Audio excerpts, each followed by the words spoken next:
Chapter 69. Li Wangyu looked at the people riding into the village in surprise. They were familiar faces. As the saying goes, better to come early than to come at the right time. The people riding into the village were the magistrate of Hu County, Yang Quan, and the registrar, Lu Xiao. Behind them were a few yamen runners. Li Wangyu quickly got up to greet them. Greetings to Ming House and Registrar Lu. Is there anything I can help you with? Zio, what's the good news in the village today? Yang Quan asked instead of answering the question. On the road in the village, a long banquet was set up in the open air. It was a spectacular sight. It was the first time he saw a village having a banquet like this. Li Wangyu smiled and said, "Hee, today I'm going to treat all of you to pig slaughter rice. Ming House and Registrar Lu, please take a seat. Let's have fun together." Pig slaughter rice? Yang Quan was a little unhappy when he heard that it was cheap meat. However, he still nodded and got off the horse with Lu Xiao. When the old village chief saw that the magistrate and registrar had arrived, he quickly came forward to greet them. He politely invited Yang Quan and Lu Xiao to take a seat. "Zio, why did you think of making pig slaughter rice?" "Hee, I had a small harvest in Chong a few days ago. Plus, I just moved back to Dingzhou village. It's only right that I treat the villagers to a banquet." Yang Quan nodded and did not refuse. He took off his boots and sat down with Lu Xiao. The yamen runners were also called to other seats by the old village chief. "Let's start," the old village chief shouted. More than 500 people in the village couldn't wait to reach out their chopsticks. Although they had never seen the dishes on the table and didn't know how good Li Wangyu's cooking was, it was still meat. Even if it was cheap meat, few people in the village could eat it. Only the Niu brothers who often went hunting in the Qinling Mountains could taste meat occasionally. Moreover, most of the Niu brothers' harvests would be exchanged for food at the county town, so there weren't many opportunities for them to eat heartily. Many women in the village were still murmuring that such good meat should not be ruined by Li Jia Xiaolang. What kind of cooking was this? Shouldn't meat be cooked in a big pot and then eaten with sauce? But when the first bite of meat was put into his mouth, the unspoken criticism in his heart disappeared. The originally noisy banquet suddenly became silent except for the sound of chewing. Meat. Fragrant. The color was rosy, the fragrance of the meat overflowed, and it was soft and tender. One bite was filled with bliss. These villagers, who rarely had the chance to eat meat, couldn't help but cry at this moment. As for the children, their cheeks were stuffed to the brim, and a few of them almost choked because they ate too quickly. Chat. Who would have the time to do that? Whether it was the adults, the children, or the toothless old man, there was only meat in their eyes at this moment. Everyone in the village, including the old village chief, looked like a reincarnated hungry ghost. Yang Quan and Lu Xiao looked at each other and silently shook their heads. In their opinion, it was because these villagers were too poor that they rarely ate meat throughout the year, so they were so unbearable. Yang Quan even blamed himself. These were the people under his rule, but they lived in poverty. It was a shame to talk about it. After Pai Lupi ascended the throne, he purged a large number of old officials from the Sui dynasty. At the same time, he rectified the governance of the officials and severely punished corruption. Yang Quan's master was Yu Shernan, and he took away 70 to 80% of the old man's righteousness. However, no matter how much Yang Quan loved the people and was close to them, he was not the god of wealth, and he did not have the ability to make the people of the Tang dynasty rich. Zhan Guan was prosperous, but the people were still poor. Reaching out his chopsticks and picking up a piece of Dongpa pig knuckle, Yang Quan actually felt a little nauseous.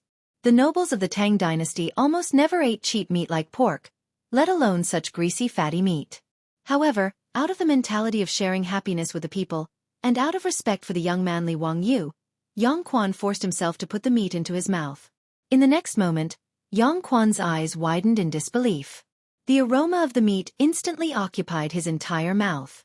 The fatty meat was not greasy, the lean meat was a little chewy, and the fatty meat between them melted instantly, bringing with it a hint of sweetness. The pig skin of the pig knuckle melted in his mouth, and there was a bit of the gelatinous texture of the meat skin. Fatty but not greasy, sticky but not mushy, it was really the best. This is really pork? Yang Quan still could not believe that what he just ate was cheap meat.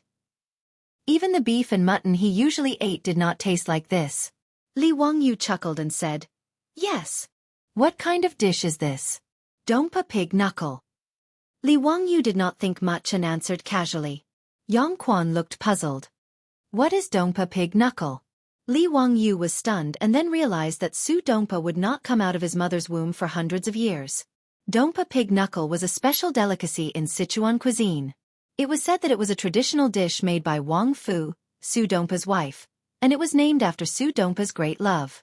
But he could not explain it to Yang Quan, so he rolled his eyes and answered, I came up with it by accident on the hillside in the east, so it was named Dompa pig knuckle.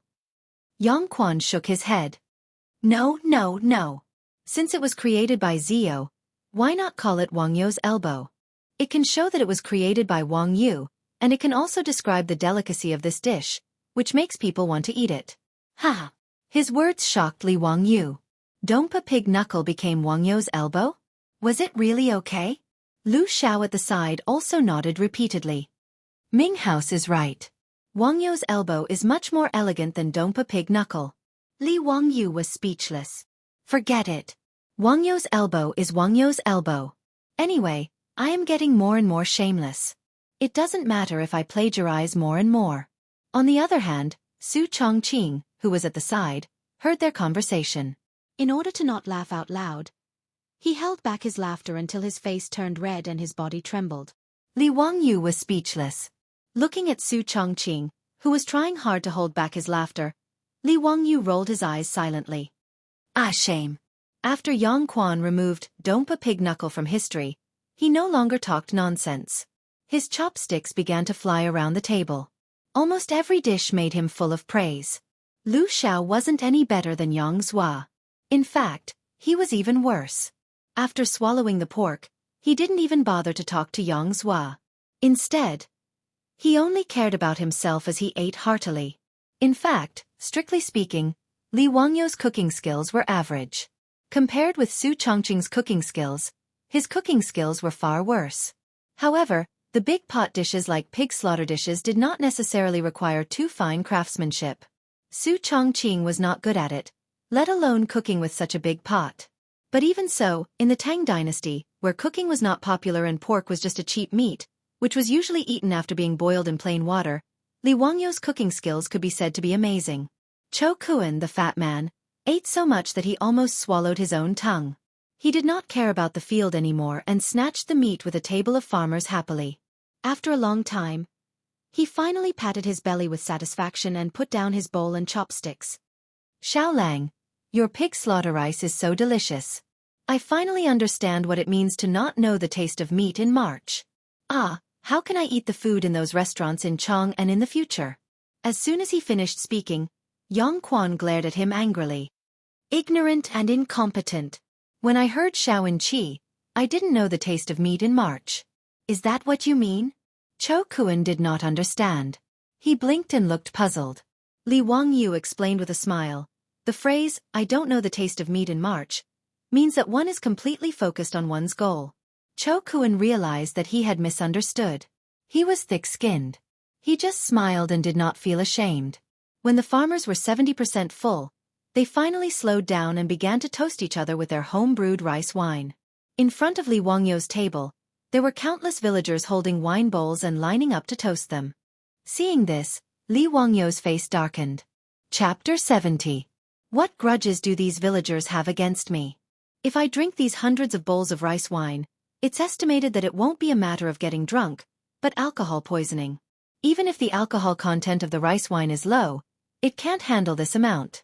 The Tang dynasty shouldn't have carried out the first aid business of gastric lavage, right? Everyone, let's first toast to Yang Mingfu and Registrar Lu. Li Wangyu shamelessly diverted the trouble directly to Yang Quan and Lu Xiao. His words made Yang Quan and Lu Xiao's faces darken. Hundreds of villagers lined up to toast. No one could stand it. Fortunately, the old villager had good eyesight. Seeing the embarrassment of the three, he quickly stepped forward to stop the enthusiastic villagers. He stepped forward to represent more than 100 villagers of Dingzhou village to toast Li Wangyu, Yang Quan, and Lu Xiao 3 bowls of rice wine. Only then did the villagers calm down. The 500 or so villagers of Dingzhou village were grinning from ear to ear after eating a meal of pig-slaughtered rice. The Niu brothers were well informed in the village, but they were still convinced by Li Wangyu's pig rice. Big brother, I didn't expect Xiao Lang to be so good. He can even make pork so delicious. It's much better than the restaurants in Chang'an. Niu Yong nodded. Yes, Xiao Lang is really extraordinary. The villagers laughed even more. This pig rice should be called immortal rice. There are so many delicacies, and you wouldn't exchange it for an immortal. Zhao Xiaonyang and her mother were also at the table. She was very filial to her mother. Mother, try it. These are the pigs raised by our family. Good, good. The pigs raised by my son are really fat. Zhao Xiaonyang's mother cried while eating. She didn't forget to say loudly to the surrounding villagers, these are the pigs raised by my mother. Haha, Zhao Xiaonyang is really capable. Which family's man will marry you in the future? He is really lucky. I have a nephew who is very capable. Lady Zhao, why don't we become in-laws? Lady Zhao, don't listen to his nonsense. You know my family's fourth young master. He's honest and dutiful. He hasn't talked about marriage. Little Miss Zhao was already 13 or 14 years old, but because of her thin and weak appearance, no matchmaker came to visit. After a meal of slaughtered pig rice, even Miss Zhao, who raised pigs, became the focus of the villagers. Many people ran to find Miss Zhao to propose marriage, which became the surprise of this meal. Li Jia Xiaolang is worthy of being the son of Master Li. This scholar is amazing. The dishes he made are much more delicious than those made by ordinary cooks. A scholar is a scholar. Only a scholar like Li Jia Xiaolang can make this immortal pig slaughtered rice. Another person who liked to tamper with Li Wangyou's pig slaughtered rice became immortal pig slaughtered rice. There was even a village woman who pulled the child in her family and said loudly, "Child, I will send you to school to study in the future. Only after studying can you be like Li Jia Xiaolang and be able to make this immortal pig slaughtered rice." Her words were heard by Li Wangyu. He couldn't help but twitch his face. Since when could studying and cooking skills be linked? I'm afraid that Kong Lauer's coffin can't be held down. On the other hand, Li Hang and Pei Lan had a suspicious look on their faces. Since young, their Lang Jun had always stretched out his hand and opened his mouth. When did he become so powerful? He can even cook such delicious food. Is the ancestral grave of the Li family emitting smoke? However, although they were suspicious, they didn't think much about it. They also didn't think that this Li Wangyu was not the Li Wangyu they knew. In short, the pig slaughtered rice was enjoyed by everyone. Dingzhou village was more lively than during the New Year festival. As the villagers spread the news to the surrounding villages and towns, it caused a big sensation. Whether the villagers of Dingzhou village went to the market or visited relatives, they were asked about the pig slaughtered rice, which was unprecedented in the Tang dynasty. In the village, whether it was the men from Guangzhou or the women, as long as they talked about this meal, even the taciturn people would become talkative and introduce in detail what they ate in the pig slaughtered rice. Everyone would describe the delicacies in detail, thinking that even the emperor might not have eaten such delicacies. After causing a burst of exclamation from others, they would leave satisfied with their faces full of pride. After eating and drinking to their heart's content, Li Wangyu invited Yang Quan and Lu Xiao back to his house. Fatty Chou Kuan shamelessly accompanied them. Although he was the son of a merchant, the Chou family's business in Chang, and was so big that even Yang Quan and the others knew about it. Therefore, they didn't discriminate against his identity as a merchant. Ming House, may I ask why you are visiting us today? Li Wangyou's question made Yang Quan and Lu Xiao embarrassed to speak for a long time. Li Wangyu asked for a long time before he finally understood the purpose of Yang Quan and Lu Xiao's visit. He couldn't help but silently roll his eyes. It turned out that what he did in Chang, and over the past few days had already spread. Even Yang Quan and Lu Xiao, who were in the county yamen of Hu County, had heard about it.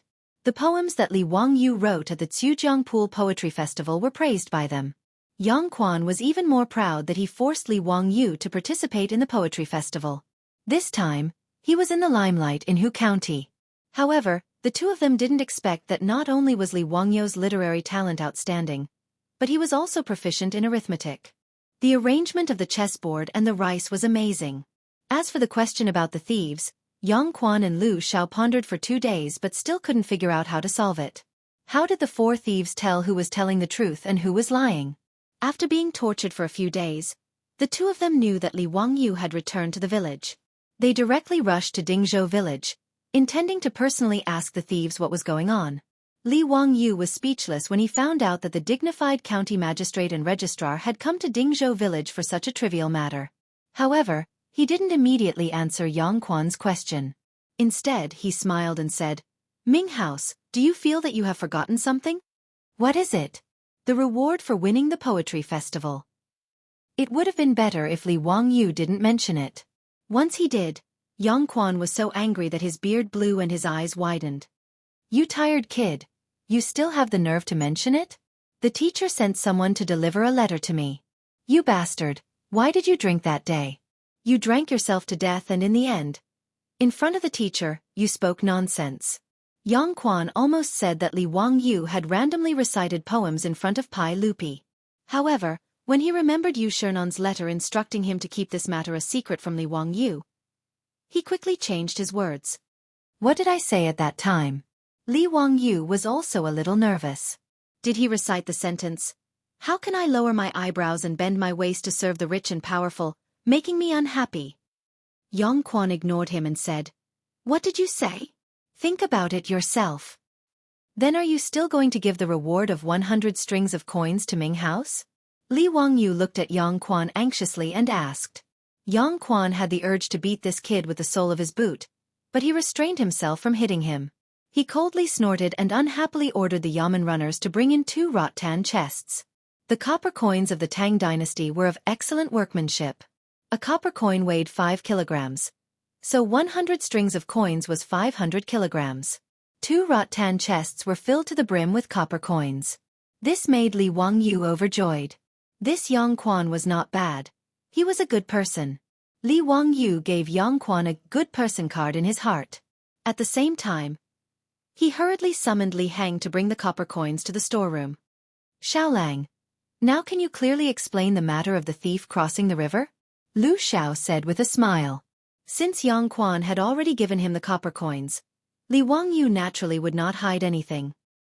He explained the question in detail to the two of them, causing them to be stunned for a long time. After pondering over the key points, they suddenly realized that the two of them had been tortured by the question for a long time. It was really difficult for them to speak. Yang Quan and Lu Xiao both glared at Li Wangyu. They felt that this kid was really too hateful. Chapter 71. After Li Wangyu finished explaining the robber's problem, he suddenly remembered the barren land by the river yesterday. It just so happened that Yang Zhua had come to the village today, which saved him the trouble of making another trip to the county yamen. He hurriedly asked, "Dare I ask the Ming family, does the wasteland by the riverbank north of Dingzhou village belong to the county?" "That's right." "Kid, can you buy that land?" Yang Quan was stunned. He didn't understand why Li Wangyu wanted to buy that saline alkali soil. "Why do you want to buy that barren land?" Li Wangyu hesitated for a moment and decided to tell the truth. "To develop it." "Nonsense, that saline alkali soil. How can you develop it?" "Hee, of course I have a way. Otherwise, I wouldn't have wasted money to buy that land. I'm thinking of turning trash into treasure so that I can make money to repay the county." Li Wangyu didn't expect that his words would make Yang Quan suddenly stand up. His hand trembled as he pointed at himself. His face was full of excitement. "Zio, you can't joke about this. Can you really make saline alkali soil grow food?" Even Lu Xiao was excited. His hand that was stroking his beard trembled. He pulled out a few strands of his beard but didn't feel the pain. Instead, he grabbed Li Wangyu's arm and said, "Xiaolang, tell us quickly. What do you mean?" It's what I said just now. I'm going to improve the saline alkali soil and develop it to grow food." Li Wangyu didn't understand why the two were so excited. "Is there any way to turn saline alkali soil into treasure?" Yang Quan asked. Li Wangyu didn't want to say. He could see that Yang Quan and Lu Xiao were very nervous about this. Could it be that there were a lot of saline alkali soil in the Tang dynasty? Why are the Ming house and the registrar so nervous? "Zio, do you know that our Guanzhong Dao is densely populated? We have always had less land but more people." Yang Quan let out a long sigh and sat down again. Li Wangyu naturally knew about this. According to the rules, each household in the Tang dynasty should be granted 100 mu of land, but in Guanzhong circuit, each household could only be granted 20 mu of land. Guanzhong Daoist has more people than land, but the saline alkali soil alone is tens of thousands of acres. It will be a waste to just leave it there. If Guayu really knew how to manage saline alkali soil, then it would be a great achievement. This county will definitely submit a memorial to the imperial court for you to be conferred an official title. Yang Quan's explanation enlightened Li Wangyu. He hadn't thought that Guanzhong Dao would have so much saline alkali land. However, Xie Jing wasn't interested in being promoted to an official. He couldn't wait to avoid it. Why would he be in a hurry to become an official? Ming House, I do know a little about managing saline alkali soil, and I can teach you. However, if it was submitted to the imperial court, there would be no competition. How about some debt reduction? Look at the 10,000 mu of saline alkali soil. If you can reclaim it, it will be 10,000 mu of good farmland. A consultation fee of 100 copper coins per mu isn't much, right? Yang Quan and Lu Xiao didn't understand what Li Wangyu was talking about. However, they understood Li Wangyu's meaning. Yang Quan glared at him again. Nonsense! How can this county privately give you a reduction in public funds? If your method is feasible, this county will naturally report it to the imperial court and fight for you to be rewarded. His words made Li Wangyu curl his lips. Wanting to steal his secret without paying, wasn't that too disrespectful of intellectual property rights? Before Li Wangyu could speak, he heard Yang Quan say, however, this county can make the decision to put the 300 mu of uncultivated land in Dingzhou village under your name. This is a big matter that will benefit the country and the people. Zio, you must not act recklessly. Fine, Yang Quan's big hat was on Li Wangyu's head. Moreover, getting the 300 mu of land for free wasn't considered a loss. He was about to nod his head in agreement, but swallowed the words that were about to come out of his mouth. It was best to ask his beautiful superior's opinion on this matter. He didn't want to be muddle-headed and make a loss. He couldn't waste a top student from the University of Pennsylvania, who majored in business administration. Li Wangyu used the excuse of going to the toilet and ran out to find Su Chongqing. He told Su Chongqing about his conversation with Yang Quan and the others. Then, he eagerly waited for Su Chongqing's opinion. Sure enough, after his beautiful superior heard his words, she immediately whispered a few words into his ear. Li Wangyu fiercely slapped his thigh.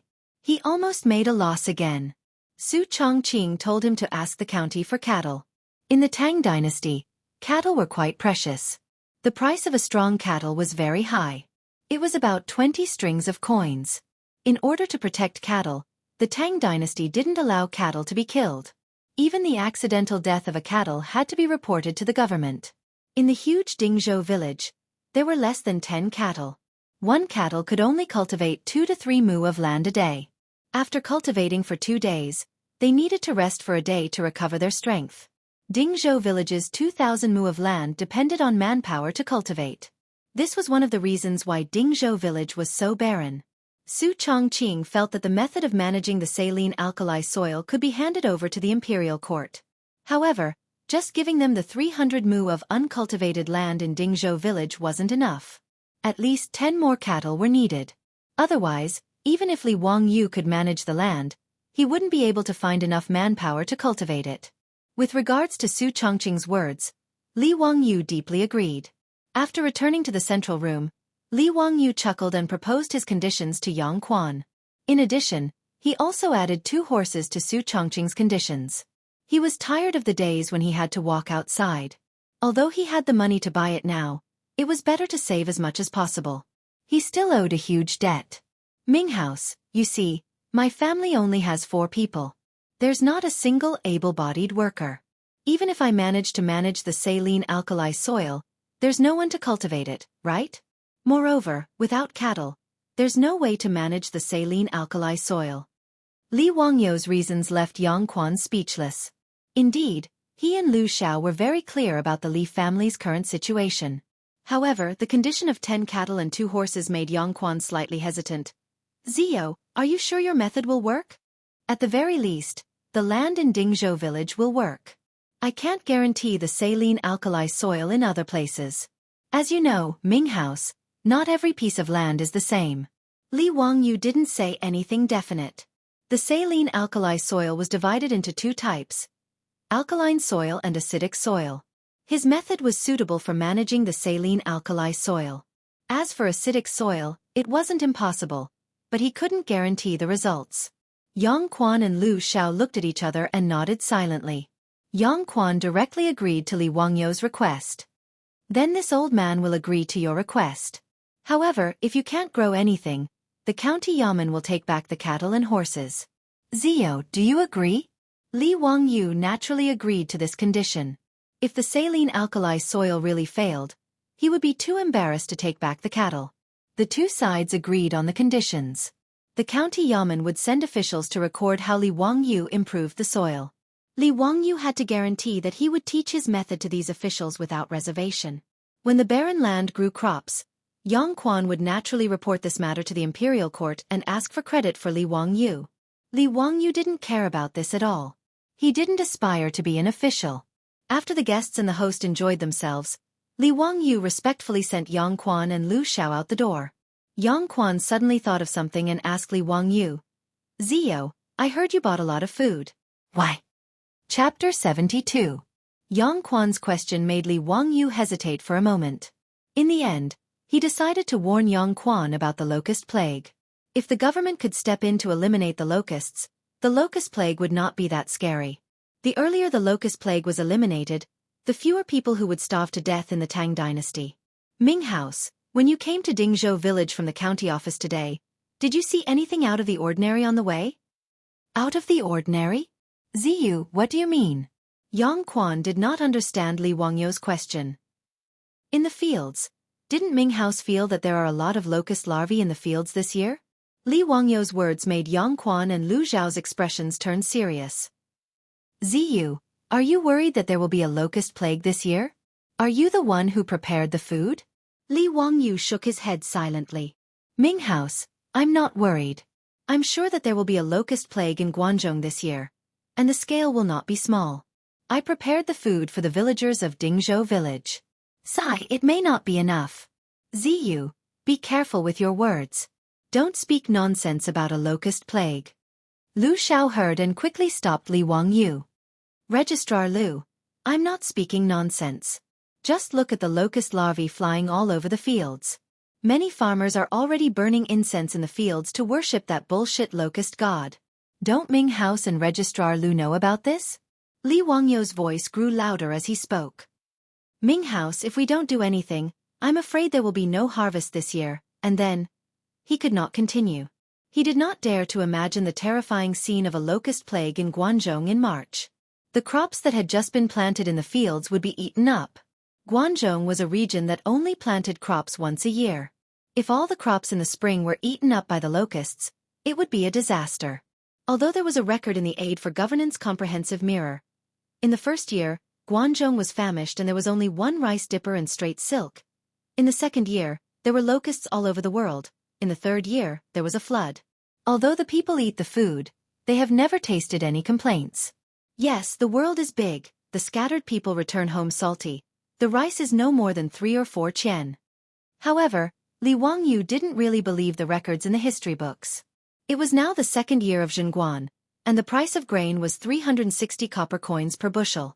After natural disasters like the plague of locusts and floods, the price of grain in the autumn of the third year of Zhenguan actually fell to 3 or 4 copper coins per bushel. This was simply a fantasy. Could it be that Pai Lupi borrowed the rice from the sky? But no matter what, the March locust plague was a real threat. Li Wangyou could save Zhou village, but he could not save the world. He might not be able to save him, but the government could. That was why he took the risk of misleading the public, and directly told Yang Quan about the plague of locusts. Yang Quan stared seriously at Li Wangyou for a few seconds before sighing. How could I not understand what Ziyu is saying?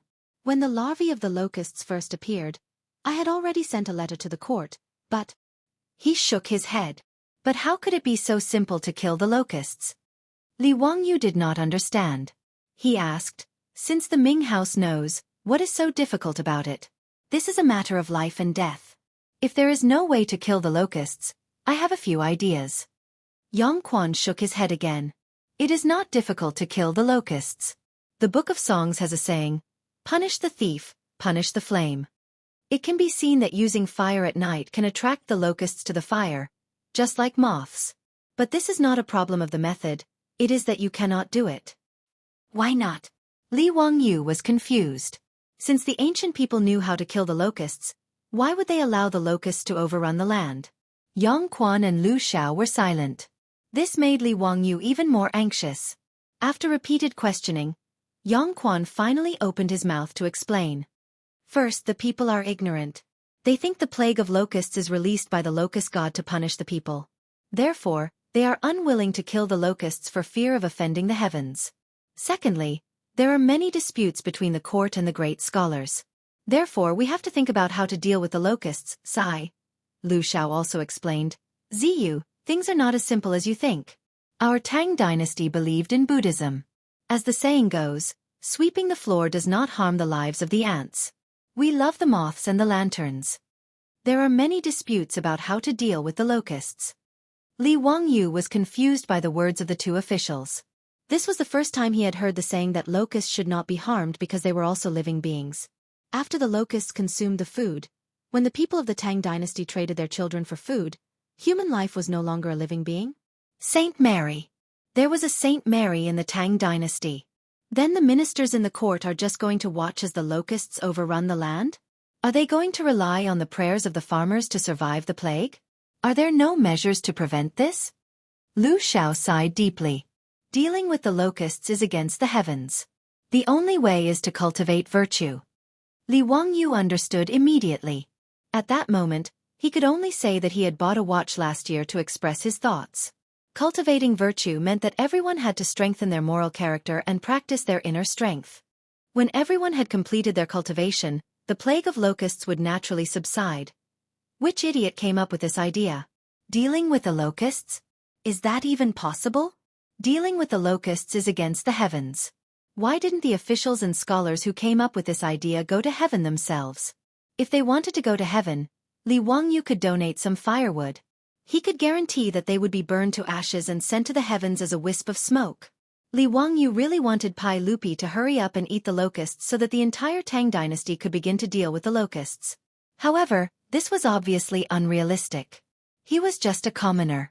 How could he possibly meet the emperor? Was this Pai Lupi someone that Li Wangyu could meet whenever he wanted? Besides, so what if he met him? Was he supposed to send a bunch of fried locusts to Pai Lupi and tell him that it was delicious and that His Majesty should try it? Would he be dragged out and beheaded by Pai Lupi? Li Wangyu's thoughts ran wild. He didn't know that he had already met Pai Lupi more than once. However, this guy still didn't know and had even insulted Pai Lupi a few times. By the time Pai Lupi ate the locusts, the locust plague would have already spread. Eliminating the locusts would only be doing their best and leaving the rest to fate. They wouldn't be able to take much food from the locusts. After understanding all this, Li Wangyu had nothing else to say. He cupped his hands and sent Yang Quan and Lu Xiao out the door. In this locust plague, it was better to save oneself. It was impossible to rely on the government. Cho Kuan didn't say anything. After Yang Quan and the others left, the fatty pulled Li Wangyu with a nervous expression. Xiaolang, will there really be a locust plague? Li Wangyu looked at the fatty in surprise. Only then did he realize that Cho Kuan's family was in the food business. If the locust plague really did appear, it would have a huge impact on their family's business. The locust plague is certain. Go back and tell your father to stock up as much food as possible. However, Brother Cho, I have a request. When the locust plague happens, the price of food will definitely skyrocket. I don't ask that you open your warehouse for free, but at least don't hoard food for huge profits. Is that okay? Li Wangyu nodded and replied. Cho Kuan's fat face flushed red. Xiaolang, what are you talking about? Although my Cho family is in the business, we have never done anything unscrupulous. Seeing the fatty's reaction so strong, Li Wangyu knew that he had wronged him and hurriedly apologized. Knowing that the locust plague was about to happen, the fatty couldn't stay in Li Wangyu's house any longer. He hurriedly left and prepared to return to Chang'an to discuss this matter with his father. Li Wangyu didn't ask him to stay. He cupped his hands and sent the fatty Cho Kuan out the door. The next day, the people from the county government came. Li Wangyu and the old villager led a few officials to the riverbank to measure the size of the wasteland. The county government created a document and the 300 mu wasteland officially belonged to Li Wangyu. Xiaolang, Can you really manage this saline alkali soil? The old villager's face was full of disbelief. He had never heard that saline alkali soil could be used to plant crops. I can indeed improve the soil. I also need the old villager's help. I need to invite some people from the village to do some work. Li Wangyou's words made the old villager somewhat embarrassed. Xiaolang, it's not that I don't want to help. It's just that right now it's the spring plowing season and the busy farming season cannot be delayed. There is a shortage of labor in the village. It's really difficult for you to find people to help. The old villager's words didn't make Li Wangyou worried. He had already thought about it. Hey, old villager, the county gave me 10 cattle. Can I use these 10 cattle to exchange for labor with the village? What? Xiaolang, don't joke. The county gave you 10 cattle? Yes. Li Wangyou's words made the old villager sit down on the ridge of the field, speechless for a long time. Chapter 73. With manpower, 2 able-bodied laborers could only plow half an mu of land a day, and they were already exhausted to death. With oxen, 1 man and 1 ox could plow 2 or 3 mu of land a day without any problems. In total, 1 ox was equivalent to 8 or 9 able-bodied laborers. If Li Wangyou could really provide 10 oxen for the village to use, then the old village chief would have no problem finding dozens of men to work for him. Dingzhou village had 127 families and a total of 563 people, among which there were about 200 able-bodied laborers. However, because of the lack of oxen, every year during the farming season, the entire village had to work together. Not only was the speed slow, but the quality of the land could not be compared to that of oxen. If Li Wangyou could really provide 10 oxen to help the village with the spring plowing, then it would really be a great help to the village. Not only would they be able to spare some manpower to help Li Wangyou, but they would also be able to take a breather during the most important spring plowing of the year. The Tang dynasty was an agricultural society, and the spring plowing was the most important day of the year. Including the royal family would hold a ceremony on an auspicious day in February or March. On that day, Pai Lupi would wear ceremonial robes and go to the altar to worship the heavens and the ancestors. After that, he would go to the royal family's farm to plow the land. Pai Lupi would personally plow the land, and the leaders of the 3 provinces and 6 departments would lead oxen to plow the land. Even Empress Zhang's son would bring a group of imperial concubines to sow the land. Under the guidance and escort of the officials from the Ministry of Rites, Taichung Temple, and Jinwu Guards, amidst the sounds of drums and hymns, they went back and forth 3 times, completing the 3 rejections and 3 rejection ceremony. Although Pai Lupi's ceremony was just a formality, it also showed the importance of the spring plowing in an agricultural society. Now that the spring plowing was imminent, it was not surprising that Li Wangyou was able to get 10 oxen. It was not surprising that he was able to scare the old villager like this. The old village chief grumbled as he got up and grabbed Li Wangyou's arm. Xiaolang, you can't joke about this matter. When will the oxen be sent? The county government will send the oxen tomorrow. However, old village chief, if I want to keep this ox, the prerequisite is that I must first manage this saline alkali soil. Therefore, I have to trouble the old villager to find someone to help me. Otherwise, if the saline alkali soil is not improved, the county will take back the cattle, and I won't have any cattle to lend to the village. As soon as the old villager heard his words, his eyes immediately glared. Xiaolang, just say the word. I'll call for as many people as you need. If anyone dares to not come, I'll beat him to death. The old man's calculation was very clear. Although the 10 oxen were given to Li Wangyou by the county government, the old man's calculation was very clear. But since Li Wangyou was willing to lend the cattle, it was the cattle that belonged to the village. If more than 100 farmers in Dingzhou village could own 20 oxen, they would be the envy of the surrounding villages. Such a precious cattle, since it had entered Dingzhou village, there was absolutely no reason for it to be taken away. Xiaolang, is your method really feasible? This old man has never heard of growing food on saline alkali soil in my life. The old villager was now only worried about whether Li Wangyou's method of managing saline alkali soil was feasible. Old village chief, don't worry. There is absolutely no problem with my method. Can you tell me about it first? The old villager still wanted to hear it first. First of all, deep plowing, then washing and soaking the soil. Then add soil, and finally add fertilizer to increase the fertility of the soil. Li Wangyou did not hide the method and simply told the old villager. The old villager was somewhat puzzled. I understand the rest, but what does washing mean? It means that you have to surround the soil, wash it with a lot of water, soak it, and repeatedly remove the saline alkali components in the soil. The old villager shook his head as soon as he heard this. He pointed to the hundreds of acres of saline alkali soil in front of him and said, "How is that possible? Xiaolang, look at such a large piece of land. How much water does it take to wash and soak it?" His words made Li Wangyu stunned. He pointed to Ganhe. "Isn't this Ganhe? You can have as much water as you want. Ganhe's embankment is only a few meters high. It's not easy to use a rollover cart to carry water. There are more than 2,000 acres of land in the village that need to be watered. You have to wash it several times. It requires too much manpower." The old villager shook his head. Rollover cart? Li Wangyu looked at the rollover cart on the embankment and suddenly realized. He couldn't help but smile. "Old village chief, I have a way to carry water without manpower." "What? Without manpower? Do you want to use cows?" "That won't do. Cows can't be used." The old villager did not understand Li Wangyu's meaning. Li Wangyu smiled and did not answer. There were 3 stages in the development of water wheels in China. The first stage was the rollover cart invented by the Eastern Han Dynasty. It was also called the dragon bone water wheel. It mainly relied on manpower to carry water. The second stage was the rollover cart invented during the Tang and Song dynasties. It was described in the Book of Agriculture, and was a water-carrying machine. It was powered by manpower or animal power and looked like a dragon bone cart. The third stage was the water wheel invented by the Yuan and Ming dynasties. It looked like a water wheel in the future. The earliest record of the rollover cart was in the Tang dynasty. It was gradually popularized after the Song dynasty. But now it was only the beginning of the Tang dynasty. The rollover cart had not appeared yet, let alone the water wheel. The efficiency of the rollover cart to carry water for irrigation was very high. Li Wangyu knew how to make the water wheel in the future. When he was young, there were many water pumps in the village.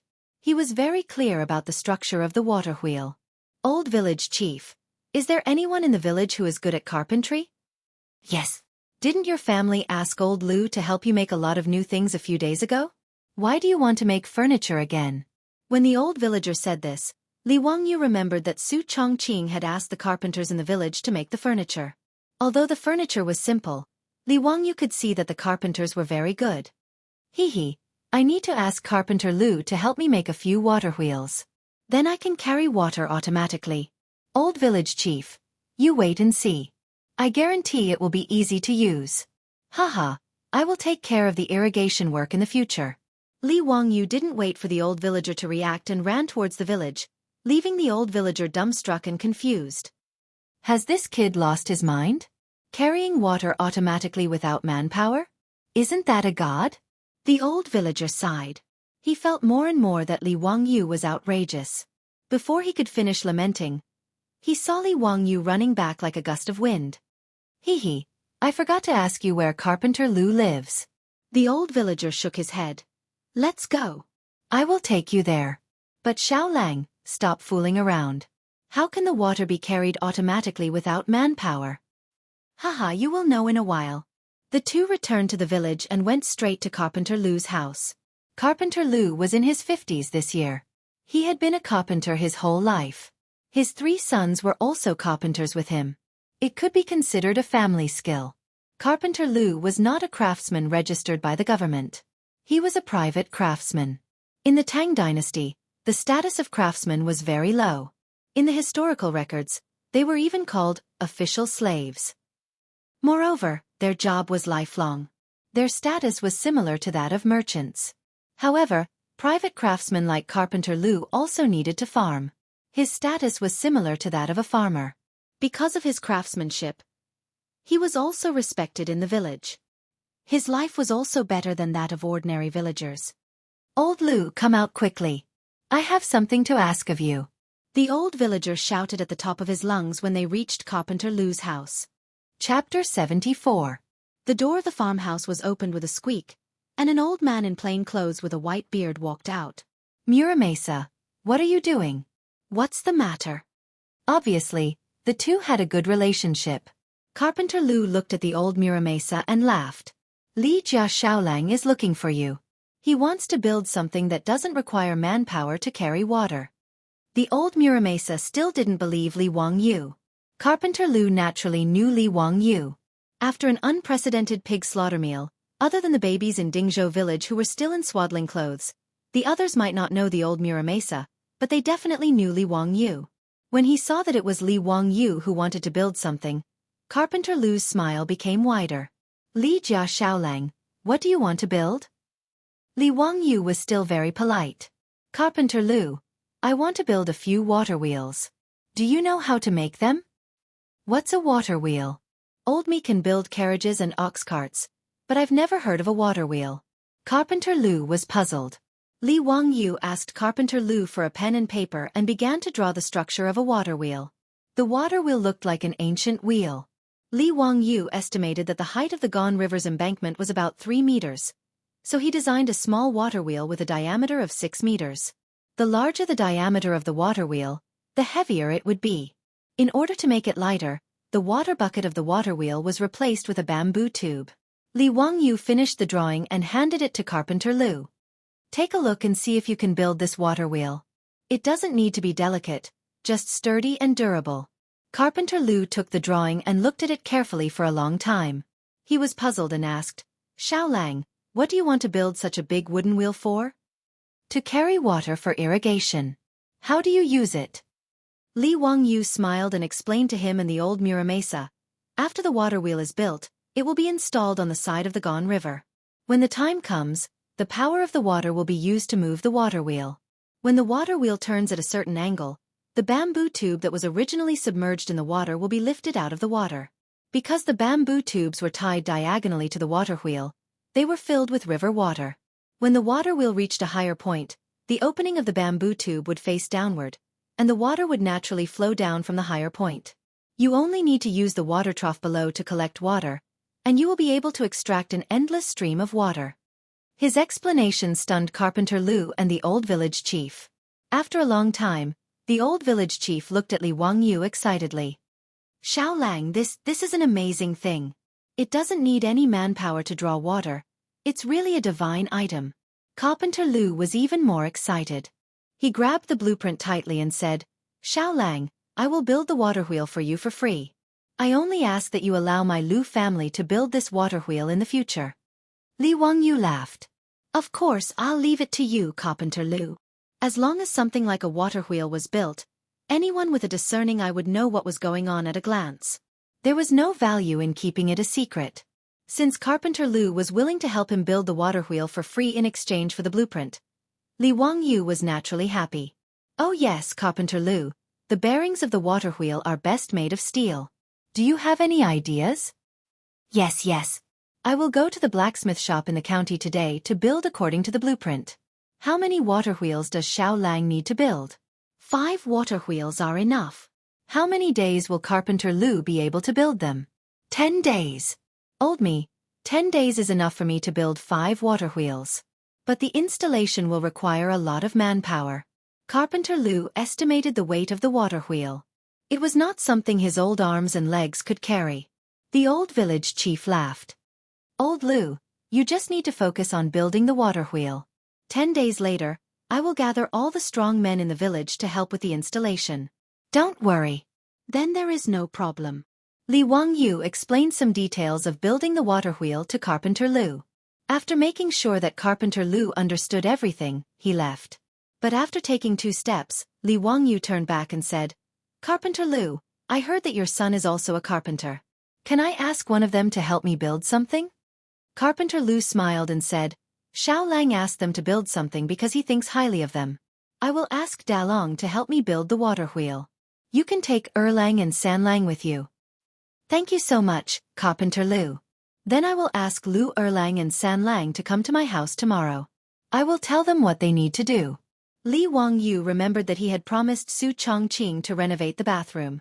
Now that he had money, he did not want to make things difficult for himself. The most important thing was to renovate the bathroom as soon as possible. Li Wangyu could tolerate other places in the Tang dynasty, but the sanitary conditions were too poor. Even he was not used to it, let alone Su Chongqing. With food in hand, there was no need to panic. Li Wangyu planned to expand the Tang dynasty's modern bathroom plan. Old village chief, can you help me find some people first? I want to renovate the house a little. Are there masons in the village? Yes, there are a few in the village who help people build houses. Your father asked them to renovate the house. Why, Xiao Lang wants to rebuild the house again. Li Wangyu smiled and shook his head. No, just a simple renovation. By the way, is there a kiln nearby? I also want to burn a batch of porcelain. The old village chief was getting more and more confused about what Li Wangyu wanted to do. However, in his opinion, Li Wangyu was a genius. Just by looking at the water wheel, he knew that. How could an ordinary person think of something like this? The old man felt that even if Li Wangyu was not a literary star, he was not far from it. So even if he did not understand, he still patiently told him where to burn porcelain. There was a kiln in Huxian. Although it was not a high-quality product, the craftsmanship was still passable. Li Wangyu thanked the old village chief and hummed a song as he went home in a good mood. Why are you so happy? Su Chongqing saw Li Wangyu's smiling face and asked with a smile. Hee, I asked someone to start renovating the house tomorrow. The modern bathroom is about to shine. Li Wangyu showed off to Su Chongqing. Really? Su Chongqing was surprised and happy at the same time. Li Wangyu patted his chest and said, Leave it to me. In less than a week, you will be able to enjoy modern bathroom facilities. Let's go and help me measure the size. I will go to the county to order ceramic tiles later. The little girl Pei Lan did not know what her Lang Jun and elder sister Chongqing were going to do. She only saw the two of them mysteriously running to the west wing and the rear courtyard with measuring tools. They fiddled around for a long time and also wrote and calculated on a piece of paper. This made her feel very strange, but she did not dare to ask. She could only hide her suspicions in her stomach. Ever since her Lang Jun fell seriously ill, Perrin felt that he had become a different person. However, Perrin only felt that her Lang Jun was getting smarter and smarter. He also treated her better. The little girl did not think too much about other things.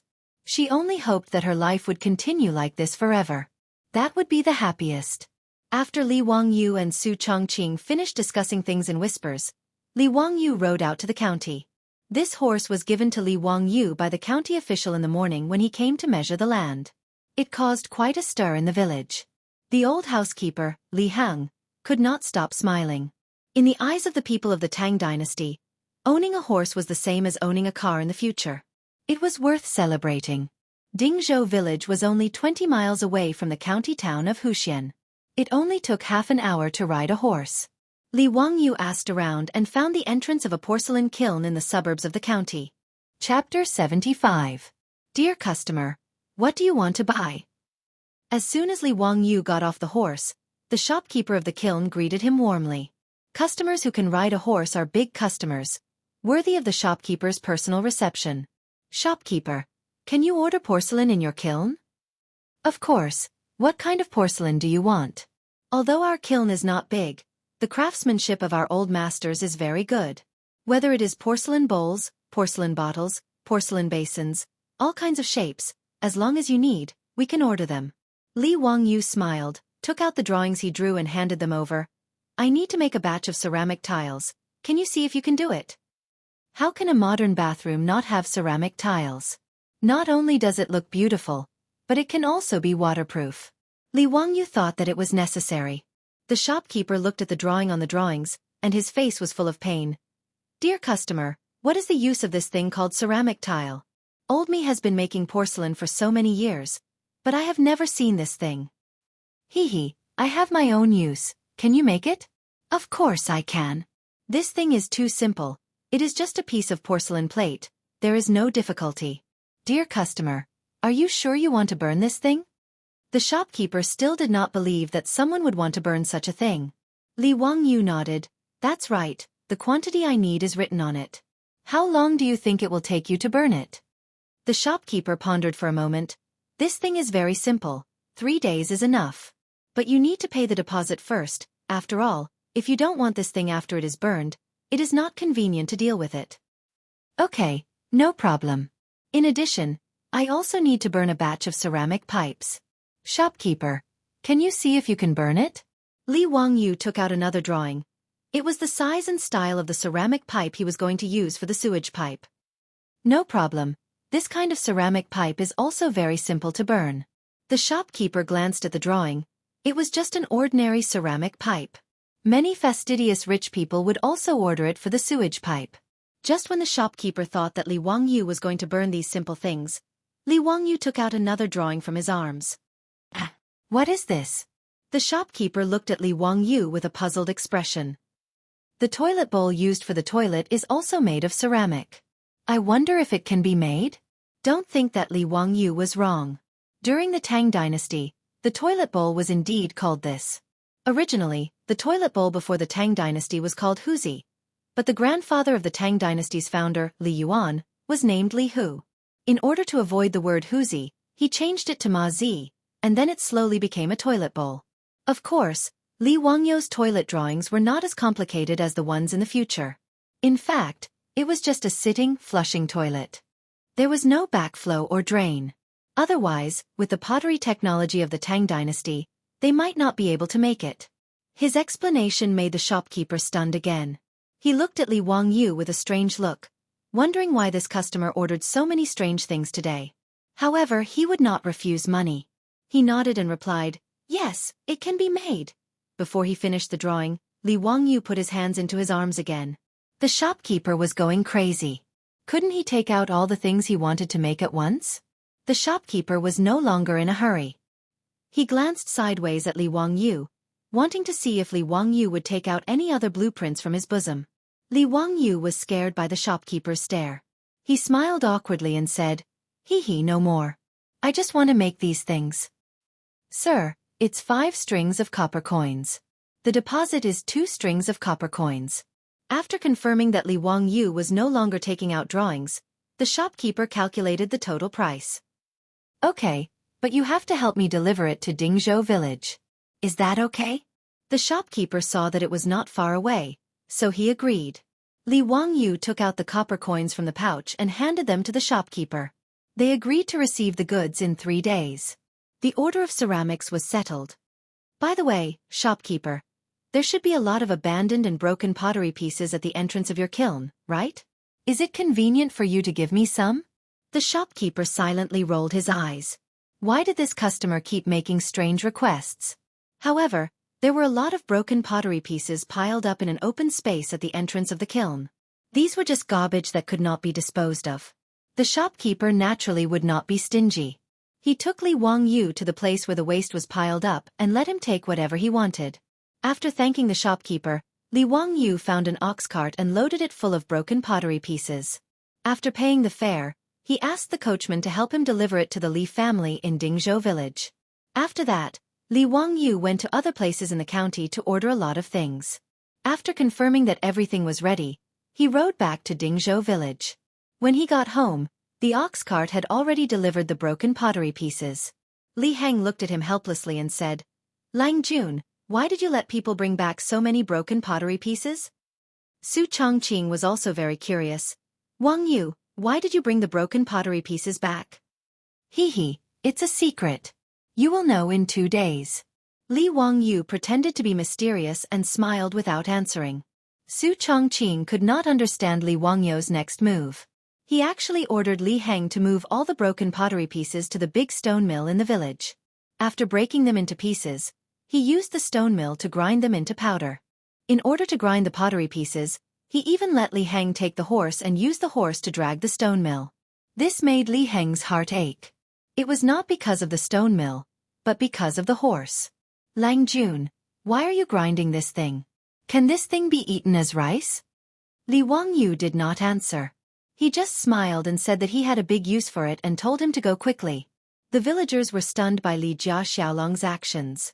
They had seen people using stone mills to grind flour, but it was the first time they had seen someone using stone mills to grind pottery pieces.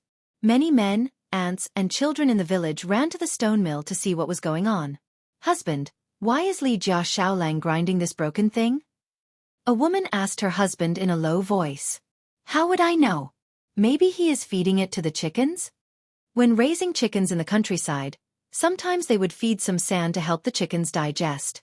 Because the chickens did not have teeth, they would eat some sand or small stones to act as teeth and help the chickens digest their food. Isn't the sand ready-made? Why does he need to grind it? Also, look at how fine housekeeper Lee grinds it. It is almost like flour. How can it be fed to the chickens? Why are you asking so much? The Lee family's little Lang is a literary star who has descended to the mortal world. He knows more than us farmers. Just watch. There was even a villager who slapped his son's head with his palms that were as big as palm leaf fans.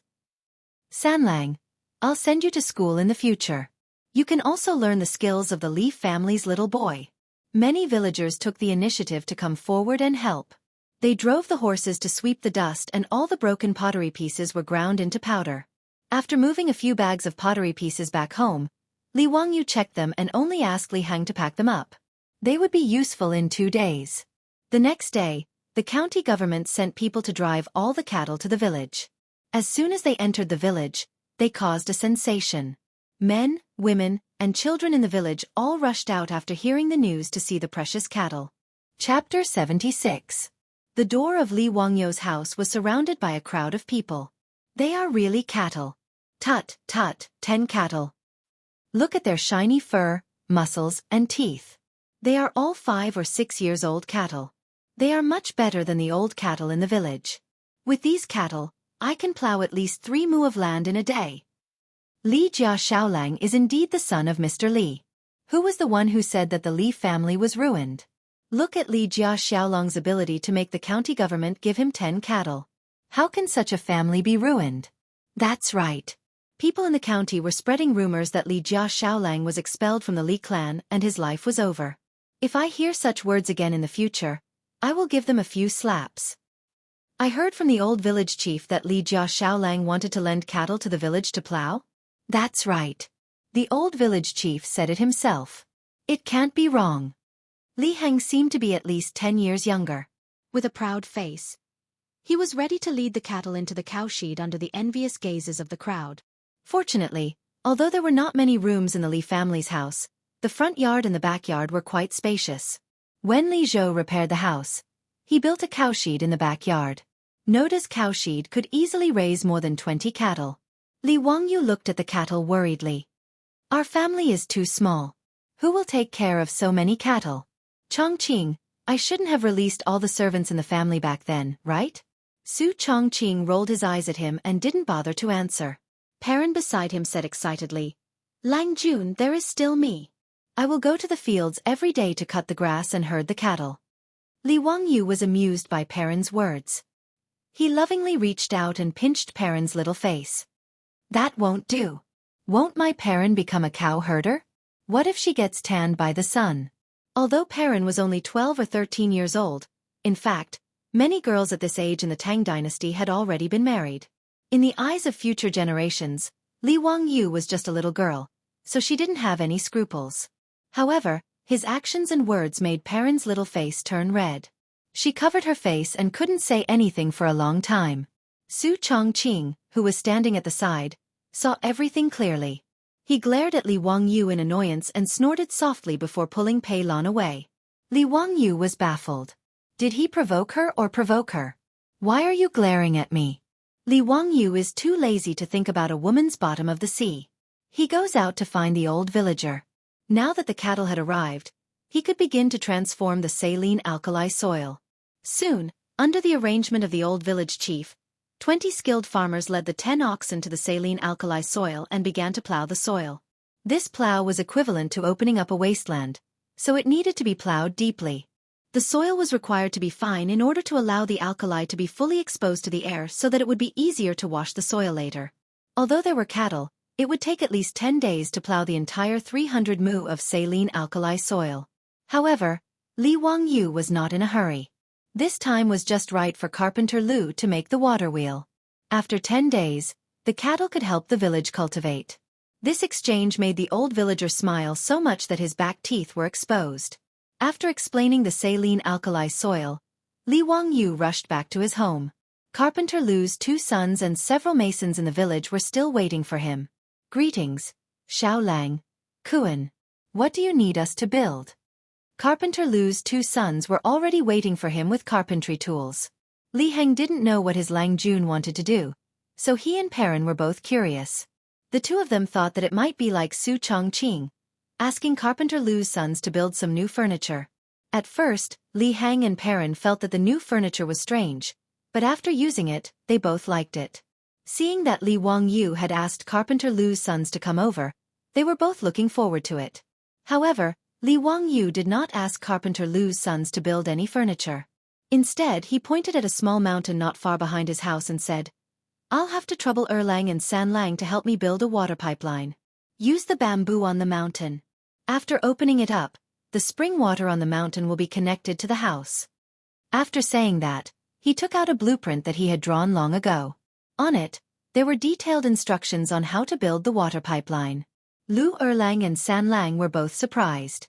They originally thought that he was going to build furniture, but they didn't expect him to build a water pipeline.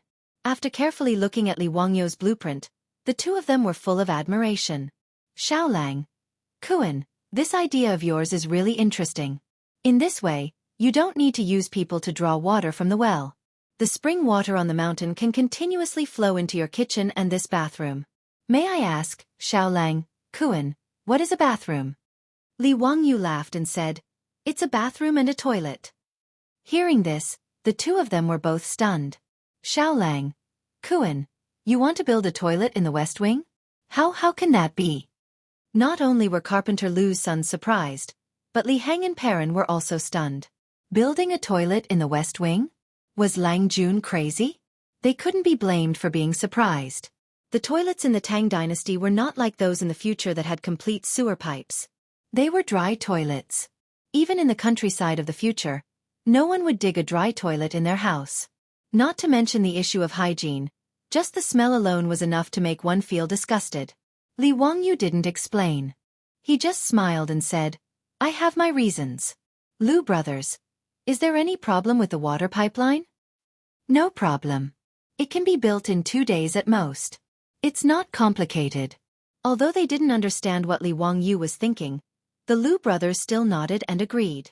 After telling them about the water pipeline, Li Wangyu invited the masons to the backyard and asked them to dig a deep circular hole in the backyard. He also asked them to dig a ditch from the west wing to the deep hole.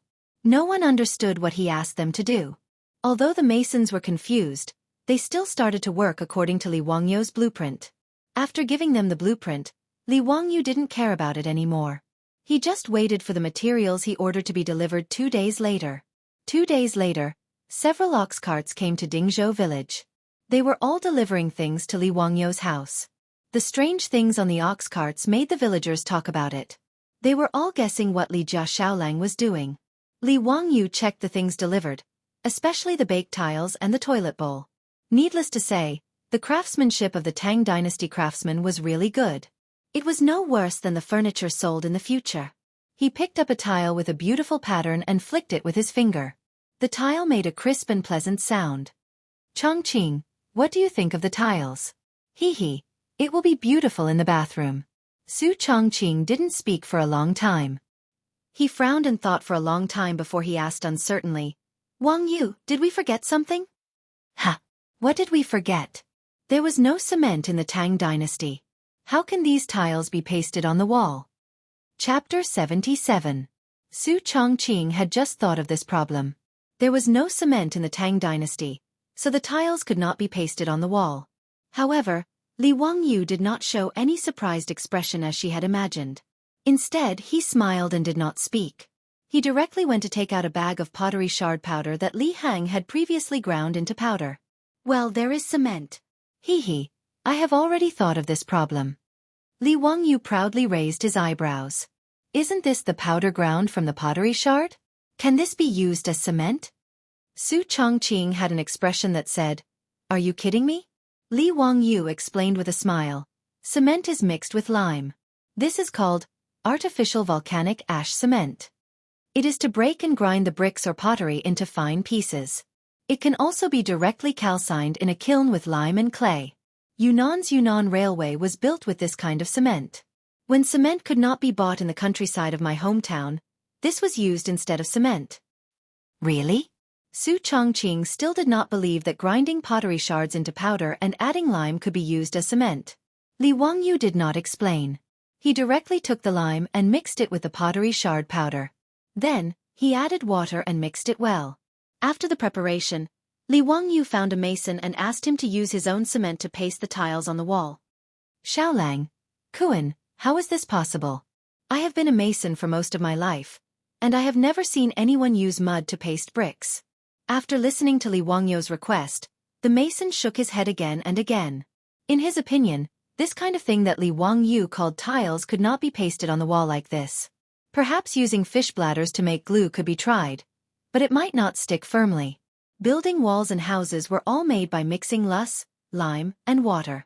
The more particular ones were just adding glutinous rice juice to the mortar. The cement that Li Xiaolang asked him to use was simply unheard of.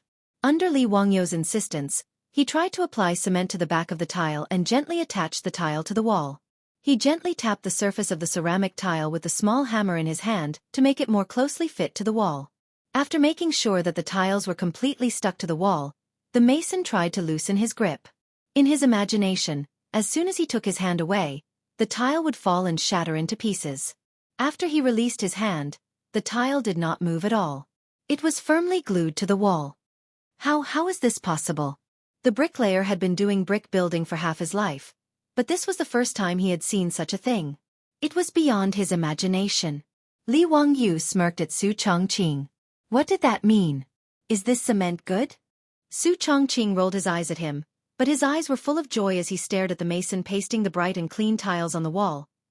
What surprised the masons even more was that the cement could not only bond tiles but also lay bricks. Among the things that Li Wangyu ordered, there was also a truck of bricks, which were used to build a biogas pool. Yes, the circular pit that he asked people to dig in the backyard was a biogas pool. However, the biogas pool still needed to be surrounded by bricks, so that the sewage would not penetrate into the soil. The bricks were naturally the artificial volcanic ash cement that Li Wangyu had made. Seeing that this thing called cement could really bind bricks, and it was obviously much more sticky than the yellow soil, lime, and water they used to bind bricks, the masons were dumbfounded. How could this Li Xiaolang know everything? What a monster! What surprised them even more was that when they came to work the next day, several masons found that the cement from yesterday had solidified and dried. Not only was it firm, but it was also waterproof, as if it had turned into stone. How is this possible? Li family is really a literary star in the sky. This is simply the means of immortals. Yes, he can turn mud into stone. Isn't he an immortal? Several craftsmen whispered to each other around the cement wall. All of this was beyond their imagination. The Li family's modern bathroom renovation plan was still in progress. First, there was the water supply problem. This was the easiest to solve. Carpenter Lu's two sons were good craftsmen. In 2 days, they used bamboo to build pipes and wood to make brackets to bring the spring water from the back mountain to Li Wangyu's house. Next was the sewage system. With the help of Li Wangyu's cement, the craftsmen built the biogas pool in 2 days, laid the sewage pipe with ceramic pipes, and sealed the seams with cement. Next was the construction of the modern bathroom in the west wing. The floor and walls were covered with ceramic tiles, and after installing the ceramic toilet, a modern bathroom appeared more than 1,000 years ago in the Tang dynasty. Finally, there was the part of the biogas pool that connected to the gas pipeline. The biogas pipeline was Li Wangyu's biggest headache. There was no PVC pipeline in the Tang dynasty. In the end, he found a shop in Huxian County that specialized in making bronzeware. The craftsmen were so skilled that they actually made a batch of copper pipes for him using copper. However, the high price also made Li Wangyu's heart ache. It could be said that he had spent a lot of money. It was normal when he thought about it. Copper was the currency in the Tang dynasty. Making copper pipes with copper was no different from stringing copper coins together. Just making this batch of copper pipes cost Li Wangyu more than 10 strings of copper coins. If Yang Quan hadn't given him 100 strings of copper coins, he wouldn't have been so extravagant. These days, Li Wangyu's renovation project was the biggest topic in the village. Whether it was the villagers or the women, they gathered together to discuss the Li family. Although they didn't know what Li Wangyu wanted to do, in the villagers' minds, it was something extraordinary. A few days later, the Li family's interior had completely changed. There wasn't much change in the front yard except for an extra washroom. However, once you entered the backyard, everything changed. The spring water from the back mountain flowed continuously into the house through the bamboo pipes. Li Wangyu had someone dig a canal in the backyard for a portion of the water. The water flowed endlessly, adding a bit of life to the small courtyard. There was also a tall wooden frame in the courtyard. A bamboo pipe kept the spring water flowing into a huge clay pot on top of the frame. After the pot was filled with spring water, the spring water poured down like a small waterfall. This clay pot was custom-made by Li Wangyu at the kiln factory. Its purpose was to store water. Underneath the clay pot was a pipe made of bamboo that extended to the Lai Hot's kitchen and the washroom in the west wing. The reason why this clay pot was set up to store water was to install a water valve on the bamboo pipe. The Liu brothers' craftsmanship was pretty good. They used wood and bamboo to make a wooden water valve that could control the flow of water out of the bamboo pipe. Just this water valve was enough to make Perrin extremely happy. She continuously opened and closed the water valve on the bamboo pipe in the kitchen. Seeing the water flowing out of the bamboo pipe, she happily called out. Li Wangyu looked at Su Chongqing proudly, like a child eager to be praised. Su Chongqing proudly raised her beautiful swan-like neck. Humph, not bad. Lead the way. This consort wants to see the washroom. Scum, your highness, this way please. Li Wangyu flung his robe and helped Su Chongqing to the west wing like a servant. Chapter 78. The area of the west wing was very large. Naturally, it was not only remodeled into a modern bathroom. In the west wing, there was not only a bathroom covered with beautiful tiles and a ceramic toilet, but also a large bathtub and a sauna room. The walls of the sauna room were covered with smooth and bright fir wood planks, which were the craftsmanship of the Liu brothers. The thick planks on the walls were used for insulation. Li Wangyu took Su Chongqing to the back of the west wing, where there was also a huge clay pot on a high place with a firewood stove below. Li Wangyu proudly introduced, after a period of time, the biogas pool will start to produce biogas, which can be used to boil water for bathing. Now, we need firewood to boil water for a few days. Then he pointed to the bamboo pipe connected to the clay pot. After the water in the clay pot is heated, it can be directly transported to the shower room through the bamboo pipe. The little stars in Su Chongqing's eyes were about to pop out. Then can I take a hot bath tonight? Of course. After getting Li Wangyu's confirmation, even the proud Su Chongqing could not help but jump up like a little girl. It was wonderful to take a hot bath. For a fair, rich and beautiful girl with mysophobia, it was terrible to let her not take a bath for a few days. As for the modern bathroom, it saved Su Chongqing's life. The ceramic toilet had a wooden cushion on it. There was also a clay pot above the toilet to store water, which was connected to the ceramic toilet through a bamboo pipe. When the rope was pulled, water could flow out to wash the dirt.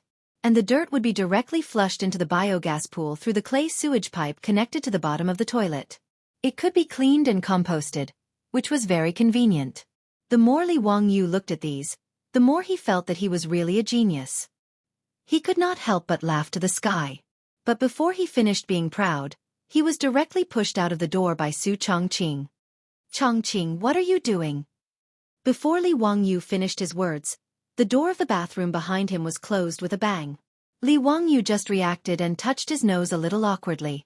He walked to the side and pretended to admire the scenery in the backyard. After a long time, the bathroom door creaked open. Li Wangyu hurried over. How is it? How is it? Is the toilet good? However, it was obvious that normal women wouldn't answer this kind of question. Su Chongqing blushed and glared at him. She lifted her skirt and ran away. Li Wangyu, on the other hand, didn't feel like he had asked a stupid question. He even foolishly chased after Su Chongqing to do a user satisfaction survey. Chongqing, don't go. What happened? Say something. Su Chongqing. After the modernization of their home was completed, Li Wangyu and Su Chongqing both breathed a sigh of relief. Life in the Tang dynasty was finally not so unbearable. However, these items, which were common in the eyes of two modern people, shocked Li Heng and Perrin. Whether it was the ceramic toilet that flushed automatically or the bamboo pipe that let water flow out when it was opened, they all surprised Li Heng and Perrin. That night, Li Wangyu ordered Li Heng and Perrin to boil hot water with firewood. Then, the whole family went to enjoy a hot shower. Li Heng didn't mention him.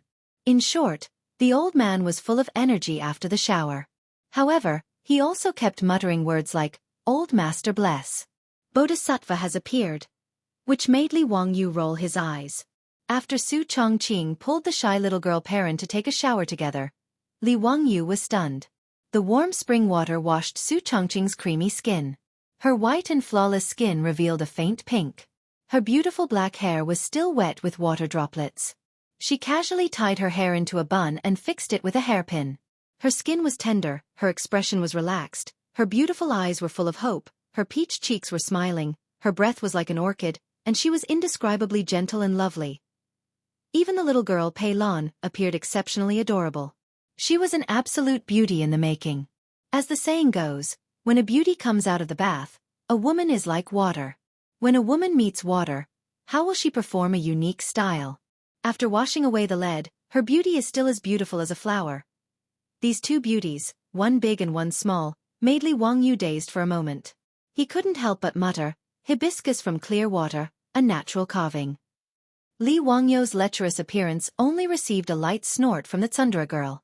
Amidst the charming laughter of the little girl Perrin, the two beauties drifted past Li Wangyu with a burst of fragrant wind. He still wanted to talk to them, but in exchange, he heard the sound of the door closing. If it wasn't for Li Wangyu's quick reaction, his face would definitely have had an intimate contact with the wooden door. Burning the bridge after crossing the river. This was definitely the legendary burning the bridge after crossing the river. He had worked so hard to build these modern bathroom facilities, but she didn't even say thank you. Li Wangyu felt as if he could hear the sound of his heart breaking. "Woman, you've successfully angered me." At this moment, Li Wangyu was possessed by a domineering CEO. Just as he was about to push the door open and teach this rude woman a lesson, Su Chongqing's voice came from inside the house. "Hey, we're a bit hungry. Can you go make some supper?" Li Wangyu, who was about to explode with his domineering CEO aura, immediately turned into a servant. After answering, he happily ran to the kitchen to help Su Chongqing prepare supper. Things like face didn't exist in front of beautiful women. 10 days passed quickly. The 20 villagers had already completely dug up the alkali soil by the riverbank. They also obeyed Li Wangyu's instructions and used the plow to break up the soil.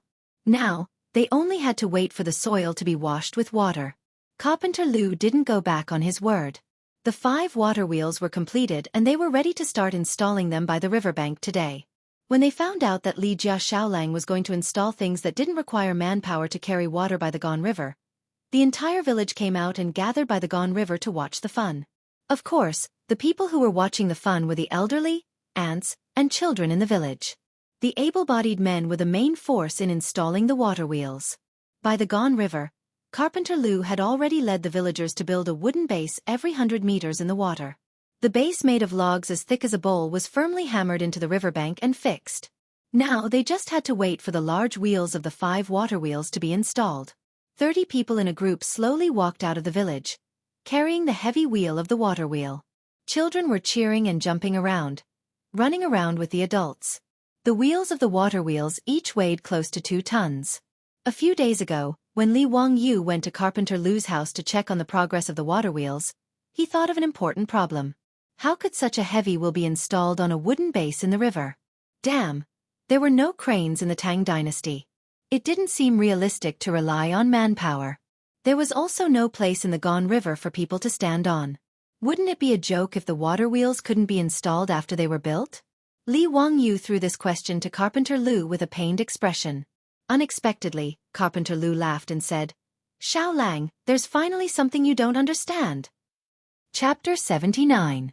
Li Wangyu was thick-skinned enough to not care about Carpenter Lu's teasing at all.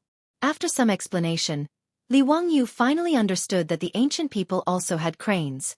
It was just a matter of manpower. Tangerine, also known as a crane.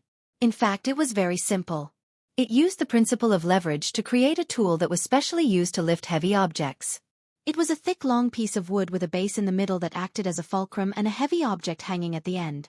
During the lifting process, the front part of the tangerine would be tied to the heavy object that needed to be moved. After that, the object would be lifted by manpower and the heavy object at the end. Although the principle of the crane was simple, according to Carpenter Lu, it could lift an object that weighed 40 to 50 stones without any problem. The wheels of the 5 water wheels were all moved to the riverbank, and the suspenders were ready. Hundreds of men were shouting slogans, and under the command of Carpenter Lu, they slowly lifted the wheels with a diameter of 6 meters and moved them to the base of the water wheel. After a few twists and turns, the wheel of the first water wheel was finally installed. Carpenter Lu and his 3 sons quickly climbed onto the water wheel and began the final installation. When Carpenter Lu inserted the last wooden wedge into the water wheel, the first water wheel of the Tang dynasty was finally installed. Li Jia Xiaolang, the water wheel is installed. Do you want to start it now? Carpenter Lu stood at the base of the water wheel and shouted at Li Wangyu. Li Wangyu led Su Chongqing, Perrin, and Li Heng to the embankment and watched the installation of the water wheel with smiles on their faces. Hearing Carpenter Lu's shout, Li Wangyu gave him an OK hand sign. Carpenter Lu, let's start the test run. Carpenter Lu did not understand what Li Wangyu's hand sign meant, but after hearing it, he and his sons removed the plate blocking the wheel of the water wheel. Su Chongqing elbowed Li Wangyu angrily and said, "Are you stupid?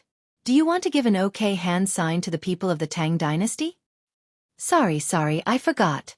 Haha. These details are not important. Look, the water wheel is starting to turn. Start spinning. Li Wangyu shouted excitedly as he pointed at the water wheel that was slowly starting to move. The water level of the Gone River was calm, but the speed of the water flow was not too slow. Under the push of the water current, the water wheel made a squeaking sound. Then, the baffle on the water wheel started to rotate slowly under the push of the water current. When a bamboo tube filled with water was slowly rotated to a high point and tilted, the water in the bamboo tube would flow out and into the water bucket below. Then, the water would flow all the way down along the bucket. Under everyone's gaze, the river continued to flow. The water wheel kept turning, lifting the river water up and pouring it into the ground. The villagers of Dingzhou village began to cheer as if they had gone mad. The old villager was so excited that his beard was trembling. Just as Li Jia Xiaolang said, there was no need for human or animal labor. The river water could water the fields. Miracle! This is a miracle!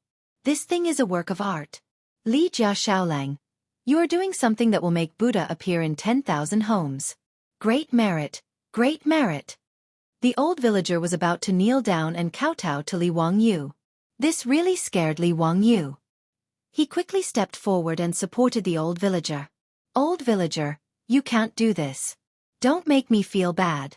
This is what I should do. Besides, am I not the first person to benefit? Without this water, my 300 mu of saline alkali soil would not be able to manage. Ha!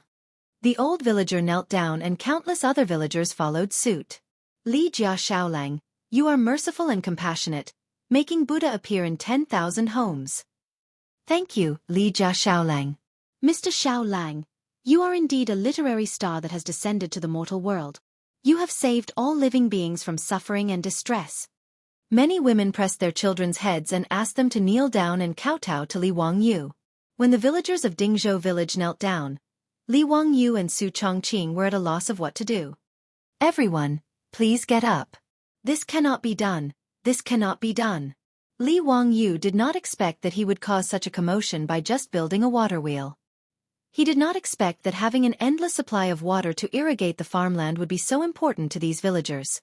Although Dingzhou village did not lack water, but to irrigate and soak the 2,000 mu of land in the village, who knows how much manpower would be needed to step on and overturn carts to fetch water.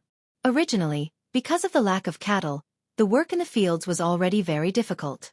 Adding on the labor of fetching water, it was even more difficult.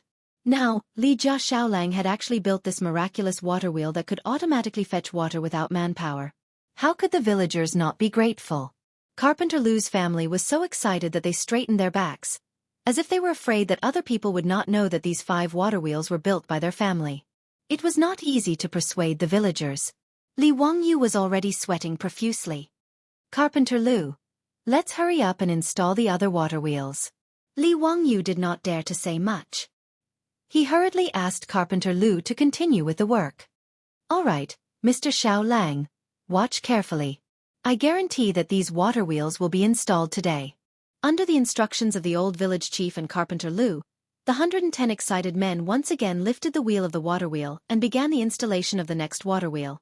In a day, 5 water wheels were erected on the banks of the Gone River. The water of the Gone River flowed endlessly, causing the water wheels to rotate continuously. The water made a gurgling sound as it was lifted by the bamboo tubes and poured into the fields. Li Wangyou's 300 mu of saline alkali soil had been divided into 5 parts. The surrounding areas were all piled high with soil and drainage channels were dug around the fields. Each water wheel corresponded to a field and led the water into the fields to soak the soil. Xiaolang, how long does the soil need to be soaked? Beside Li Wangyou, there was a green-clothed Su Li. He was holding a brush and paper in his hand and writing something seriously.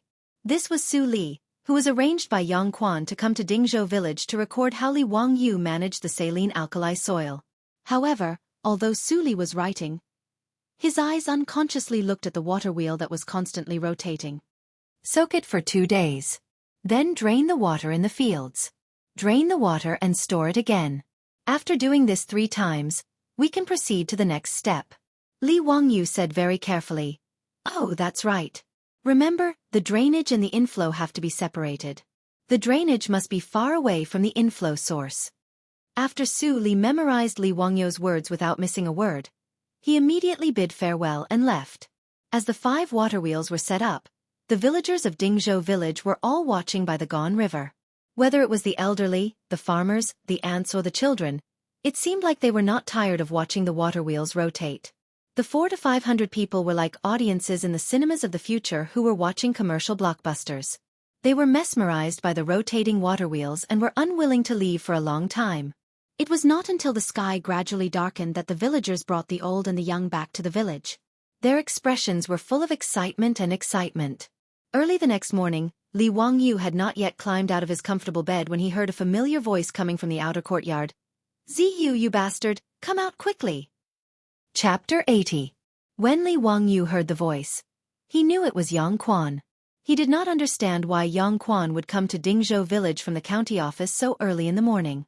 Were all the civil servants in the Tang dynasty so casual about their working hours? They were not professional at all. Li Wangyou complained in his heart as he quickly got up and changed his clothes. The old housekeeper Li Hang also quickly came to the backyard to report, "Lang Jun, Yang Mingfu is here." "I know. I heard his loud voice from the backyard. Did Ming Hao say anything?" Li Hang shook his head. "They did not say anything. They seemed to be in a hurry, but it did not seem to be anything bad." Li Wangyou thought that he had not done anything recently. Could it be that Yang Quan was in a hurry to improve the alkali soil? He had told him that it would take at least a month to see results. It had only been 10 days. What was the hurry? He walked slowly to the central room in the front yard. Before he could greet Yang Quan, he was dragged out by Yang Quan. Ming House, what are you doing?" Li Wangyou was speechless. What was wrong with a man pulling and pulling? Do you dare to change it to a soft girl? "Zio, you bastard. Why didn't you tell me earlier that there was a water wheel? Quick, take me to see how magical the water wheel is." Yang Quan lectured him as he pulled him out. Li Wangyou was confused. What did he mean? He came to Dingzhou village from the county early in the morning just to see the water wheel? Yangzhou wasn't the only one who had come. All of the big shots from the Hu County Yamen had appeared at Dingzhou village. Li Wangyou was just about to greet the deputy, and Registrar Lu Xiao when Yang Quan pulled him out. Let's go. Let's go see the water wheel. Don't be so polite." Li Wangyou could only lead Yang Quan and the others to the Gone River outside the village. Li Wangyou did not expect that the usually quiet riverside would be so lively today. Not only did the villagers of Dingzhou village come to see the water wheel, but the villagers from the surrounding villages also rushed over after hearing the news. The banks of the Gone River were as lively as a market. What made Li Wangyou even more speechless was that he saw many people actually lighting incense sticks and praying to the 5 water wheels on the banks of the Gone River. After a night of continuous watering by the water wheel, Wangyou's land, the 300 mu of alkali soil was soaked in water. It looked like a big lake beside the Gone River. 300 mu of land was nearly 200,000 square meters of land. The 5 water wheels watered the land day and night. This scene was very magical in the eyes of the people of the Tang dynasty. Yang Quan and the other county officials were shocked when they heard Su Li's report yesterday. After repeated questioning, they confirmed that Li Wangyou had really created a tool that could automatically carry water without manual labor. The water wheel looked ordinary in Li Wangyou's eyes, but it made the other county officials unable to sleep well. They rushed to Dingzhou village at dawn to see it with their own eyes. When Yang Quan and the other county officials arrived, the villagers on the embankment immediately made way for them. They did not care about official etiquette. They lifted their robes and ran all the way to the water wheel. Hiss! It really doesn't need manual labor. It automatically rotates non-stop. Lu Xiao could not help but gasp when he saw how the water wheel worked. Yang Quan and the others also saw the structure of the water wheel and how it moved to carry water. They were all very excited.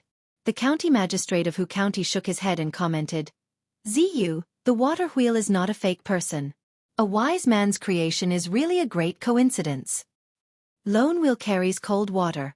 No one is responsible for farming. Ziyu, you actually have such knowledge of how to apply it to the world.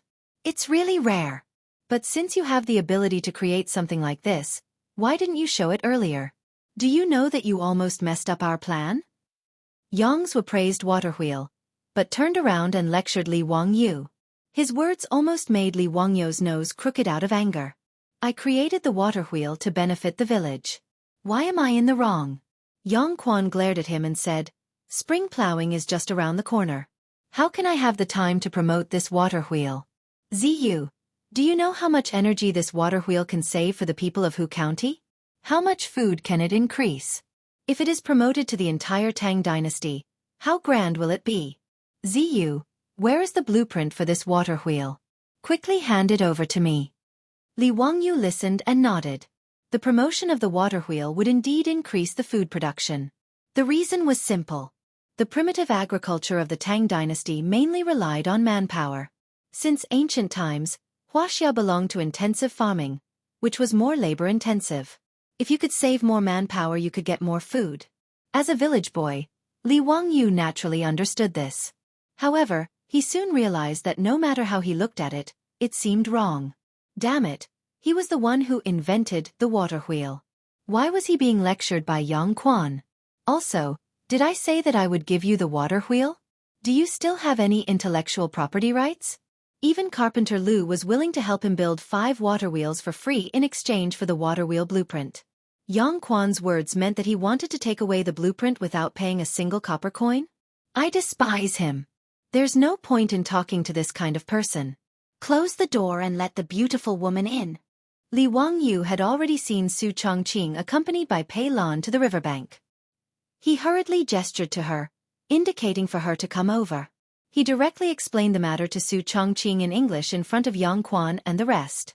Although Li Wangyu's English was average, it was not a big problem to explain it clearly. Yang Quan and the rest were confused. They did not understand what the two were talking about. Ziyu, what are you talking about? Nothing. It's just my hometown dialect, Li Wangyu said with a smile. Yang Quan and Lu Xiao were confused. This Li Ziyu was born in Hu County. What kind of hometown dialect was this? Su Chongqing understood Li Wangyu's words. She smiled sweetly and bowed slightly to Yang Quan and the rest. Greetings to Yang Mingfu. Does the Ming house want to promote this water wheel in the Tang dynasty? Yang Quan knew Su Chongqing. He knew that she was the so-called distant cousin that the secretary Lu Xiao helped to settle in Li Wangyu's family. Naturally, he did not believe this statement. Before the Li family in Hu County was removed from the family, they were relatives of the royal family. How could there be a distant cousin for no reason? However, he would not expose this matter. Although Su Chongqing's background was unknown, Yang Quan would not interfere if the people did not report it. Moreover, Yang Quan could clearly see the vague feelings between Li Wangyu and Su Chongqing. He also knew that the relationship between the two was not ordinary. Yang Quan and Cho Kuan were the same. They could not figure out why Li Wangyu would like such an old woman. Yang Quan and the rest now valued Li Wangyu very much. Naturally, they would not show their authority to Su Chongqing. Lady Su, I do have such a plan. Then how much is Yang Mingfu prepared to pay for the water wheel blueprint for my family? Su Chongqing chuckled. Li Wangyu clearly felt the foxtail behind his beautiful boss was constantly wagging. Chapter 81. Su Chongqing's words stunned Yang Quan and the other officials of the county government. How much money? What did he mean? I've never asked about the price of a restaurant in the city, let alone a few rotten watermelons. No, I got the wrong script. This was a big deal that benefited the country and the people. How could he talk about money? Yang Quan didn't react at all. In his opinion, the water wheel was built for the people. How could Li Wangyu take money? Pay. That's right. Don't tell me that the Ming residence doesn't intend to pay and just take the things from my family? Su Chongqing had a look of disbelief as he stared at Yang Zhuo with his beautiful big eyes. That pitiful look made Yang Zhuo suddenly feel a deep sense of guilt. This isn't taking something from your house. This water wheel is a great merit that can benefit the people. How can you call it taking something from your house? Yang Quan quickly waved his hand. The water wheel was created by my family. Yang Quan explained patiently. This water wheel can help the people of the Tang dynasty live a good life. Zio will be appreciated by all the people. Madam Su, you can't treat it like this. The water wheel was created by my family. The water wheel was created by my family. Yang Quan's face couldn't help but twitch. After a long time he sighed. Okay, it's yours. Madam Su, tell me, what do you want in exchange?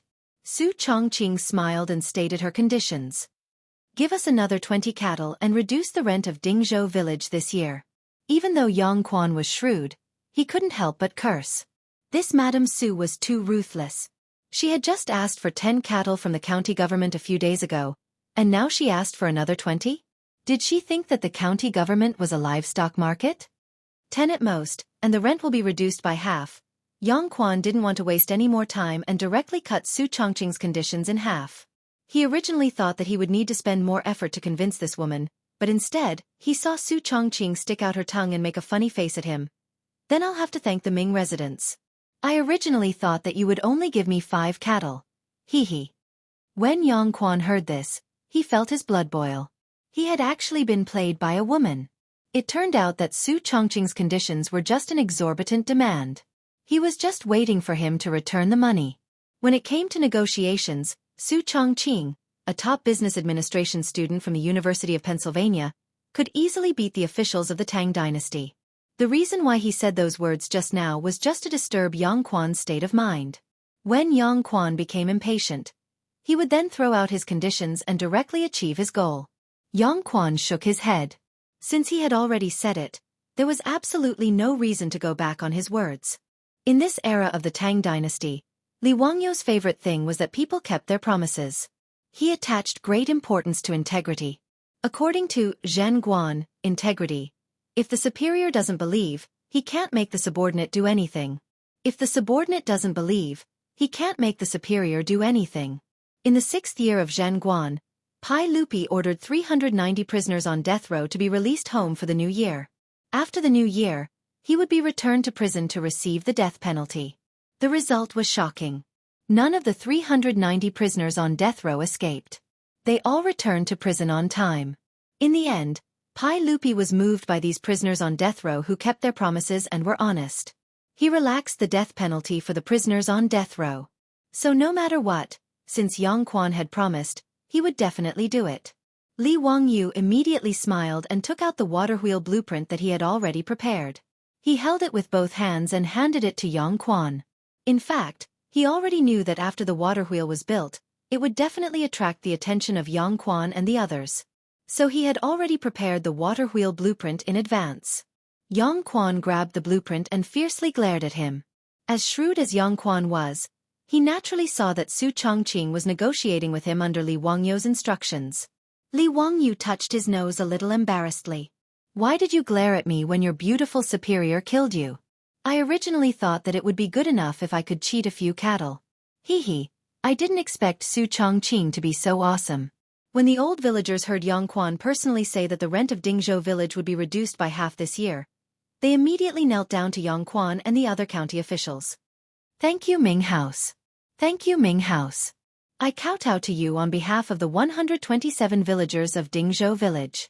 Yang Quan laughed and reached out to help the old villagers up. Mr. Qian, if you want to thank someone, you should thank Li Jia Xiaolang and Su Xiaonyang. This county does not dare to claim the credit. This was exchanged with the water wheel blueprint by the Li family's young man. The old villagers naturally understood his words. They looked at Li Wangyu gratefully again, as if they were going to kneel down. Li Wangyu hurriedly stepped forward to support the old man. Everything about the Tang dynasty was good, but there were always people kneeling down to him from time to time. Li Wangyu really couldn't get used to it. Yu Qi's old villagers kneeling down to him. It really shortened his life. Yang Quan left with satisfaction. Not only did he take away the water wheel blueprint, but he also took Carpenter Lu's eldest son with him. To make a water wheel, the blueprint alone was not enough. The father and son of the Lu family had made 5 water wheels with their own hands. Naturally, they were the most professional water wheel makers in the Tang dynasty. Carpenter Lu was not like Li Wangyu. As soon as he heard that the county magistrate wanted to recruit his eldest son to teach him how to make a water wheel in the county, he hurriedly agreed. Not only did he agree, but he also wanted to recommend himself to help in the county with a smile. Carpenter Lu's attitude finally made Yang Quan feel that he was still the county magistrate. He nodded with satisfaction and squinted at Li Wangyu. The meaning in his eyes was very obvious. He wanted Li Wangyu to learn from others. Li Wangyu just pretended that he didn't see it. He touched his nose and didn't say anything.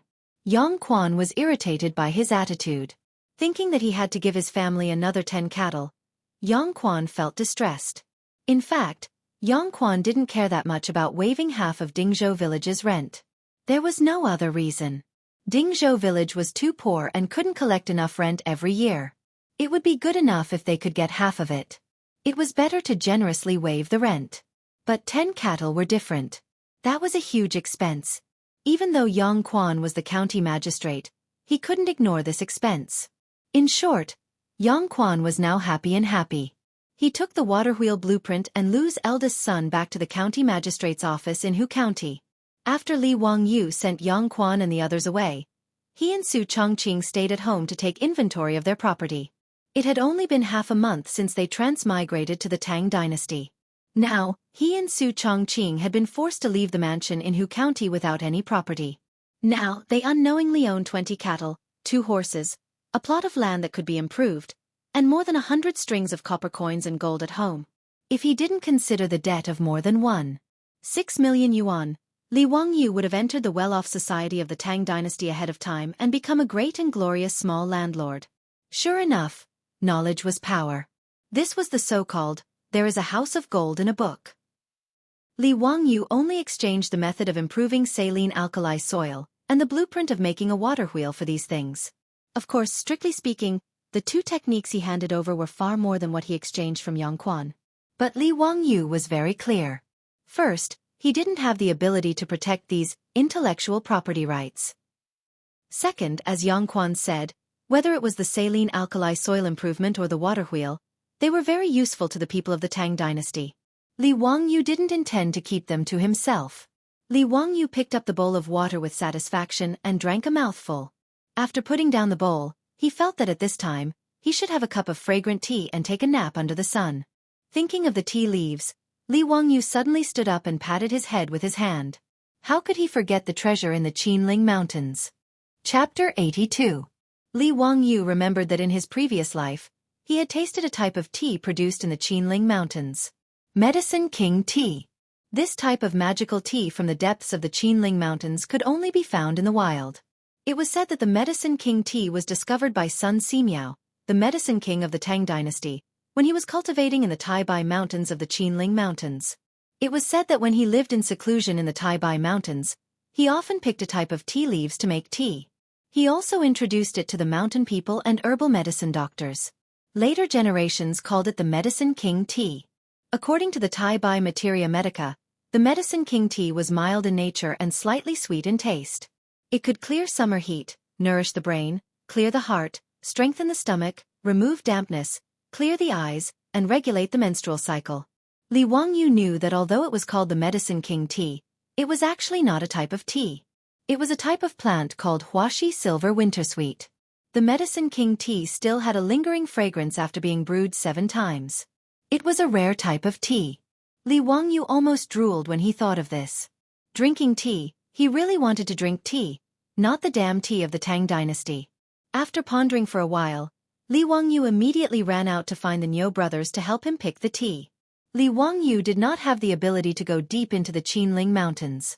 However, the Niu brothers often went into the Qinling Mountains to hunt. If he asked them to help him pick the tea, there would be no problem. If he could pick the Medicine King tea, he and Su Chongqing would have good tea to drink. Thinking of this, Li Wangyu quickened his pace. The Niu brothers were indeed at home. When they heard that Li Wangyu wanted them to help him pick the leaves of a type of plant in the Taibai Mountains, they immediately nodded and agreed without hesitation. Xiaolang, don't worry. Big brother and I are planning to go hunting in the mountains tomorrow. We can help you pick that leaf from Taibai Mountain while we're at it. Niu Wu patted his chest and agreed without a care. Thank you, brothers. When I come back, I will invite you two to eat at home. Li Wangyu said happily. Pig slaughter rice? Niu Wu could not forget the pig slaughter rice he had eaten that day. Niu Yong glared at his younger brother. Only he could think of such a thing. Li Wangyu was speechless. He had to kill a pig just to treat him to a meal? Even the landlord didn't have any extra food. He hurriedly explained, pig slaughter rice is not something that can be made often, but it is still a delicacy made from pork. Li Wangyu described the appearance of the Medicine King tea again. After confirming that the Niu brothers had remembered it, he left. When the Niu brothers went hunting in the Qinling Mountains, they would usually be gone for about a week. Thinking that he would be able to drink tea after a week, Li Wangyu was filled with anticipation. The next day, as expected, Yang Quan kept his word. Early in the morning, he had people rush over and hand over 10 cattle to Li Wangyu. This once again caused a sensation in Dingzhou village. Li Wangyu was very straightforward. He directly handed the 10 cattle to the old villager. Including the previous one, a total of 20 cattle were all lent to the village for spring plowing free of charge. He only needed the village to send people to help him manage the saline alkali soil.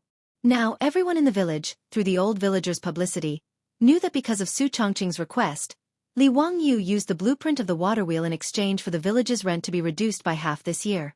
In addition to the cattle lent to the village for free, as well as Li Wangyu's pig slaughter rice that was still unforgettable. In short, now Li Wangyu's prestige in the village was catching up to the old villager, or even surpassing him. If it wasn't for the old villager stopping them, it was likely that many of the villagers would have gone up to Li Wangyu and kowtowed to thank him. Li Wangyu and Su Chongqing were now walking in the village. At any time, there would be villagers enthusiastically greeting them. From time to time, there would be villagers sending fresh mountain goods and river seafood to express their gratitude. The Ox brothers went into the mountains to hunt. Li Wangyu also went to the Gone River and began to guide the villagers who helped him to dig a canal to release water. After being soaked in the river for 2 days, they dug a canal to release water. After the water in the saline alkali soil dried up, they plugged the gap again and released water again. This operation had to be repeated 3 or 4 times to wash out the alkali contained in the soil. Li Wangyu stood on the riverbank and watched everyone work. From the lower reaches of the Gone River, a riverboat slowly came up. This was very rare. Because Chang'an City was downstream of the Gone River, generally riverboats came to the Chong and Eastway Bridge Pier. In addition to fishing boats, there were very few riverboats carrying goods on the Gone River. Li Wangyu curiously looked and saw a person standing at the bow of the boat waving at him. At a glance, Li Wangyu knew that the fatty Cho Kuan had returned. Brother Cho, why did you come by boat? Li Wangyu curiously asked. From Chang'an City to Dingzhou village, it took less than 2 hours on horseback, but by boat it took 2 days. Haha, Xiaolang, thank you so much for the news. My family's Darren asked me to bring you another 100 dan of grain as thanks. Please accept it. Cho Kun stood at the bow of the boat and shouted, 100 dan of grain? This was a pleasant surprise. Li Wangyu now felt that the more grain, the better. Of course he would not refuse. With a face full of smiles, he looked at the riverboat docking and thought to himself that this time Cho Kuan would not charge him for the meal. Yes, I am indeed a good person. I am too generous. Li Wangyu shamelessly praised himself in his heart. If Cho Kuan could hear his inner thoughts, he wondered if he would have the impulse to beat him to death. Li Wangyu was still praising himself when he heard the fatty let out a soft cry. Xiaolang, what are these things that can move on their own? A water wheel. It is used to carry water for irrigation. Li Wangyu explained. Cho Kuan did not have time to talk to Li Wangyu. After jumping ashore, he ran to the water wheel and carefully looked it up and down. This water wheel is amazing. It actually uses water to move it and automatically moves it to carry water. Xiaolang, I'm afraid you didn't create this, right? Cho Kuan, this fatty, was actually able to see the key to the water wheel's movement. This made Li Wangyu somewhat surprised. Li Wangyu nodded. Brother Cho has good eyesight. Haha, actually my family also farms. I wonder if Brother Cho can teach this water wheel to my Cho family? Don't worry, I will use grain to exchange for it. Cho Kuan's small eyes blinked a few times and immediately put forward his request. You want a water wheel? What exchange? I will give you the water wheel blueprint later. After taking 400 dan of grain from the Cho family for free, Li Wangyu did not have the nerve to accept money. If Yang Quan knew that Li Wangyu gave the water wheel blueprint to the Cho family for free, perhaps he would have the heart to kill him with a knife. After all, he was extorted by Li Wangyu for 10 cattle in exchange for the blueprint. After a conversation, Li Wangyu finally understood that the Cho family was not only a big grain merchant in Chong'an, but also a big landowner. Their family owned a large amount of land in Hebei and Jiannan provinces. They had built a plantation specifically for growing grain. North China Plain and Sichuan Plain were the main grain-producing areas of the Tang dynasty. Li Wangyu did not expect the Cho family to have such a big layout. With so much land, the water consumption was naturally huge. Cho Kuan could see the value of this water wheel at a glance, so he proposed to buy the method of making it from Li Wangyu. If the Cho family's plantation was equipped with a water wheel, Cho Kuan estimated that the grain production would increase by at least 10%. Seeing that Li Wangyu was willing to give away the water wheel blueprint, Cho Kuan was overjoyed and repeatedly thanked Li Wangyu for his generosity. Cho Kuan asked someone to help him transport the grain back home. With so much grain, the old housekeeper Li Heng's face was full of smiles. He began to ponder whether or not he should build another granary. Inviting Cho Kuan to sit in the central room, Li Wangyu planned to ask Cho Kuan how his family was going to deal with the locusts that were coming. Chapter 83. Brother Cho, what have you and Mr. Cho prepared these days? Haha, it's all thanks to Xiao Lang's reminder this time. Cho Kuan said proudly. Cho Kuan took a sip of water and continued. My father has sent letters to Jiannan and Hebei provinces to ship all the stored food to Chong'an. In addition, he has transferred funds to buy a lot of food everywhere. My family's treasury has basically been emptied. Li Wangyu didn't expect Cho Yuanliang to be so bold. After learning that the locust plague might break out, he put all his money on it. Looking at the complacent fat man, Li Wangyu thought for a moment and asked, Mr. Cho, did you hoard food and plan to use the locust plague too? Before he finished speaking, Li Wangyu didn't know how to continue. In business, it was understandable that Cho Yuanliang hoarded food to make a fortune, but he felt that it was too low. If that was the case, it was fine if he didn't make friends with the Cho family. Cho Kuan suddenly stood up and glared at Li Wangyu. What do you mean, Xiao Lang? My family has been doing business for generations, but they are upright and never do business against their will. Seeing Cho Kuan so agitated, Li Wangyu was a little embarrassed. He smiled and touched his nose. Brother Cho, don't blame me.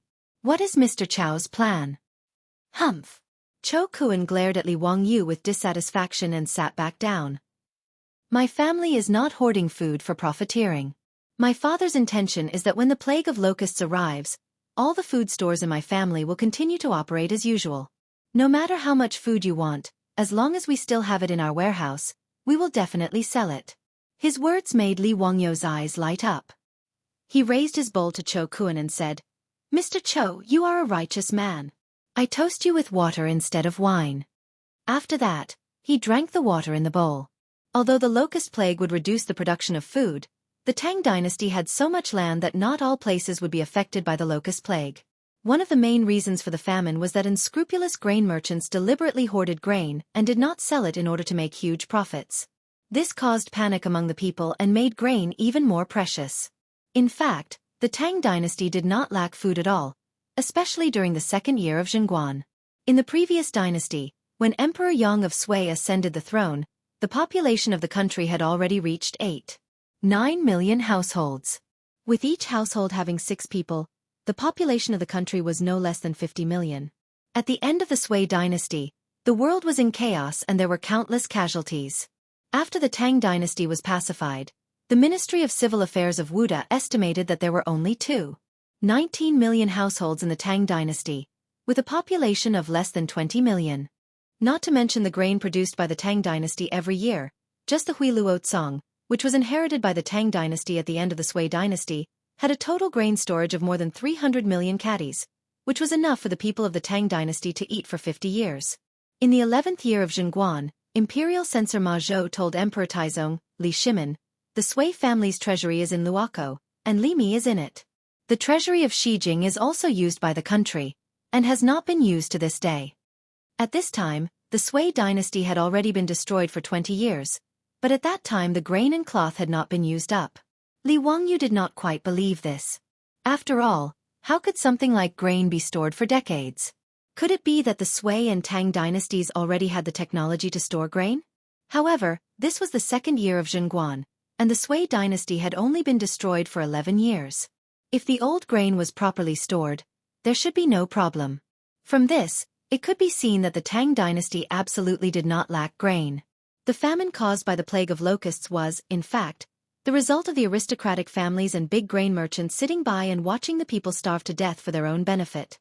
In response to Li Wangyu's praise, Chou Kuan was a little embarrassed.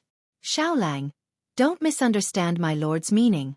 Although it will cause grain to be sold, the price will still follow the market. We will not deliberately lower the price. Of course, haha, I naturally understand what Brother Chou is saying. Li Wangyu laughed. Of course, he understood Chou Kuan's meaning. The price will follow the market. First, Chou Kuan will make a lot of money as the price of grain rises. Second, he will not attract the hostility of his peers. Third, he will not be noticed by the government. Otherwise, if you, a grain merchant, purposely sell grain at a low price, what are you trying to do? Who would be able to bear the label of trying to buy people's hearts? After understanding Chou Kuan's thoughts, Li Wangyu's grudge completely disappeared. He asked Li Heng to prepare dinner and wine. Tonight, he wanted to drink a few cups of wine with Chou Kuan. The Li family's current rule was that there was no distinction between master and servant during mealtime. Everyone ate at the table. Chou Kuan had lived with the Li family for a few days before, so he naturally knew this family rule. However, he did not feel uncomfortable. Just as the sky turned dark, the Li family gave Chou Kuan a shock. In the main room of the front yard, the old housekeeper Li Heng saw that the sky had darkened, so he took out a match and lit a lamp. At first, Chou Kuan did not pay much attention to it. When the lamp was lit, he was surprised to find that it was not an ordinary candle or oil lamp, but a lamp that he had never seen before. The lamp that Li Heng lit was much brighter than an ordinary oil lamp or candle, and there was no black smoke coming out. This made Chou Kuan very curious. Housekeeper Li, what kind of lamp is this? It's very strange. Haha, this is a biogas lamp made by my Lang Jun. It does not use lamp oil, nor does it emit black smoke. Old me does not know what kind of biogas Lang Jun uses. In short, this lamp can be lit all night. It is very magical. When Li Heng talked about the biogas lamp, he was full of praise. In his opinion, the biogas lamp was simply the work of the immortals.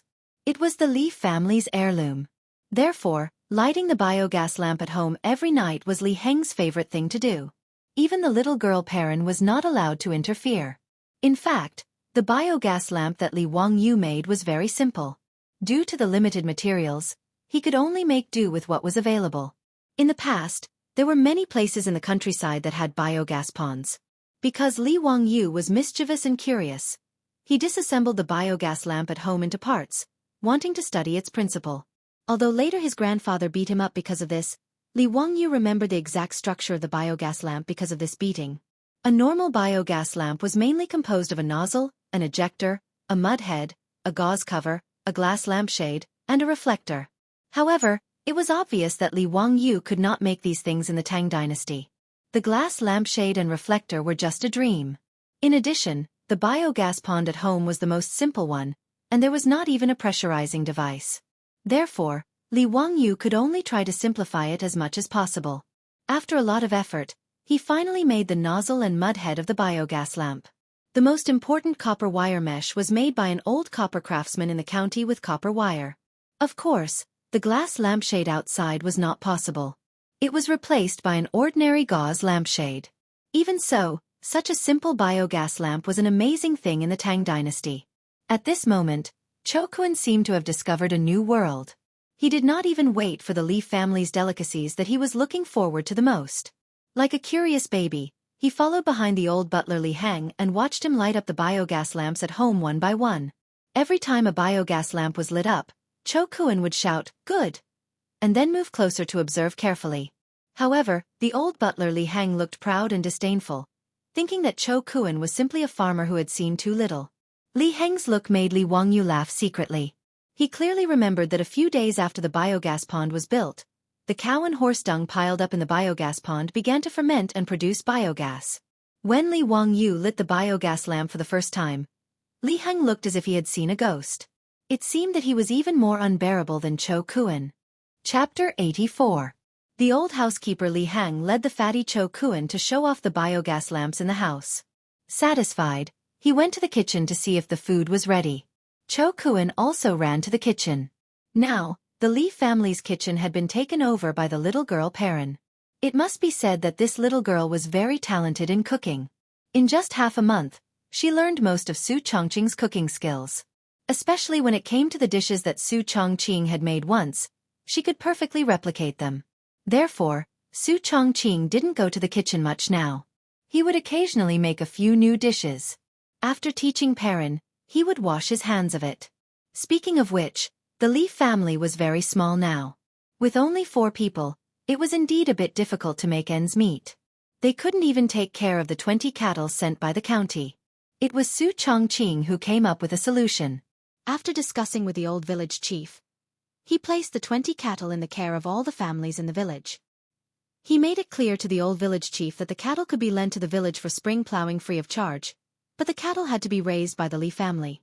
Moreover, once the Li family needed them, they could take the cattle for use at any time. In Li Wangyu's eyes, these conditions were very harsh, but the old village chief was overjoyed. Moreover, there was an endless stream of families in the village who were willing to adopt the cattle. The 20 cattle almost broke the old village chief's doorstep. Li Wangyu could only look up and sigh. They were still too poor. As for the 2 horses, neither Li Heng nor Li Wangyu was willing to send them to the village to be raised. Li Wangyu now also liked riding horses. When he was free, he would take the horses out and ride them around the village. He received all kinds of envious and jealous gazes from the villagers. What Li Wangyu didn't expect was that his beautiful boss also knew how to ride a horse. Moreover, she was much better at it than him. From time to time, the 2 would ride horses together to relax. While chatting, Li Wangyu found out that Su Chongqing was actually a member of an equestrian club in Chengdu. Hearing this, Li Wangyu couldn't help but gnash his teeth. He had heard of the equestrian club. The annual membership fee was 100,000 renminbi. It was simply a scam. And Su Chongqing was actually a member of that club. He was too rich. As a department manager, Su Chongqing's annual salary was in the 7 digits. Of course, he could afford the equestrian club. It was a pity that he worked himself to death, and his annual income was only 6 figures. It was not easy for him to get a mortgage to buy a house, but before the day of delivery, his beautiful boss stepped on the accelerator and sent him to the Tang dynasty. It was really unreasonable. Fortunately, the heavenly Tao was good at reincarnation. If you don't believe it, just look up and see who the heavens will spare. His beautiful boss stepped on the accelerator and not only sent Li Wangyu, the pride of the whole village, to the Tang dynasty, but she also inexplicably brought him along. Every time he thought of Su Chongqing's stupefied appearance after falling into his bathtub, Li Wangyu couldn't help but want to laugh. The 2 horses at home were both docile mares. One was red and the other was white. The white horse was unreasonably occupied by Su Chongqing, which made Li Wangyu full of melancholy and worry. Li Wangyu's little grievance was clearly seen by his beautiful boss. She proudly raised her beautiful neck and said, "Humph, don't think that you are a prince just because you have a white horse. Be careful not to become a monk." Her words were so reasonable that Li Wangyu was speechless. In short, Lai Hot was now a family of 4, so he had to do a lot of things by himself. Cho Kuan, who was used to being served by others, was still not used to this. However, the delicious dishes of the Li family made it difficult for him to give up. If Cho Kuan was in modern times, the most suitable occupation for him would definitely be a gourmet, commonly known as a foodie. For a mouthful of food, he actually disregarded his reputation as the young master of the Cho family and shamelessly followed behind the little girl Perrin, just to see what delicious food would be served tonight. Today, the villagers sent freshly caught river fish to the Li family. The little girl directly made fish with pickled cabbage and pickled cabbage. The fragrance that assailed his nostrils made Cho Kuan almost drool. Cho Kuan was very satisfied with the dinner at the Li family. He felt that it was a wise decision to come to Dingzhou village from Chang'an. Of course, this was not only because the fat man was a foodie, but also because Li Wangyu gave Cho Kuan too many surprises and shocks, which made Cho Kuan feel that his father really had a sharp eye. After not seeing each other for just over 10 days, Cho Kuan found that the Li family suddenly had a lot of differences. Not to mention the magical methane lamp, even in the kitchen, Perrin fiddled with a bamboo pipe that could produce water by itself, which also amazed him. Ignoring the little girl's supercilious eyes, the fat man excitedly fiddled with the valve on the bamboo pipe for a long time, watching the water flow out and disconnect. He was having a lot of fun. In her heart, Perrin directly labeled Cho Kuan as a fool, but she completely forgot that a few days ago, she seemed to be doing the same thing as the fat man. And the Li family's newly renovated toilet made Cho Kuan completely crazy. At that time, he wanted to relieve himself, so he walked around the Li family's front yard and backyard 3 times, but still couldn't find the toilet.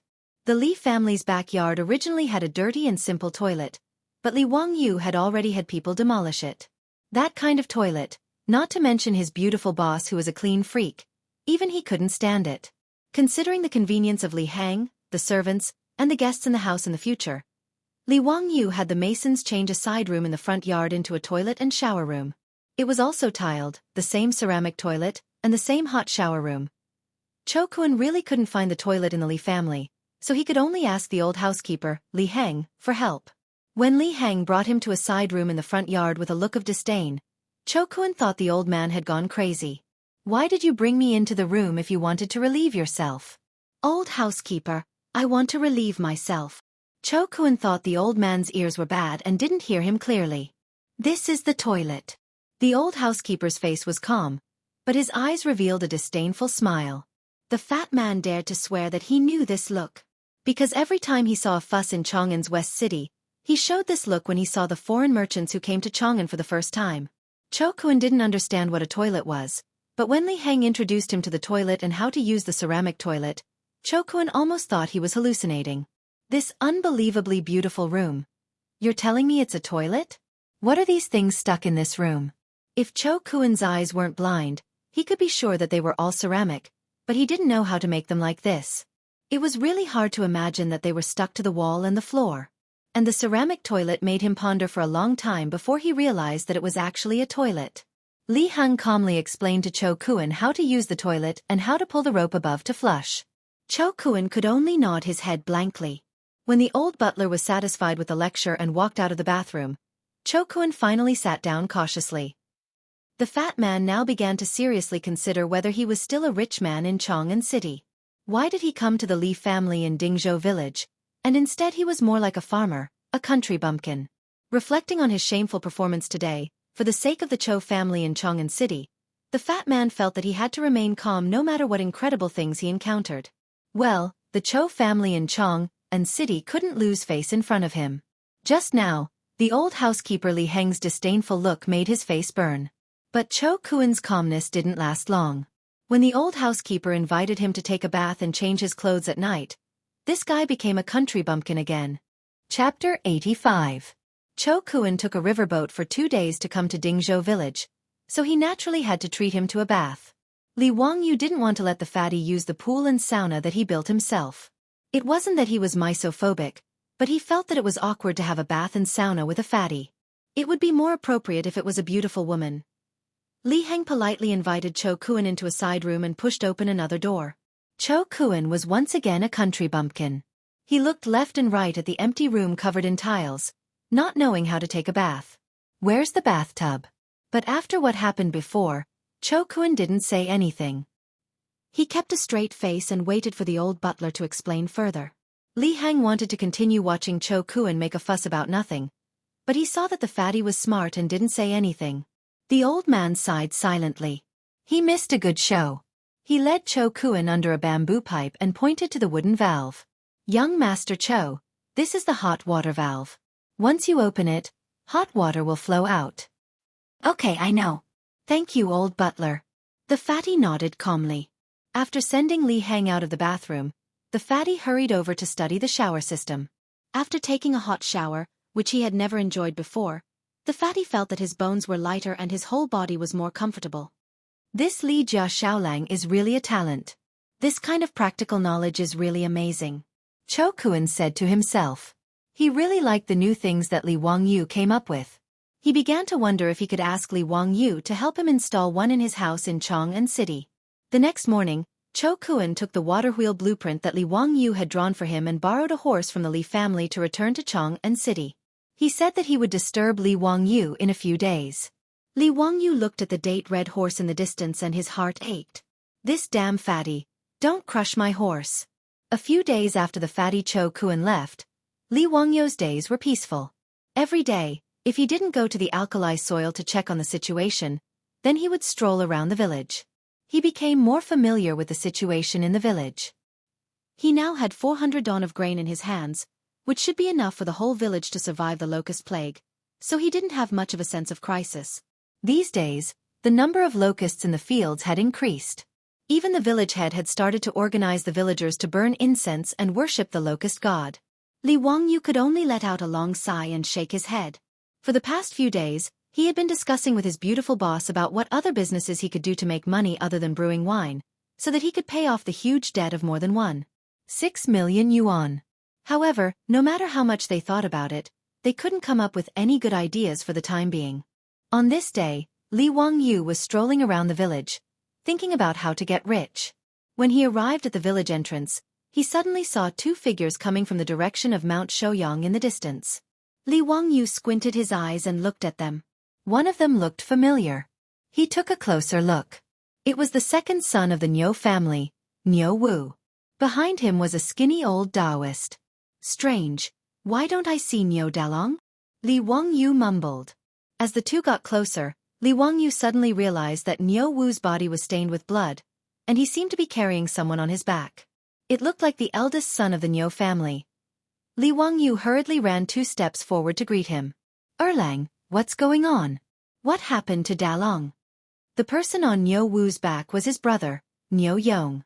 However, Niu Yong had already fainted. His eyes were tightly shut, and he was also stained with blood. My brother was scratched by a black bear in order to save this damned old Taoist. Now his life is hanging by a thread. Niu Wu's eyes were wide open, and his eyes were red. He gritted his teeth and spat out these words one by one from his throat. Niu Wu's appearance of choosing a person to devour made Li Wangyu somewhat apprehensive. He didn't have time to look at the old Taoist, and quickly went forward to check on Niu Yong's condition. Niu Yong's injury was on his back. It looked like it had already been bandaged, but the cloth wrapped around the wound was still bleeding. Second son, Dalong's injury isn't fatal. Why is he unconscious? Li Wangyu asked, puzzled. How could an injury on the back make Niu Yong, who was as strong as an ox, faint? Could it be that his internal organs were injured? I don't know. After my brother was injured, it was this old Taoist who bandaged him. He was fine at that time, but that night, his body became feverish and he fainted. This damned old Taoist actually told me that my brother was probably doomed. So I carried him down the mountain. I had to take him to the county to find a doctor to save his life. Xiaolang, quickly lend me your horse. Niu Wu's words made Li Wangyu understand Niu Yong's injury. If there was no accident, it was most likely that the wound wasn't disinfected, and the infection caused a high fever and other complications. This wasn't because Li Wangyu knew any medical skills, but because most people in the future more or less knew medical common sense. Wild beasts like black bears had countless bacteria in their claws. If they weren't disinfected with alcohol or iodine immediately after being scratched, it was easy to be infected by bacteria. In Li Wangyu's opinion, there shouldn't be any common sense in this area of first aid in the Tang dynasty.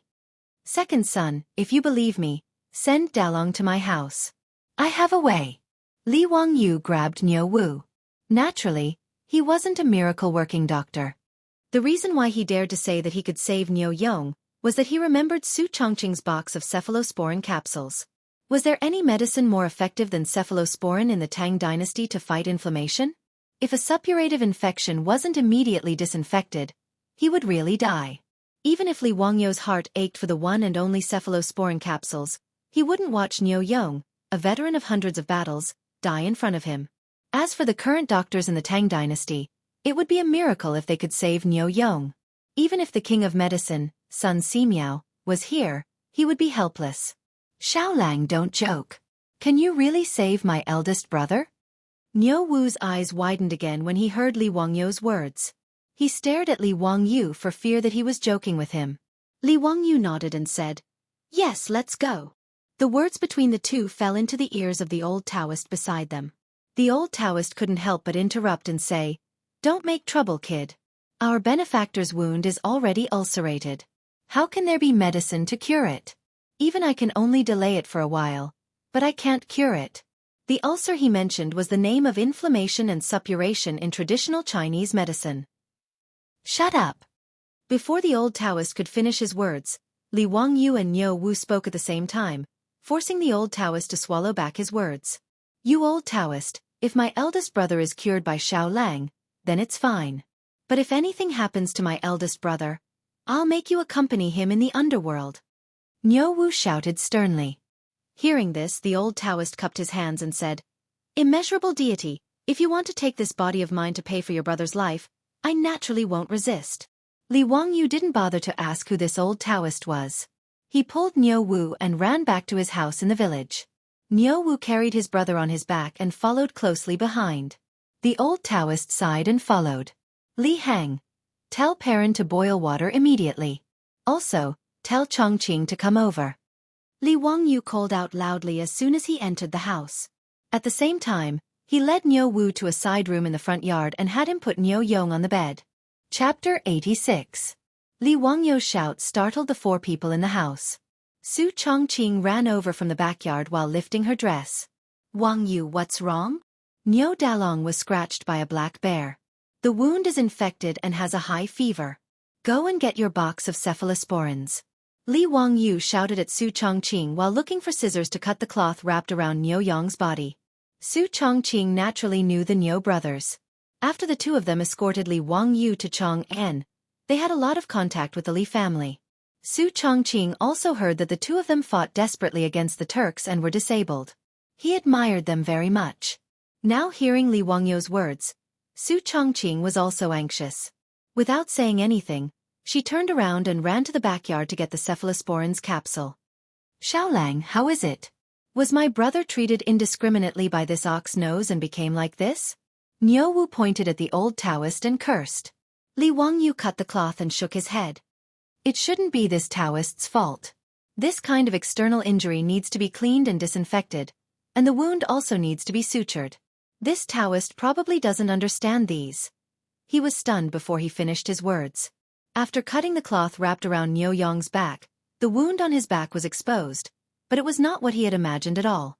Li Wangyu only had a lot of thoughts in his mind. He was King cheated by the unscrupulous directors and screenwriters of the later generations. What happened to the careless application of herbs and even plant ash as wound medicine? What happened to the suturing technique? Li Wangyu wanted to rely on the suturing and debridement techniques he knew to show off in the Tang dynasty, but now looking at Niu Yong's back, the wound had obviously been sutured. What was this? He looked up at the old Taoist in a daze. "Taoist, this is the wound you sutured?" "Boundless Lord, the wound of our benefactor was indeed sutured by me." "You also know suturing techniques? When did you transmigrate to the Tang dynasty?" Li Wangyu asked stupidly. When Su Chongqing heard this, she carefully moved her feet and came over to take a look at the wound on Niu Yong's back. She couldn't help but let out a soft cry and quickly covered her little mouth with her hand. "What is transmigration? I naturally know how to suture wounds. What's so difficult about that?" There is a detailed record in the theory on the origin of diseases that using mulberry thread to stitch up the skin is not a secret. Naturally, Li Wangyu did not understand what the old Taoist was talking about. He just nodded his head dumbly. He thought of something and asked, "Is there any disinfectant?" "Disinfect? Sterilize?" The old Taoist priest pondered over Li Wangyu's words and asked uncertainly, "Are you talking about killing insects and maggots?" At that time, I had already used skullcap and pig fat to wash your wounds. What was the old Taoist saying? Li Wangyu did not understand at all. Could the decoction of Scutellaria and lard kill bacteria? Could it be pseudoscience?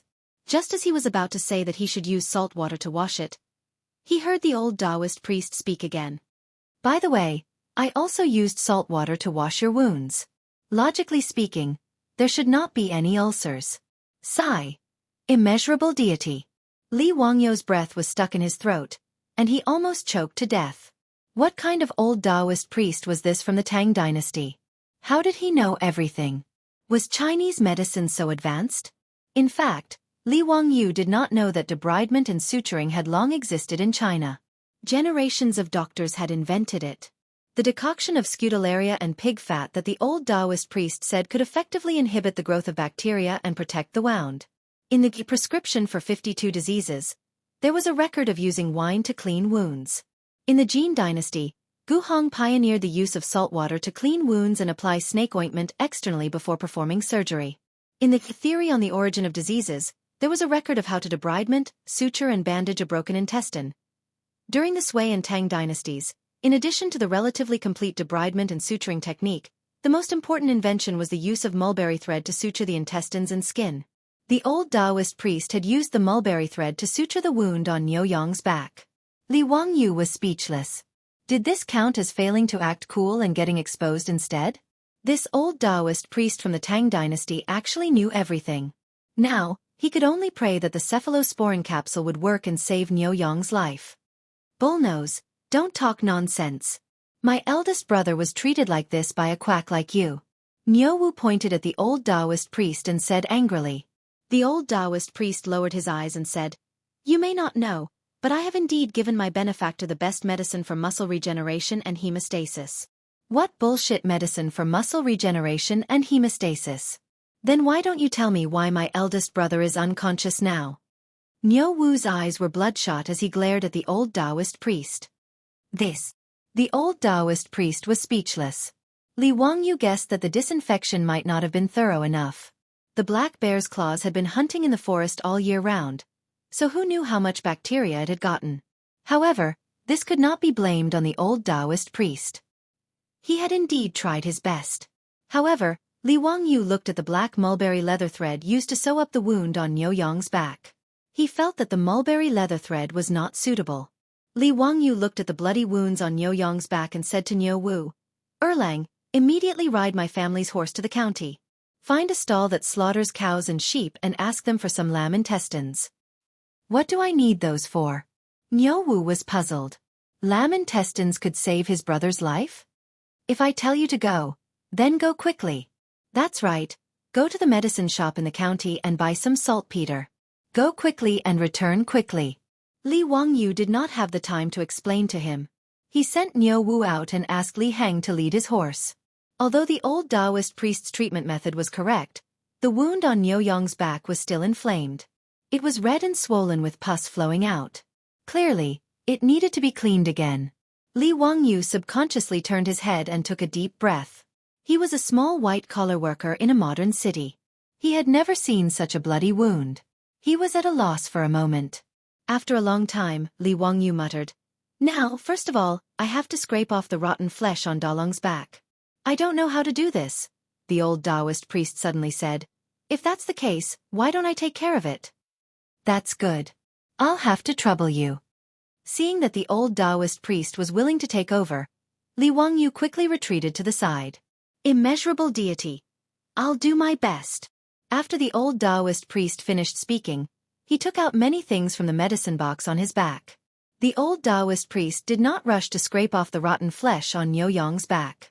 Instead, he took out silver needles, identified the acupuncture points on Niu Yang's back, and began to prick them. "Taoist priest, what are you doing?" Li Wangyu asked curiously. The old Taoist priest's face was calm. "It's too late to decoct the anesthetic powder now. I'll prick the acupuncture points with silver needles to reduce the pain." Acupuncture anesthesia? Li Wangyu was stunned when he heard the old Taoist priest's words. Could it be that the legendary acupuncture anesthesia in traditional Chinese medicine was real? This old Taoist priest actually had such a unique skill? It was said that acupuncture anesthesia was to use the needle to stimulate a certain acupuncture point or certain acupuncture points to achieve the purpose of analgesia. It could be performed without anesthesia. However, these were just legends in later generations. No one had ever seen a hospital that could perform surgery without anesthesia. Li Wangyu looked at Niu Yong curiously. Although Niu Yong was in a coma, his body would twitch unconsciously from time to time because of the pain from the wound. After the old Taoist priest pricked several silver needles on his back, Niu Yong gradually calmed down, as if he had fallen into a deep sleep. It was amazing. The old Taoist priest took out an iron lancet and prepared to clean the wound on Niu Yong's back. "Stop!" Li Wangyu quickly shouted. Chapter 87. This old Taoist priest did not even disinfect his knife and directly cut the wound.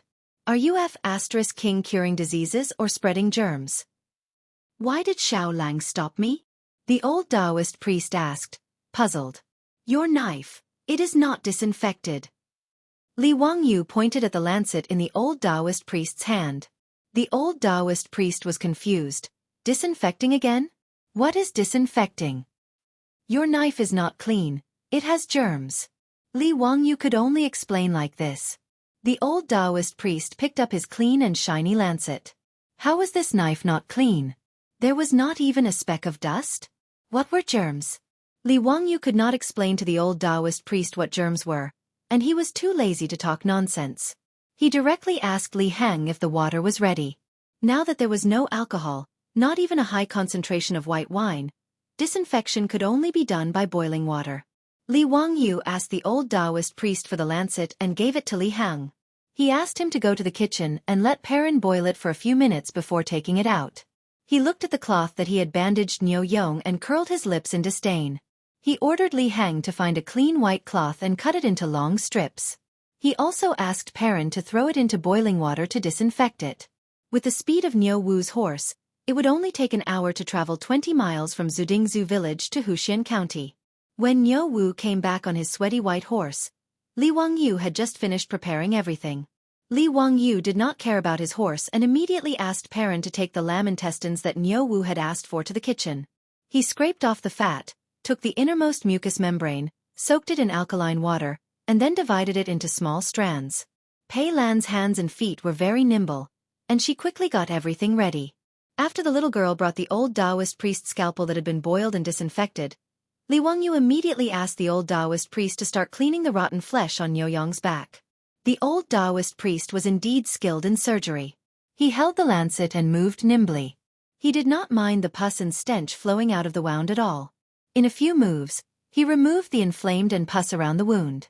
His technique was very professional. Perrin, is the warm water ready? Lang Jun, it's ready. Should I bring it in now? Okay, remember to add more salt.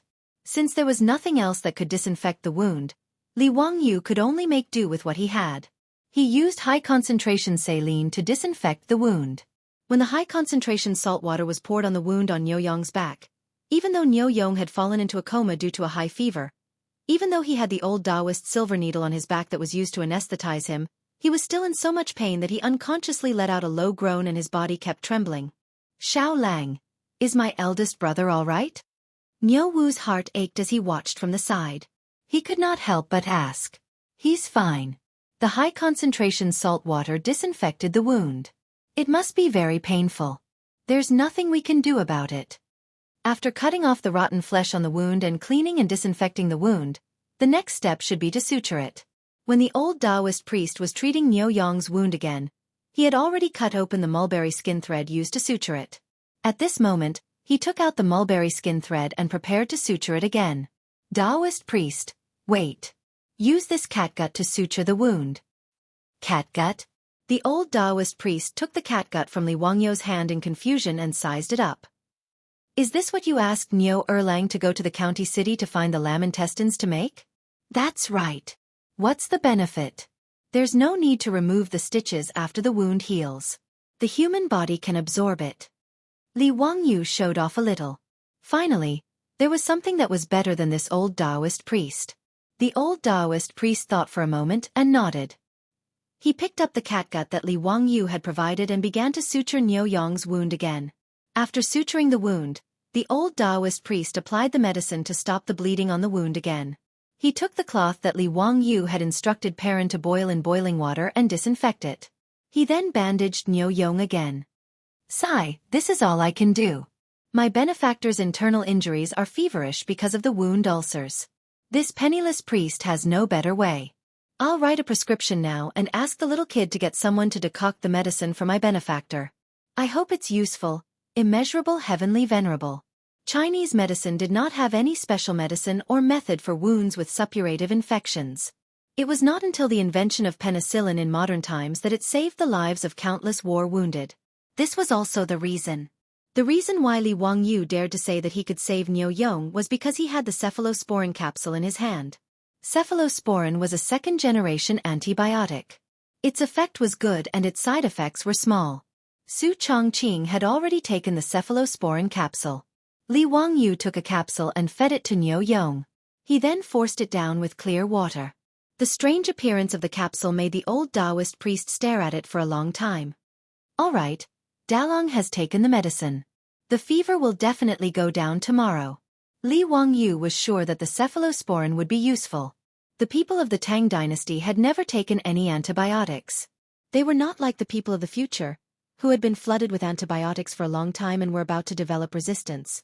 After eating cephalosporin for 3 days, Li Wangyu believed that he would be able to save Niu Yong's life. But what if eldest brother's fever doesn't go down? Niu Wu was still very anxious. The old Taoist priest had told him before that this fever was very deadly. Li Wangyu reached out and touched Niu Yong's forehead. It was burning hot. Even without a thermometer, Li Wangyu was sure that Niu Yong's body temperature was between 39 and 40 degrees Celsius. Such a high fever really needed to be cooled down immediately. If the fever didn't go down, it would cause dehydration and acid-base balance disorder. In serious cases, it could even cause cerebral edema. It's okay. I'll use ice to lower Dalong's temperature in a while. Don't worry. Li Wangyu said confidently. He had already considered this problem. Ice? It's early February now. Where would there be ice? Xiaolang, did you dig an ice cellar in your house? Niu Wu asked in surprise. Naturally, there was no such thing as a refrigerator in ancient times.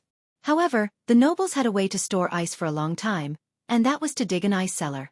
In the Book of Songs, there was a record of chiseling ice in winter for the nobles to use in summer.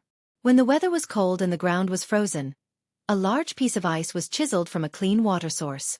Then, it was placed in a specially dug ice cellar and sealed for preservation. This way, it could be stored until the midsummer of the next year. This method of storing ice was very expensive. Unless one was very rich, they would never be able to afford it. Li Wangyu's house in Huxian had an ice cellar. But now, there was no ice cellar in the old house in Dingzhou village. Hee, there's no need to store it. Did you buy the saltpeter I asked you to buy? Naturally, I bought it. What's the use of saltpeter? Niu Wu took out a bag of saltpeter and handed it to Li Wangyu. It's used to make ice to lower the temperature of Dalong's body.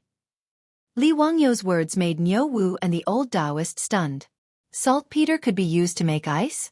The old Taoist stroked his beard and said, Saltpeter is salty, bitter and cold. It goes to the stomach and large intestine. It expels heat and laxative, moistens dryness, softens and clears heat. It can be used for stagnation, dryness, swollen throat, red eyes, mastitis, and hemorrhoids. But this is the first time this poor Taoist heard that saltpeter can be used to make ice. Kid, don't make trouble. Chapter 88. Fortunately, Li Wangyu had transmigrated to the first year of the Tang dynasty, so he could show off his ability to make ice with saltpeter. If he had transmigrated a few years later, everyone would have known about it. During the Tang and Song dynasties, people had already discovered that saltpeter would freeze water if it was put into water. However, in the second year of Zhenguan, Li Wangyu said that saltpeter could make ice, but no one believed him.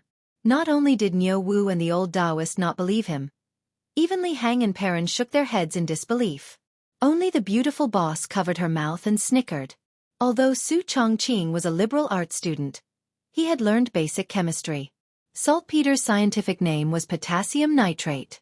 When it dissolved in water, it absorbed heat, and when the temperature dropped, the water would freeze. Li Wangyu saw that they didn't believe him, so he didn't say much. He asked Perrin to fetch a large wooden basin and a small cylindrical basin. He poured the water into the wooden basin, poured the saltpeter into the wooden basin, and then poured the water from the copper basin into the wooden basin. Soon, under the astonished gaze of the old Taoist, the water in the wooden basin began to slowly freeze. Then the water in the copper basin also began to slowly freeze. What kind of magic is this? Niu Wu's eyes widened as he looked at the ice in the basin in disbelief. The old butler's knees almost went soft again. Fortunately, Li Wangyu held him up. Li Hang, what are you doing? Lang Jun, have you become an immortal? Turning water into ice with a touch. This is an immortal magic. The little girl Perrin was no better than Li Hang. She covered her mouth and widened her black eyes. She also couldn't believe her eyes. Only the old Taoist, after being astonished for a while, began to think about the reason behind it. He even reached out to touch the ice in the wooden basin to test the temperature. Immeasurable deity, so saltpeter can make water freeze. This poor Taoist understands now. The old Taoist bowed and whispered a Taoist name. Li Wangyu looked at the old Taoist priest in surprise and then understood. These Chinese Taoists could be said to be the earliest batch of chemists in China. Even gunpowder was created by these Taoists when they were refining pills. It was not surprising that they had some basic knowledge of chemistry. However, in Li Wangyu's opinion, these Taoist priests were not so much chemists, but a group of terrorists. All day long, they would randomly refine some messy things and trick others to eat them. They were simply immoral. Li Wangyu dared to swear that if anyone dared to feed him a pill made of mercury, lead, sulfur, cinnabar, he would definitely raise his blade and kill them. This group of terrorists simply had amazing imagination. They had no choice but to admit defeat. In the time it took for an incense stick to burn, the two basins of water turned into ice cubes under everyone's gaze. Li Wangyu took out the copper basin and had Niu Wu use a knife to cut open the ice in the wooden basin. He wrapped the basin in a towel and stuffed it under Niu Yong's armpits, inner thighs, and forehead to lower the temperature. After Niu Yong ate the cephalosporin and had the ice cubes to lower his temperature, his originally rapid breathing quickly calmed down. The old Taoist priest pulled his hand over and felt his pulse. He was very surprised. His pulse is stable and strong. Benefactor has actually taken a turn for the better.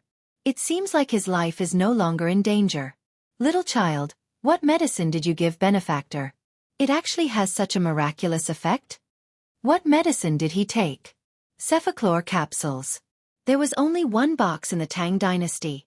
Li Wangyu naturally could not answer like this. He could only smile mysteriously. Miraculous medicine, antibiotics. It's a pity that there's only these. There won't be a second box in 1,000 years. He shook the box of cephalosporin capsules at the old Taoist priest and Niu Wu. There were only 27 cephalosporin capsules in a box. One capsule needed to be taken 3 times a day for 3 consecutive days. In other words, this box of cephalosporin could only be taken for 3 courses of treatment. It would be gone forever. Li Wangyu did not feel any heartache when he took out 9 cephalosporin capsules to save Niu Yong's life. He felt that it was worth it. Compared to Niu Yong's life, his sacrifice was not worth mentioning. His words shocked Niu Wu. Niu Wu did not expect that Li Wangyu would take out such a precious medicine to save his elder brother. Xiaolang Iyu. Niu Wu, who was 8 feet tall, did not know what to say at this time. He simply knelt down in front of Li Wangyu and kowtowed a few times. His reaction shocked Li Wangyu. He quickly reached out to pull Niu Wu back. However, Li Wangyu's small body could not pull Niu Wu back. He could only reluctantly accept Niu Wu's heavy kowtow. Erlang, what are you doing? Did I, Li Wangyu, save Dalong because of this? Li Wangyu was speechless and rolled his eyes. Why did the people of the Tang dynasty like to kowtow so much? I can't stand it. Xiaolang, this is what I should do. If I don't kowtow a few times to you, Big Brother will beat me to death when he wakes up. Niu Wu replied in a muffled voice. Niu Yong's crisis was resolved. Everyone was in a good mood.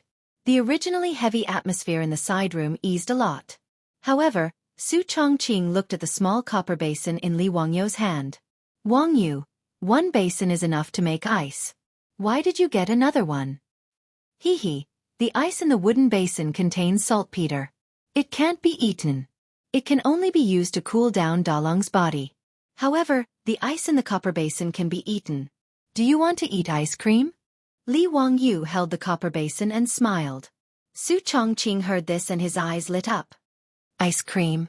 Can you make it? Try it. The taste should not be bad.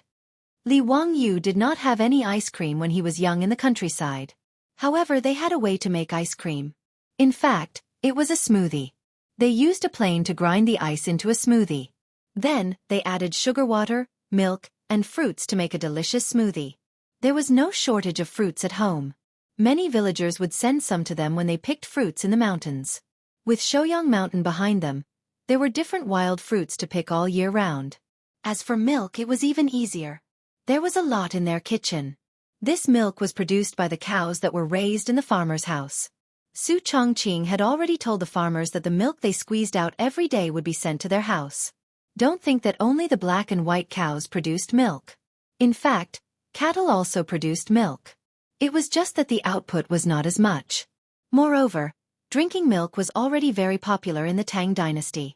In the murals of the Mogao grottos, there were many scenes of peasant women milking cows. During the Tang and Song dynasties, there were also many famous people who liked to drink milk. Bai Juyi was also a milk lover. After grinding the smoothie, mixing the milk, fruit, and sugar water, the first smoothie in the Tang dynasty was ready. Li Wangyu asked Perrin to prepare a small bowl for everyone. Although it was early spring and the weather was still a little cold, no one refused such a delicious and tempting bowl of smoothie. Even Niu Wu temporarily put down his worries about his elder brother and drank the bowl of smoothie in one gulp. Delicious! Xiaolang, this smoothie of yours is really delicious. The old Taoist was also very interested in the smoothie and nodded repeatedly as he ate. After everyone finished eating, the little girl Perrin took away the bowls and chopsticks.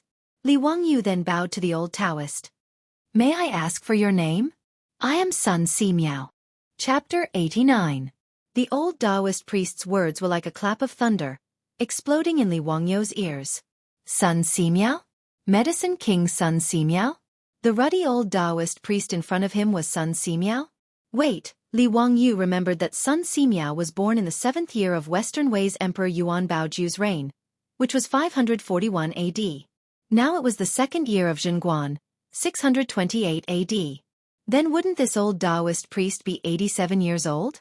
However, the history books also recorded that Sun Simiao lived for 141 years, so it seemed that this old man was still very young. Li Wangyu suddenly had the urge to kowtow.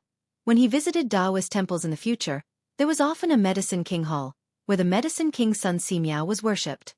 And now, he actually saw the real person. Su Chongqing's reaction was not much better than Li Wangyu's. He was also stunned and looked at the old Taoist priest. Son, Taoist priest's son, how old are you this year? Li Wangyu wanted to confirm whether this old Taoist priest was the legendary medicine king Sun Simiao. The old Taoist priest twirled his beard and laughed. This year is already the year of the Staff dynasty, and it's almost the year of the hunchback. As expected, this was the medicine king Sun Simiao himself. The year of the Staff dynasty, 80 years old. The year of the hunchback, 90 years old. This was simply a person's fortune. Old immortal son, please forgive my rudeness. Li Wangyu immediately bowed. This Taoist priest is not worthy of being called an immortal. This Taoist priest is still searching for the way of immortality. Little kid, don't call me that. The conversation between the two made Niu Wu stare. Xiaolang, why are you calling this Taoist priest old immortal? He's just a quack. My elder brother was almost killed by him. Li Wangyu was speechless. This idiot. Erlang, don't speak nonsense. Old immortal son is a divine doctor. You can't be rude. Niu Wu's neck stiffened. What divine doctor? A fame-fishing Taoist priest. If he's so good, why didn't he cure my elder brother? It was Xiaolang who used the divine medicine to save Big Brother's life. His words made Li Wangyu roll his eyes silently. No matter how good Sun Simiao was, he really didn't know anything about bacterial infections, let alone antibiotics to save lives. Li Wangyu wanted to defend Sun Simiao, but Sun Simiao said, Niu Erlang is right. I'm still not good at medicine. Little doll, what is the bacteria you were talking about? What was the meaning of disinfection? What kind of medicine was the antibiotic? Can you explain it to me, little girl? Sun Simiao's series of questions confused Li Wangyu. How was he going to explain this to the old Taoist? Bacteria. Bacteria are tiny creatures that can't be seen with the naked eye. Old Immortal is a Taoist, but you should also know that there is a saying in Buddhism, a drop of water in Buddhism, 84,000 lives. That's the bacteria. Li Wangyu's nonsense caused Sun Simiao to fall into deep thought. After a long while, the old Taoist raised his head. How did you know about this bacteria? I saw it with a microscope. Li Wangyu said it out of habit. After saying it, he felt that it was inappropriate. Was he going to explain what a microscope was again? Sure enough, when Sun Simiao heard this, he immediately asked, "What is a microscope?" "Little doll, can I take a look?" "No, I don't have a microscope. It needs to be made of glass." "Oh no, it's made of crystal. It can be used to see microscopic creatures." Li Wangyu felt like he was going crazy. Then this bacteria is the main cause of ulcers? Sun Simiao asked again. Bacteria do cause inflammation in the wound, which is the ulcers that old Immortal mentioned. It also makes people sick. Then disinfection is to kill the bacteria. Li Wangyu wiped the sweat off his forehead. That's right, that's it. What are antibiotics? It's a drug that can kill the bacteria in the body. Li Wangyu didn't know anything about this, so he could only bluff. Then, little doll, do you know how to make antibiotics? Sun Simiao continued to ask. Li Wangyu's face had already turned bitter. When the beautiful superior saw that Sun Simiao kept asking him questions, she couldn't help but snicker. Serves you right for being so talkative. Li Wangyu didn't dare to say anything more. He quickly changed the topic and turned to ask Niu Wu, "Erlang, how did your big brother get injured?" "It's just a black bear. It shouldn't be a problem for you two brothers, right?" It would have been better if he didn't mention it. Once he mentioned Niu Yong's injury, Niu Wu glared at Sun Simiao. It's all this Taoist's fault. Big brother was scratched by the black bear because he was trying to save him. Niu Wu began to tell Li Wangyu about Niu Yong's injury.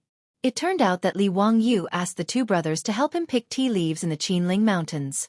After entering the Qinling Mountains, the two brothers went straight to Tai Bai Mountain. They found the plant that Li Wangyu described.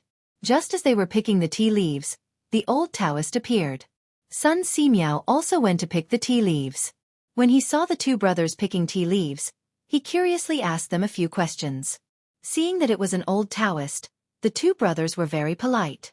They even asked the old Taoist how to pick the tea leaves. Just as the three of them were talking, an accident happened. A black bear rushed out of the forest and pounced on the old Taoist. The black bears in the Qinling Mountains usually didn't take the initiative to attack humans.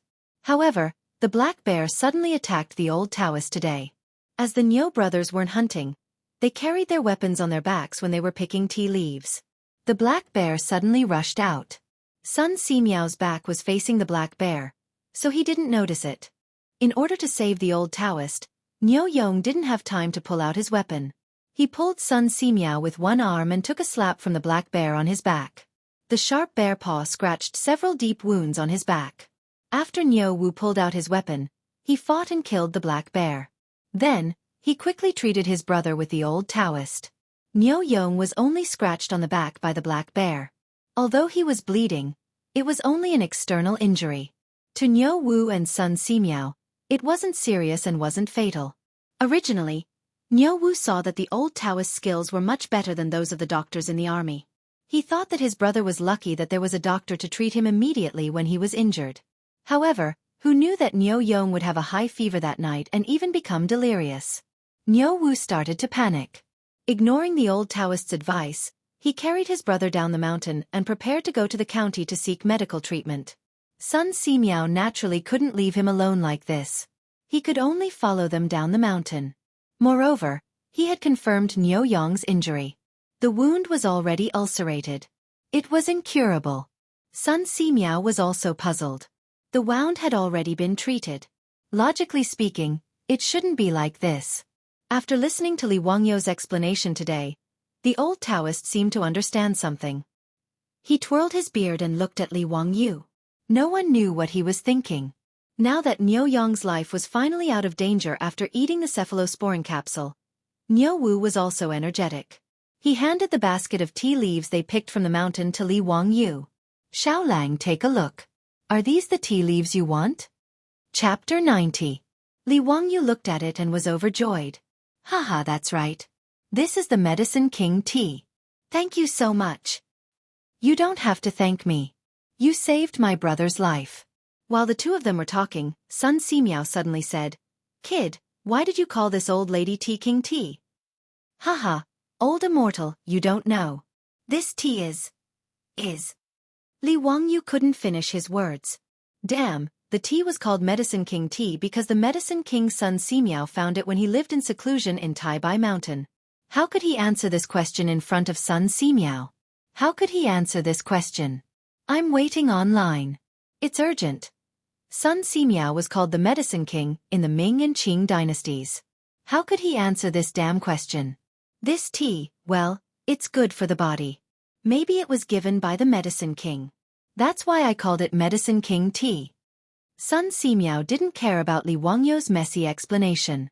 He picked up a leaf of Medicine King tea and said, "I also found this tea woman in Taibai Mountain. It can relieve summer heat, improve the brain and heart, strengthen the stomach, remove dampness, improve eyesight, and regulate menstruation. It's both a tea and a medicine. I didn't expect you to know it." "Well, I found it by accident. So I asked the Niu brothers to pick some for me to try. The tea woman's fresh leaves can't be drunk directly. Since you like this tea, I have some tea leaves here. I'll give them to you." Sun Simiao took out a small bag of tea leaves from his medicine box and handed it to Li Wangyu. The Medicine King tea made by Sun Simiao himself. How much would it be sold in the future? Li Wangyu was overjoyed. He thanked Sun Simiao and took it with both hands. "Perrin, boil the water." Before Li Wangyu said anything, the beautiful boss had asked the little girl to boil the water. She had been longing for this tea for a long time. Li Wangyu instructed the old housekeeper to help Niu Wu take care of the sickly Niu Yong, and invited Sun Simiao to take a seat in the central room. After the water was boiled, a few cups of Medicine King tea were brewed. Li Wangyu took a deep breath of the tea and felt that it was more mellow and fragrant than the Medicine King tea he had drunk in his previous life. The tea was golden yellow in color. It tasted slightly sweet and bitter in the mouth, but it also had a refreshing fragrance. His lips and teeth were filled with the fragrance of tea. The beautiful female boss also took a sip. Her eyes were curved into crescents, full of joy. She likes tea and coffee, but she hasn't had tea for a long time since she came to the Tang dynasty. "Old immortal son, are you still planning to return to Mount Taibai?" Li Wangyu politely poured tea for Sun Simiao. Sun Simiao nodded. "That's right. Since I'm pursuing the way of immortality, I naturally have to cultivate in the mountains. When the eldest son of the Niu family recovers, I'll return to Mount Taibai." Li Wangyu knew that although Sun Simiao's medical skills were superb, he was wholeheartedly pursuing the way of immortality.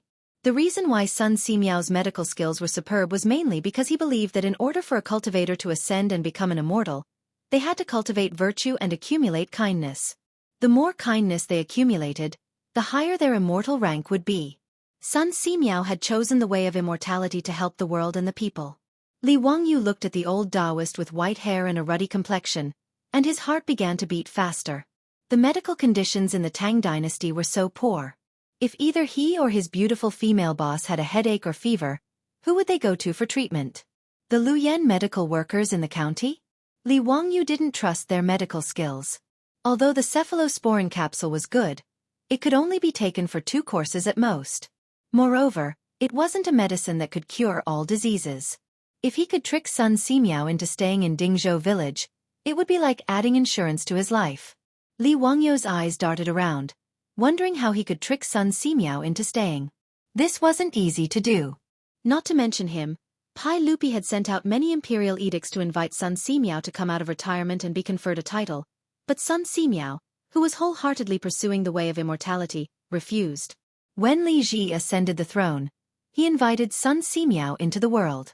The old Taoist couldn't refuse and could only recommend his disciple, Lu Shenwei, to take up a post in the imperial hospital. The 2 emperors of the Tang dynasty hadn't been able to invite this old Taoist, so what could he do to make him stay? Li Wangyu didn't know what to say. Suddenly, a bolt of lightning flashed through his mind. Since Sun Simiao entered the way of immortality through medicine and pursued great merit, then he could give him great merit. Wouldn't that be enough to attract the old Taoist to stay? Penicillin. This was definitely attractive enough. He remembered that he had once watched a Japanese drama called Dr. Ren. In the drama, a modern Japanese doctor traveled to the Edo period of Japan and made penicillin himself. He didn't know whether the drama had a scientific basis or not, but it seemed to be the case. The reason why Li Wangyu remembered it so clearly was that he thought it was nonsense after watching the drama, so he argued with people on the internet for a long time. However, a master who studied medicine said that the method in the drama was feasible. In the master's words, simple production of penicillin is not difficult at all. It's not much more complicated than brewing wine. Well, Li Wangyu was just a liberal arts student in a second-tier university. He didn't have any professional knowledge of medicine, so he couldn't refute it. He just remembered it in his heart. Li Wangyu thought of this and coughed softly. Old immortal, I wonder if you are interested in antibiotics? Kid, you know how to make it? I know a little. Although I don't know how to make the medicine I gave Niu Dalong, I know another magic medicine called penicillin with the same effect.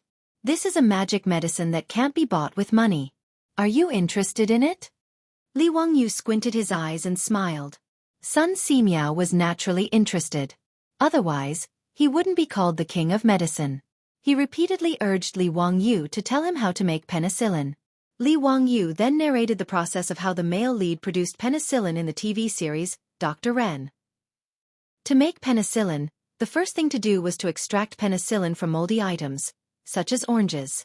Then the juice from boiled taro was mixed with the juice from ground rice to make a culture medium solution, and the penicillin was added. After a week, the medicinal ingredients could be extracted from the propagated penicillin. The culture medium was filtered and mixed with vegetable oil. Then, the aqueous solution containing penicillin could be extracted. After that, the aqueous solution of penicillin could be filtered and poured in pure distilled water to obtain a high-purity penicillin solvent. As for whether the extracted penicillin solvent could cure diseases and save people, Li Wangyu wouldn't try it. Even if he was beaten to death, he wouldn't want to try this kind of crude penicillin. Li Wangyu's big lie had fooled the king of medicine, Sun Simiao. What kind of effect does this penicillin have?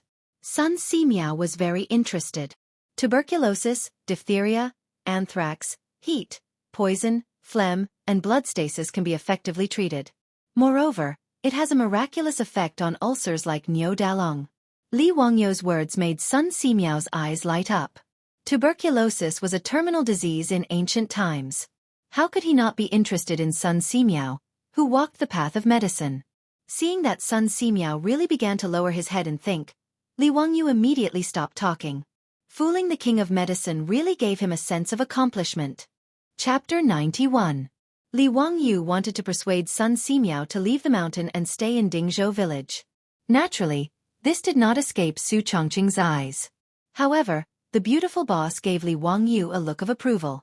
Obviously, the beautiful boss also thought of Li Wangyu's worries and naturally hoped that the king of medicine, Sun Simiao, could stay. In the Tang dynasty, who else could be more reliable than Sun Simiao? If the old Taoist could stay in Dingzhou village, it would be a pleasant surprise. Li Wangyu and the beautiful boss kept exchanging glances and instantly understood each other's meaning. Old immortal son, do you abstain from certain foods? Li Wangyu asked carefully. After all, Sun Simiao was a Taoist and he did not know if he was a vegetarian. I don't abstain from meat and fish, but I don't eat cows, dogs, wild geese and black fish. Sun Simiao answered casually. Li Wangyu nodded in understanding. He knew that Sun Simiao was a Taoist of the righteous sect. Not eating cows, dogs, wild geese, and black fish was a rule set by the righteous sect's Taoist ancestor, Zhang Daoling. The reason he didn't eat beef was because his mount when he left Hangu Pass was the Azure Bull. In a sense, the Azure Bull was also a holy spirit of Taoism. Dogs represented loyalty, wild geese represented chastity, and black fish represented filial piety. Therefore, although the righteous sect's Taoists did not abstain from meat and fish, they did not eat these four things. While Sun Simiao was still thinking about the problem of penicillin, Su Chongqing had already left and went to the kitchen. Sister Chongqing, are you going to make lunch? I'll do it. You accompany Lang Jun to drink tea. Parents saw Su Chongqing enter the kitchen and immediately rushed to cook. Su Chongqing reached out and pinched the little girl's face.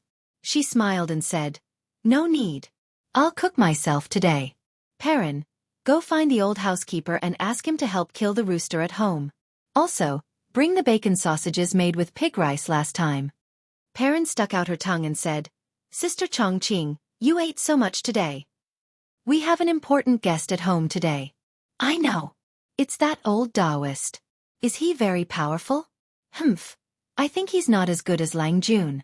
Lang Jun was the one who saved Niu Dalong's life. The little girl snorted. In Perrin's eyes, her Lang Jun was the best. All right, now you know that your Lang Jun is awesome. Hurry up and tell the old housekeeper to kill the chicken." Su Chongqing smiled and pushed the little girl out of the door. The reason why Su Chongqing wanted to cook personally was not only to show her respect for Sun Simiao, but also because she had her own plans. Since Li Wangyu wanted to keep Sun Simiao, then he would use multiple methods. As the saying goes, if you want to capture a man's heart, you must first capture his stomach.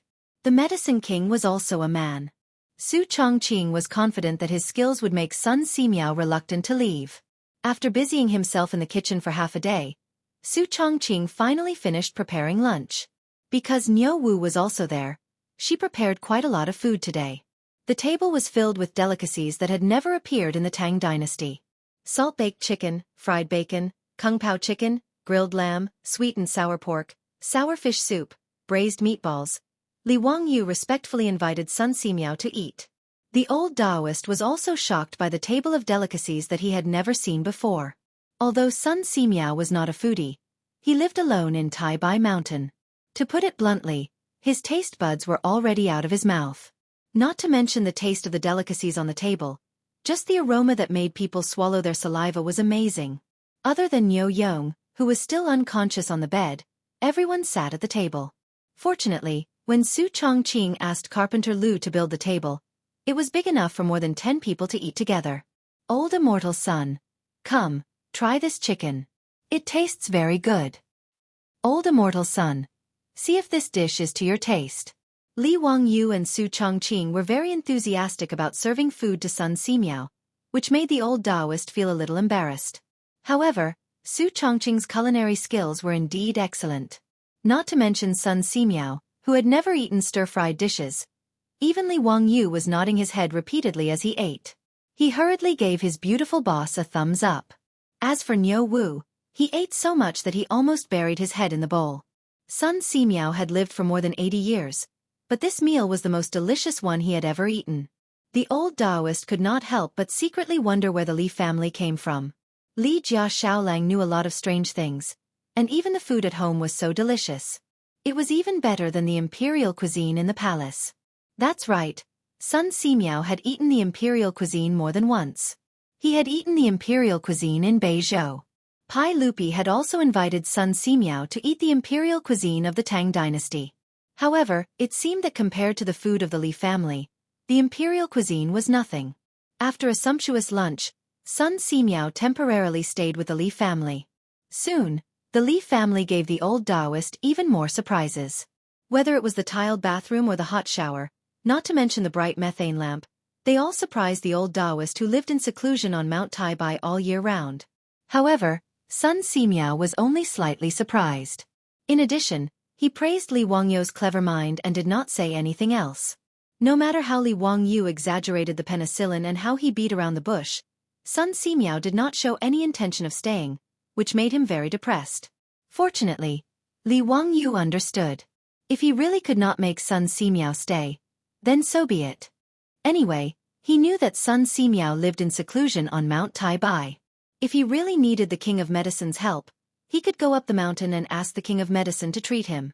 The next morning, Niu Yong woke up. Not only was his fever gone, but his body was also fine. He could even get up and walk. This was not strange. Niu Yong's body was originally good, and the injury was on his back. It was not a fatal injury. The reason why he looked like he was on the verge of death was mainly due to the infection of his wound. The cephalosporin capsule obviously had a magical effect on the people of the Tang dynasty. In this era where antibiotics were still zero, cephalosporin was not cheap and its effect was very obvious. After Li Wangyu woke up early, he was pleasantly surprised to find that Niu Yong was already moving around in the front yard with the help of Niu Wu. "Dalong, you're awake? You scared me. You must be careful in the future." Li Wangyu trotted forward and looked Niu Yong up and down. Niu Yong shook off his brother's support. Ignoring the injury on his back, he was about to kneel down in front of Li Wangyu. "Erlang, quickly support your eldest brother." Li Wangyu hurriedly shouted, "Dalong, what are you doing? You must not." "Erlang, let go. You also kneel down in front of me." Niu Yong stared at Niu Wu. Ignoring Li Wangyu's dissuasion, he directly knelt down. "Xiaolang, I have no way to repay you for saving my life. If you don't mind me being useless, me and my brother want to be your troops. I hope Xiaolang can fulfill our wish." Niu Yong's words made Li Wangyu dumbfounded. "What did you say? Be my troops? Is Niu Dalong confused from the fever?" Chapter 92. What was a troop? They were both servants and private soldiers. Not to mention that Li Wangyu had nothing to do with private soldiers. The key point was that a troop was not a good person. In the Tang dynasty, a troop was a subsidiary of the main family. Although it was not as useless as a servant, it was not much better. The only difference between a troop and a servant was that in the Tang dynasty, it was stipulated in the law of the Tang dynasty that a servant was the property of the main family, but a troop was not. A troop could marry a good girl, a guest girl, or a servant girl. In addition, a troop could not be bought or sold. Their status was equal to that of a servant. In other words, although a troop was not a servant, it was only a little better than a servant. Their social status was lower than that of a good person. As a good person, the Niu brothers were stupid. They wanted to join the Li family and become a troop? Li Wangyu could not help but look at himself up and down. Could this 16-year-old thin body emit some kind of aura? "Dalong, what nonsense are you talking about? Why do you want to be a troop? Although you and I have not known each other for a long time, I respect my two elder brothers. It is my duty to treat your illness. Dalong, get up quickly. Don't mention this again. Erlang, persuade your elder brother. He is probably sick and confused." Of course, Li Wangyu would refuse the Niu brothers' proposal. He was not the kind of villain who would take advantage of others. He also did not think that others would have to give themselves to him just because he saved Niu Yong. In fact, Li Wangyu did not know that the reason why Niu Dalong made such a decision was related to himself. Yesterday, in order to persuade Sun Simiao to stay, he bragged that the cephalosporin capsule and penicillin were the only magic medicine in the world.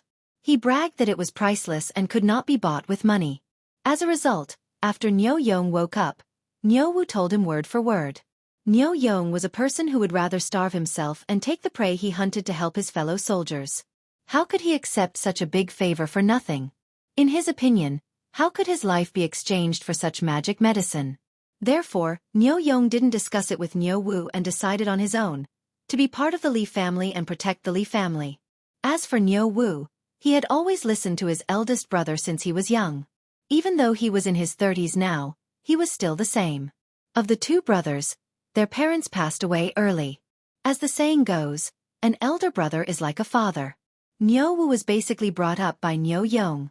Originally, only one of the two brothers could be selected as a prefectural soldier.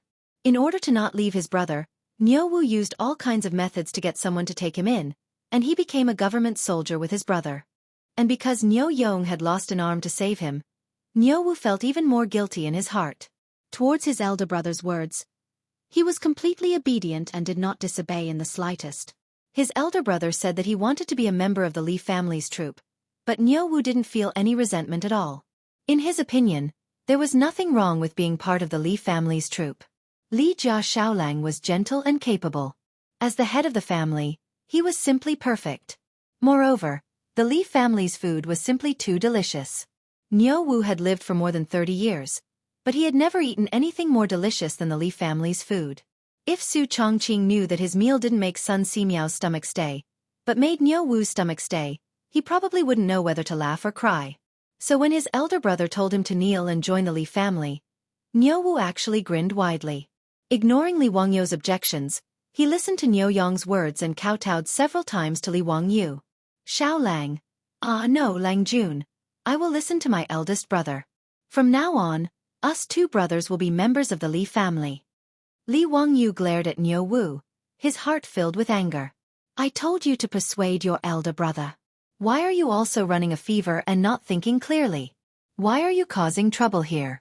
Dalong, Erlang, what are you doing? Get up quickly. The three people's movements in the front yard startled all the beautiful boss and the others. After figuring out what had happened, everyone's reactions were different. The old housekeeper and Perrin looked at the Niu brothers with admiration. Their eyes were full of encouragement, thinking that the Niu brothers should be like this.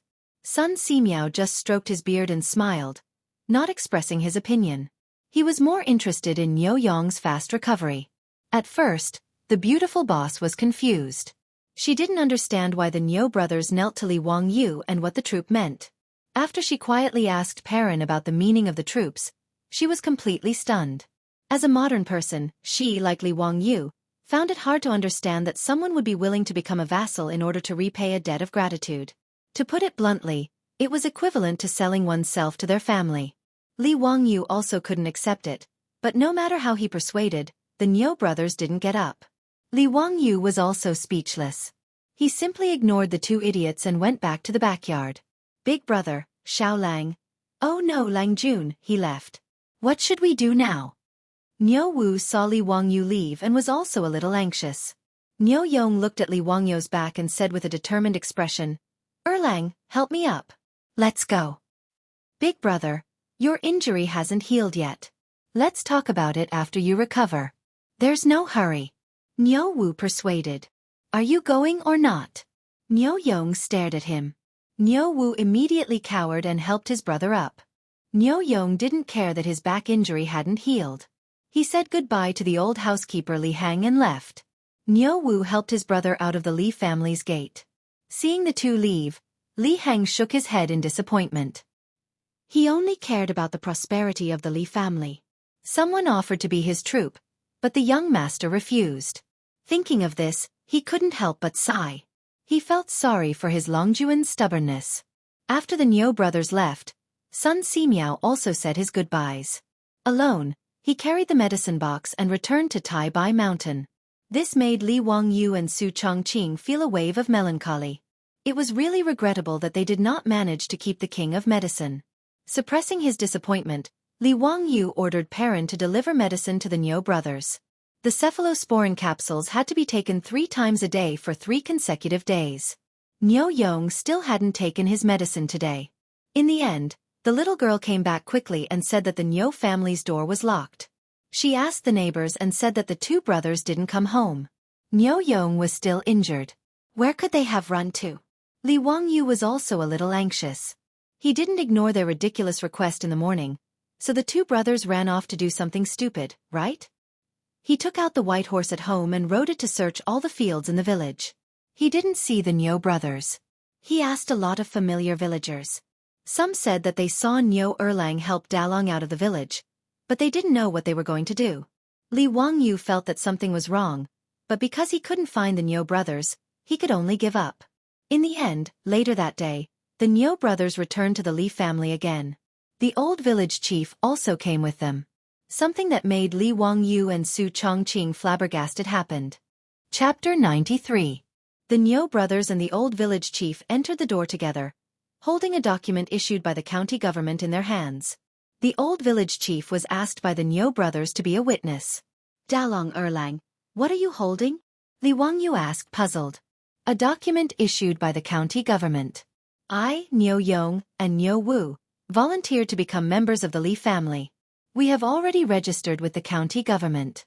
Today, the old village chief is here to be a witness. Niu Yong's words shocked Li Wangyu. The two brothers actually went to the county government to complete the formalities because Li Wangyu did not agree. He suddenly stood up, grabbed the document in Niu Wu's hand, and looked at it carefully. It was indeed a document issued by the county government. It was written clearly in black and white that Niu Yong and Niu Wu of Dingzhou village in Hu County were attached to the Li family as members. Li Wangyu pointed at the Niu brothers.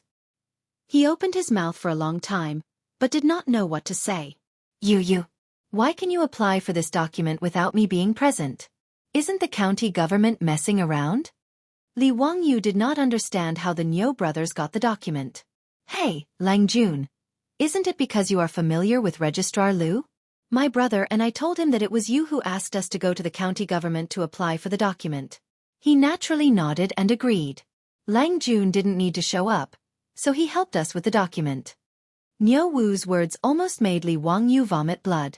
Damn! Isn't this taking the back door?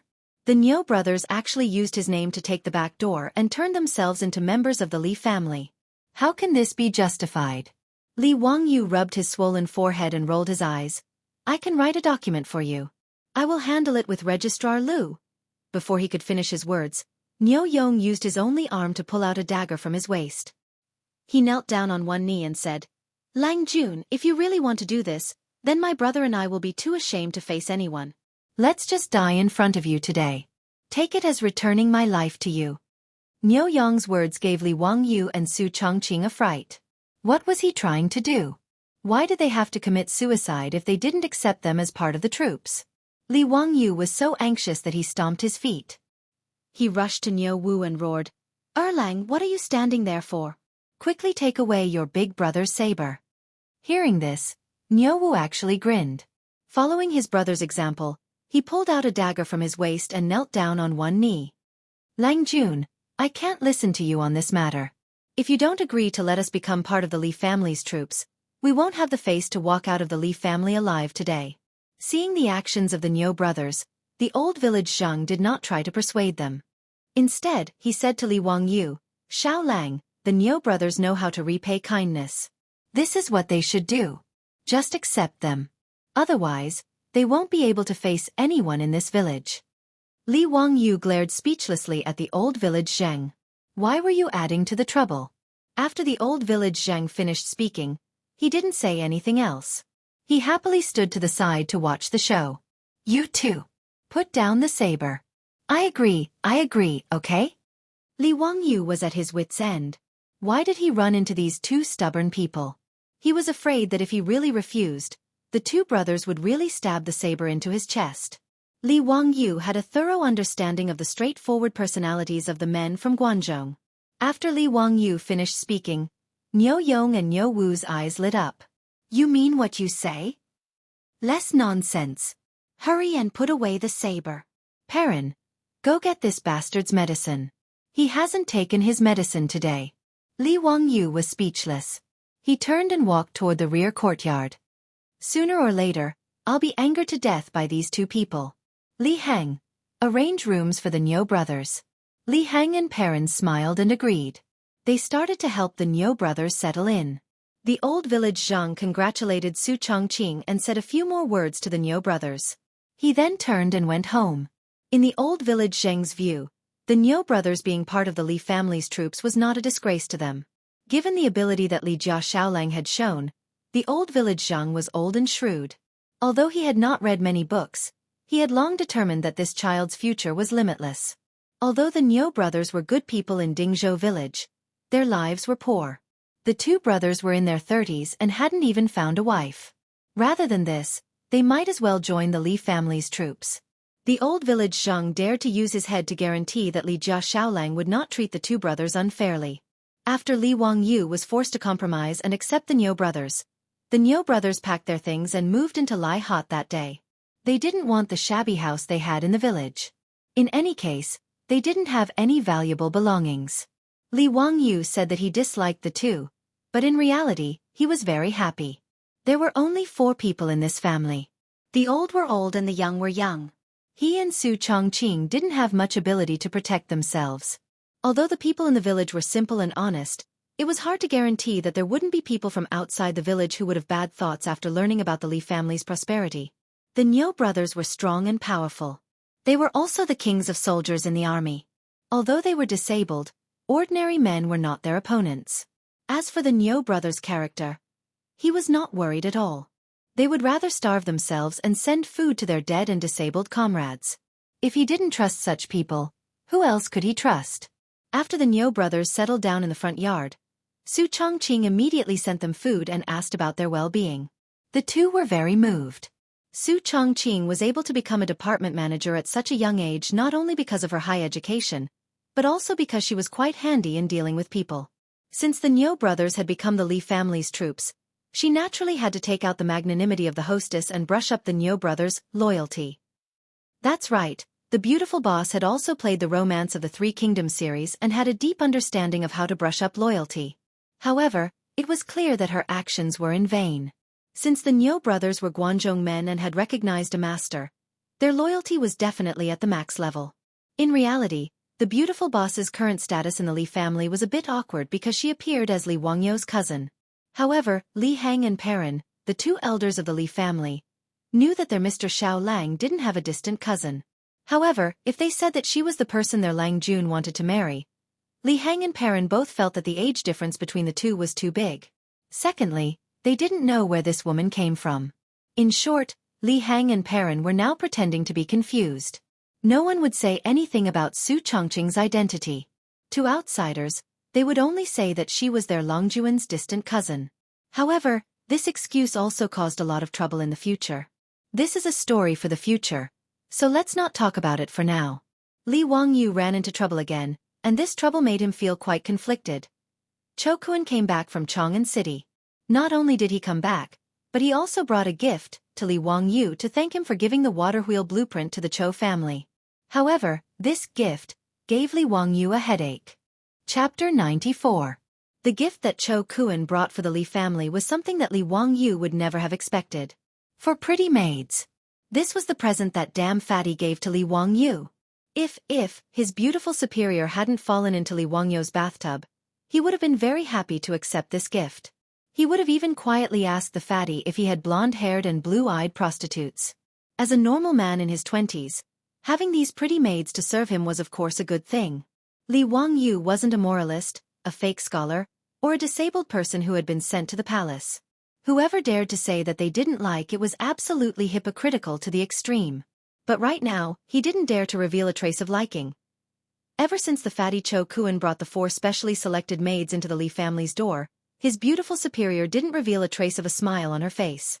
From time to time, her cold gaze would wander around Li Wangyou's body, making him shudder. If he had to blame someone, he could only blame the damn fatty for not knowing how to speak. If he had said that they were sent to the residence to be rough maids, then it would have been fine.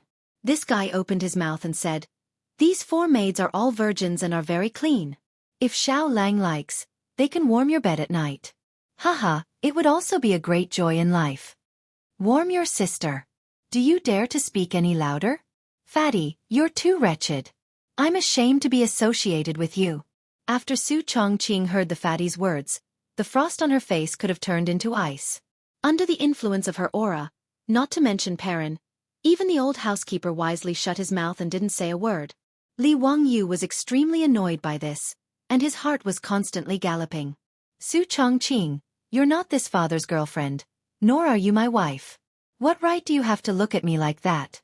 If you look at me again, do you believe that I won't eat you tonight?" Of course, as a coward, these were all just Li Wangyou's psychological activities. At this moment, he sat on the chair with a serious expression and looked straight into the fatty's eyes. "Brother Cho, I appreciate your good intentions, but please take these 4 maids back." After saying this, Li Wangyu felt a stab of pain in his conscience. The 4 maidservants sent by the fatty were all around 14 to 15 years old. Their appearances were decent and could be considered delicate and pretty. According to Li Wangyou's understanding from the memory of the previous owner of this body, such a female servant in Chong and Shi City would cost at least dozens of copper coins to buy. After he finished speaking, he glanced at the fatty, thinking, "It's good that you're so kind as to give me these 4 maidservants. I'll definitely happily accept."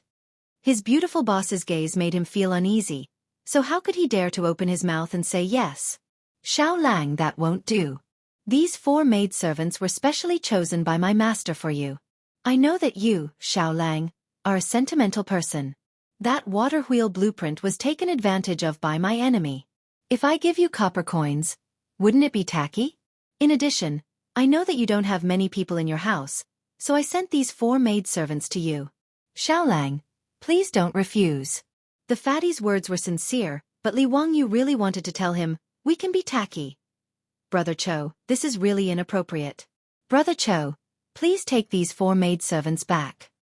No, how can I take back a gift that was sent to my door? If this matter were to spread out, where would my Cho family put their face? Xiaolang, please don't mention this matter. The fatty shook his head like a rattle drum. The two of them were like this, one didn't want to accept, and the other insisted on giving. They had a battle of words for a long time. Li Wangyou's mouth was dry, but he still didn't dispel the fatty's idea of giving gifts. That's enough, stop arguing. Leave them here. The beautiful superior's cold voice sounded, making Li Wangyou feel as if he had heard the sound of nature. But before Li Wangyou could speak, the beautiful superior spoke again. Humph, but I will personally take care of these 4 maidservants. You don't have any objections, right? On the surface, she was asking for Li Wangyou's opinion, but the coldness in her voice made even the fatty to the side couldn't help but shiver. This woman, what a strong aura. No objections. I don't have any objections. Li Wangyou's head was the same as the fatty's, shaking it very quickly. Sometimes, a man's desire to live was very strong. Su Chongqing coldly snorted and led the 4 maidservants to the rear courtyard. The little maidservant, Perrin, made a face at Li Wangyou, then lifted her skirt and ran in. The old housekeeper was also very sensible. Seeing that Li Wangyou's expression was not good, he quickly said to go to the kitchen to boil water and make tea and quickly left the central room. This made the fatty confused. What was going on? Why was the atmosphere in the Li family so strange today? Although he could see that the relationship between Li Wangyou and Su Chongqing was unusual, the fatty thought that he had given Li Wangyou a few maidservants. Why would Su Chongqing be angry? Wasn't it normal for a man to have 3 wives and 4 concubines? What's more, this was not a marriage, but just a few maidservants. In the eyes of the Tangs, maidservants were just the property of the family. No mistress would be jealous of the relationship between the master and the maidservant. Oh, of course, there was no such thing as jealousy in the Tang dynasty at this time. This word would only appear after Pai Lupi gave the vinegar to Feng Xianling. Li Wangyou was sure that his beautiful boss was jealous. He seemed to be a little happy that Su Chongqing was jealous of him. If this was known by his colleagues in the company in the future, who knew how many glasses would be broken? However, when it came to jealousy, Li Wangyou sympathized with comrade old Feng. How similar would the situation he would encounter in the future be to his current situation? The two of them were in the same boat. Pai Lupi rewarded Feng Xianling with beauties from the western regions, but Feng Xuanling's wife refused. Pai Lupi, who had lost face, was burning with anger. He summoned Lady Feng into the palace and asked her to choose between drinking the poisoned wine and allowing Feng Xianling to take in a concubine. In the end, Lady Feng resolutely chose to drink the poisoned wine. After drinking it, she found that it was vinegar that Pai Lupi had people prepare. The word, jealous, was passed down for hundreds of generations. Poor comrade old Feng was the model of a man with a rake in his ears. In Sichuan, the word, rake in his ears, meant a man who was afraid of his wife. After Fatty Cho Kuan gave the gifts, he shamelessly stayed in the Li family again. Last time, he left reluctantly because he had to rush back to Chang'an to send the blueprint to his father for the water wheel. The Li family's delicious food, the Li family's bathroom and hot showers made Fatty very reluctant to leave. This time, after returning to Chang'an for a few days, Cho Yuanliang had found a carpenter to build a small water wheel. After confirming that the effect was very good, he hurriedly asked his son to give Li Wangyou a gift to express his gratitude. After Fatty shamelessly settled down in the Li family, the originally sparse Li family immediately became bustling with noise and excitement. Su Chongqing naturally wouldn't make things difficult for the 4 maidservants sent by the Cho family. She was just being careful. After bringing them to the backyard, she gave them a beating and assigned them their duties. Although the little lass Perrin had long been free and was a good person, she still stubbornly wanted to take care of Li Wangyou. Su Chongqing could only helplessly agree. The 4 maidservants sent by the Cho family were sent to the Li family. There was no need to think about warming the bed, cutting grass, feeding the horses, cleaning, washing clothes, and cooking. These were the daily tasks. The family of 4 became a family of 10 plus the resident Fatty. The originally small house with 2 entrances actually felt a little crowded. Li Wangyou wondered if he should hurry up and earn money to expand the residence. Why were there suddenly so many people in the house? However, he didn't have time to think about this matter these days.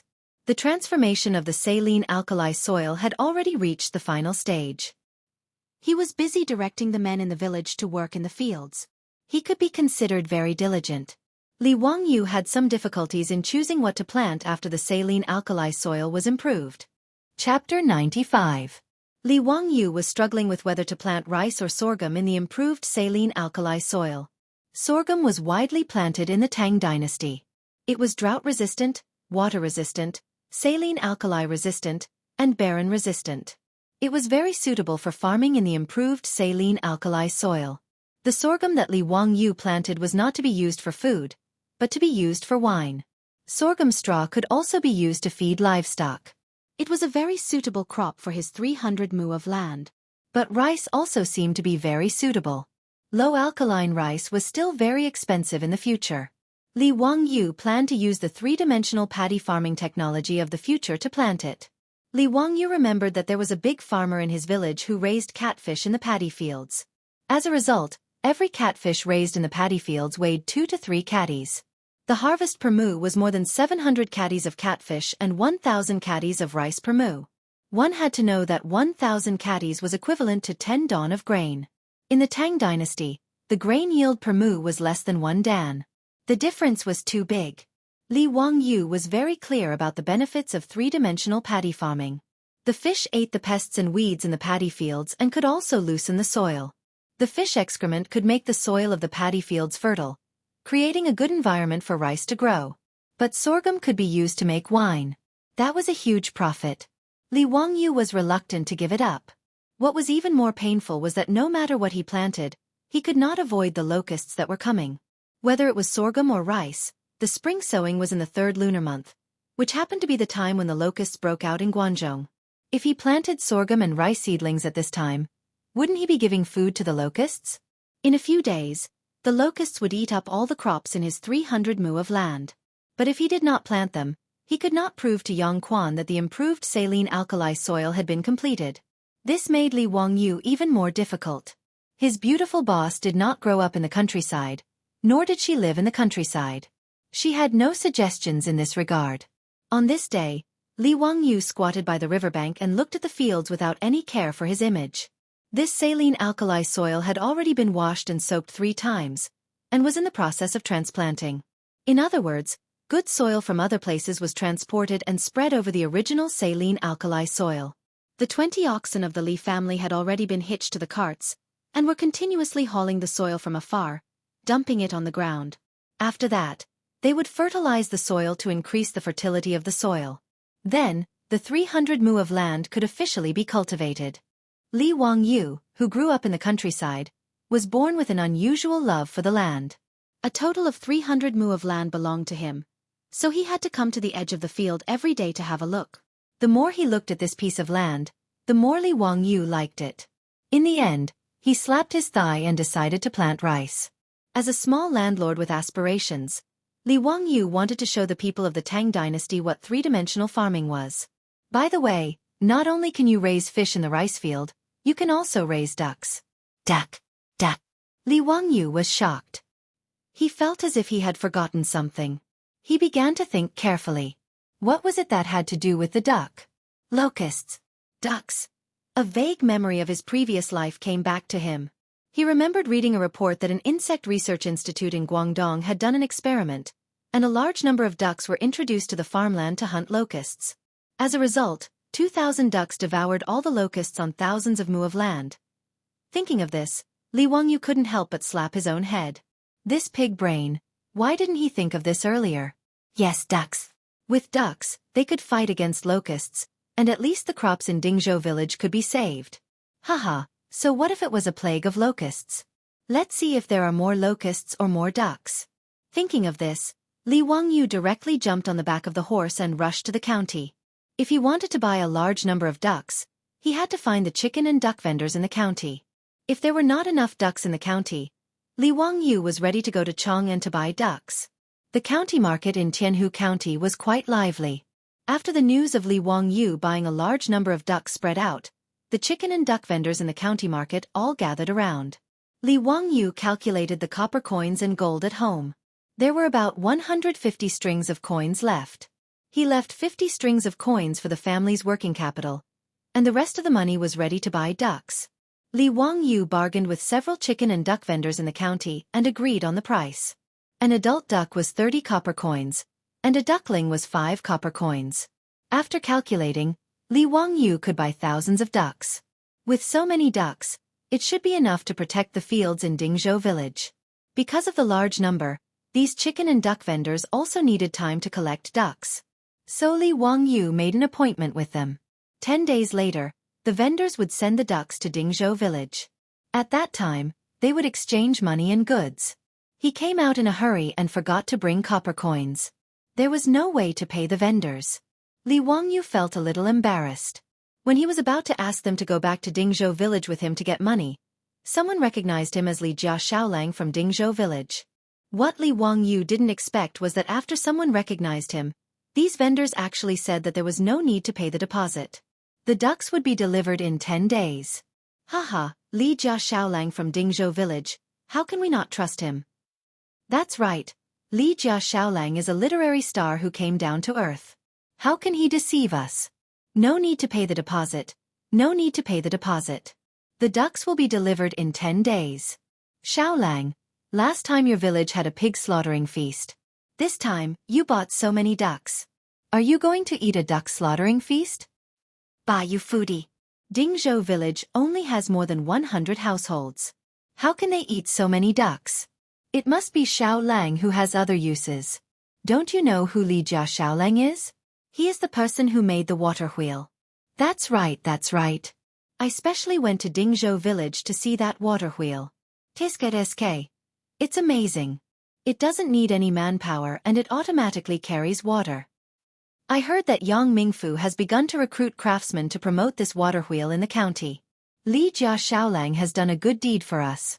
Our village's chief also said that he wants to burn incense for you, Xiaolang. When these words were said, Li Wangyu's face turned black. Are they thanking me or cursing me?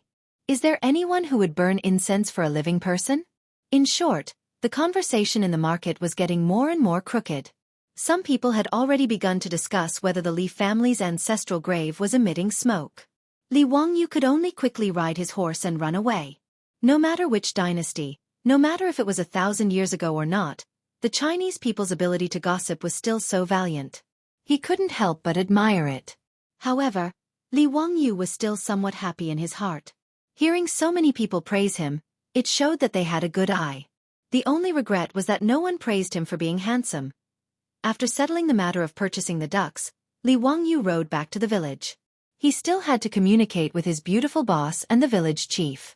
Otherwise, when thousands of ducks were delivered to the village in 10 days, would he have to raise them himself? Chapter 96. Li Wangyu forgot to inform Su Chongqing that the ducks could kill the locusts.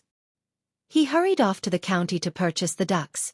After returning to Dingzhou village, Li Wangyu hurried to report this to his beautiful boss. The family's finances were now managed by his beautiful boss. If Li Wangyu wanted to spend money, he had to inform Su Chongqing first. Regarding this, the old butler kept shaking his head. He thought Li Wangyu was too useless as the head of the family. How could he let a woman manage the family's finances? Li Wangyu, on the other hand, thought it was reasonable. Not to mention, the projects that his beautiful boss handled were all worth hundreds of millions. Li Wangyu didn't see any problem with this woman managing the family's finances. Weren't all men in his previous life like this? Furthermore, he had a business administration student from the University of Pennsylvania helping him manage the family's finances. What was there to worry about?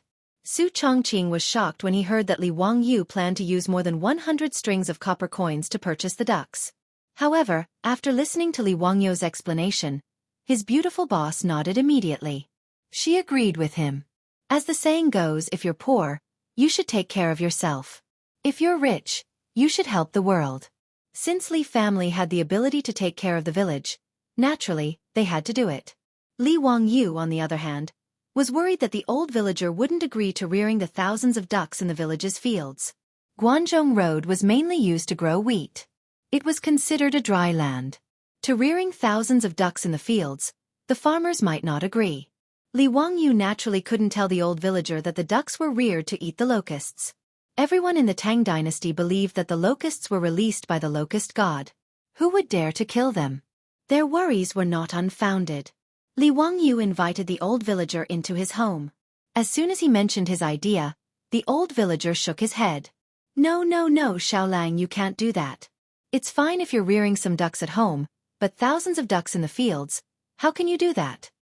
Old Muramesa. Don't worry. The ducks won't eat the wheat seedlings. I can guarantee that.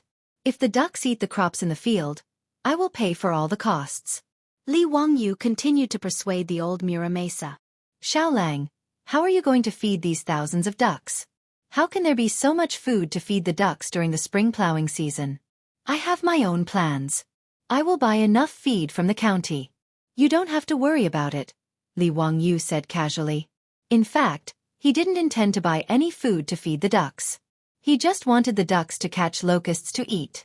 When the plague of locusts came, the locusts would cover the sky and cover the earth.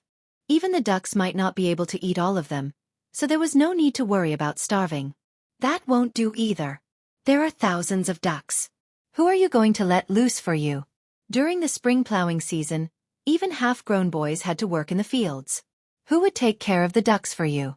Without anyone watching over them, were they going to let thousands of ducks run amok in the fields of the village? That would be terrible. No, no, no. Xiaolang, what you are doing is ridiculous. Li Wangyu thought about it. The old Muramesa's words made sense. It was impossible for thousands of ducks to be taken care of without anyone watching over them. Besides, there must be a duck shed and someone to take care of the ducks. The spring plowing season was the most important thing. Even the emperor of the Tang dynasty had to pay attention to it. He really couldn't spare anyone to take care of the ducks for him. This wasn't transforming the saline alkali soil. He could just transfer some strong men to do it for a while. He did do it a little hastily. But if it weren't for the locusts, Li Wangyu wouldn't be so nervous. The most annoying thing was that he knew that ducks could kill locusts, but he couldn't persuade the old Muramesa with this reason. This made Li Wangyu very depressed. It wasn't easy to be a Lei Feng in the Tang dynasty. In fact, the problem of the duck shed was easy to solve. He could take an acre of land from the saline alkali soil and build a duck shed. It was enough to accommodate 3,000 to 4,000 ducks.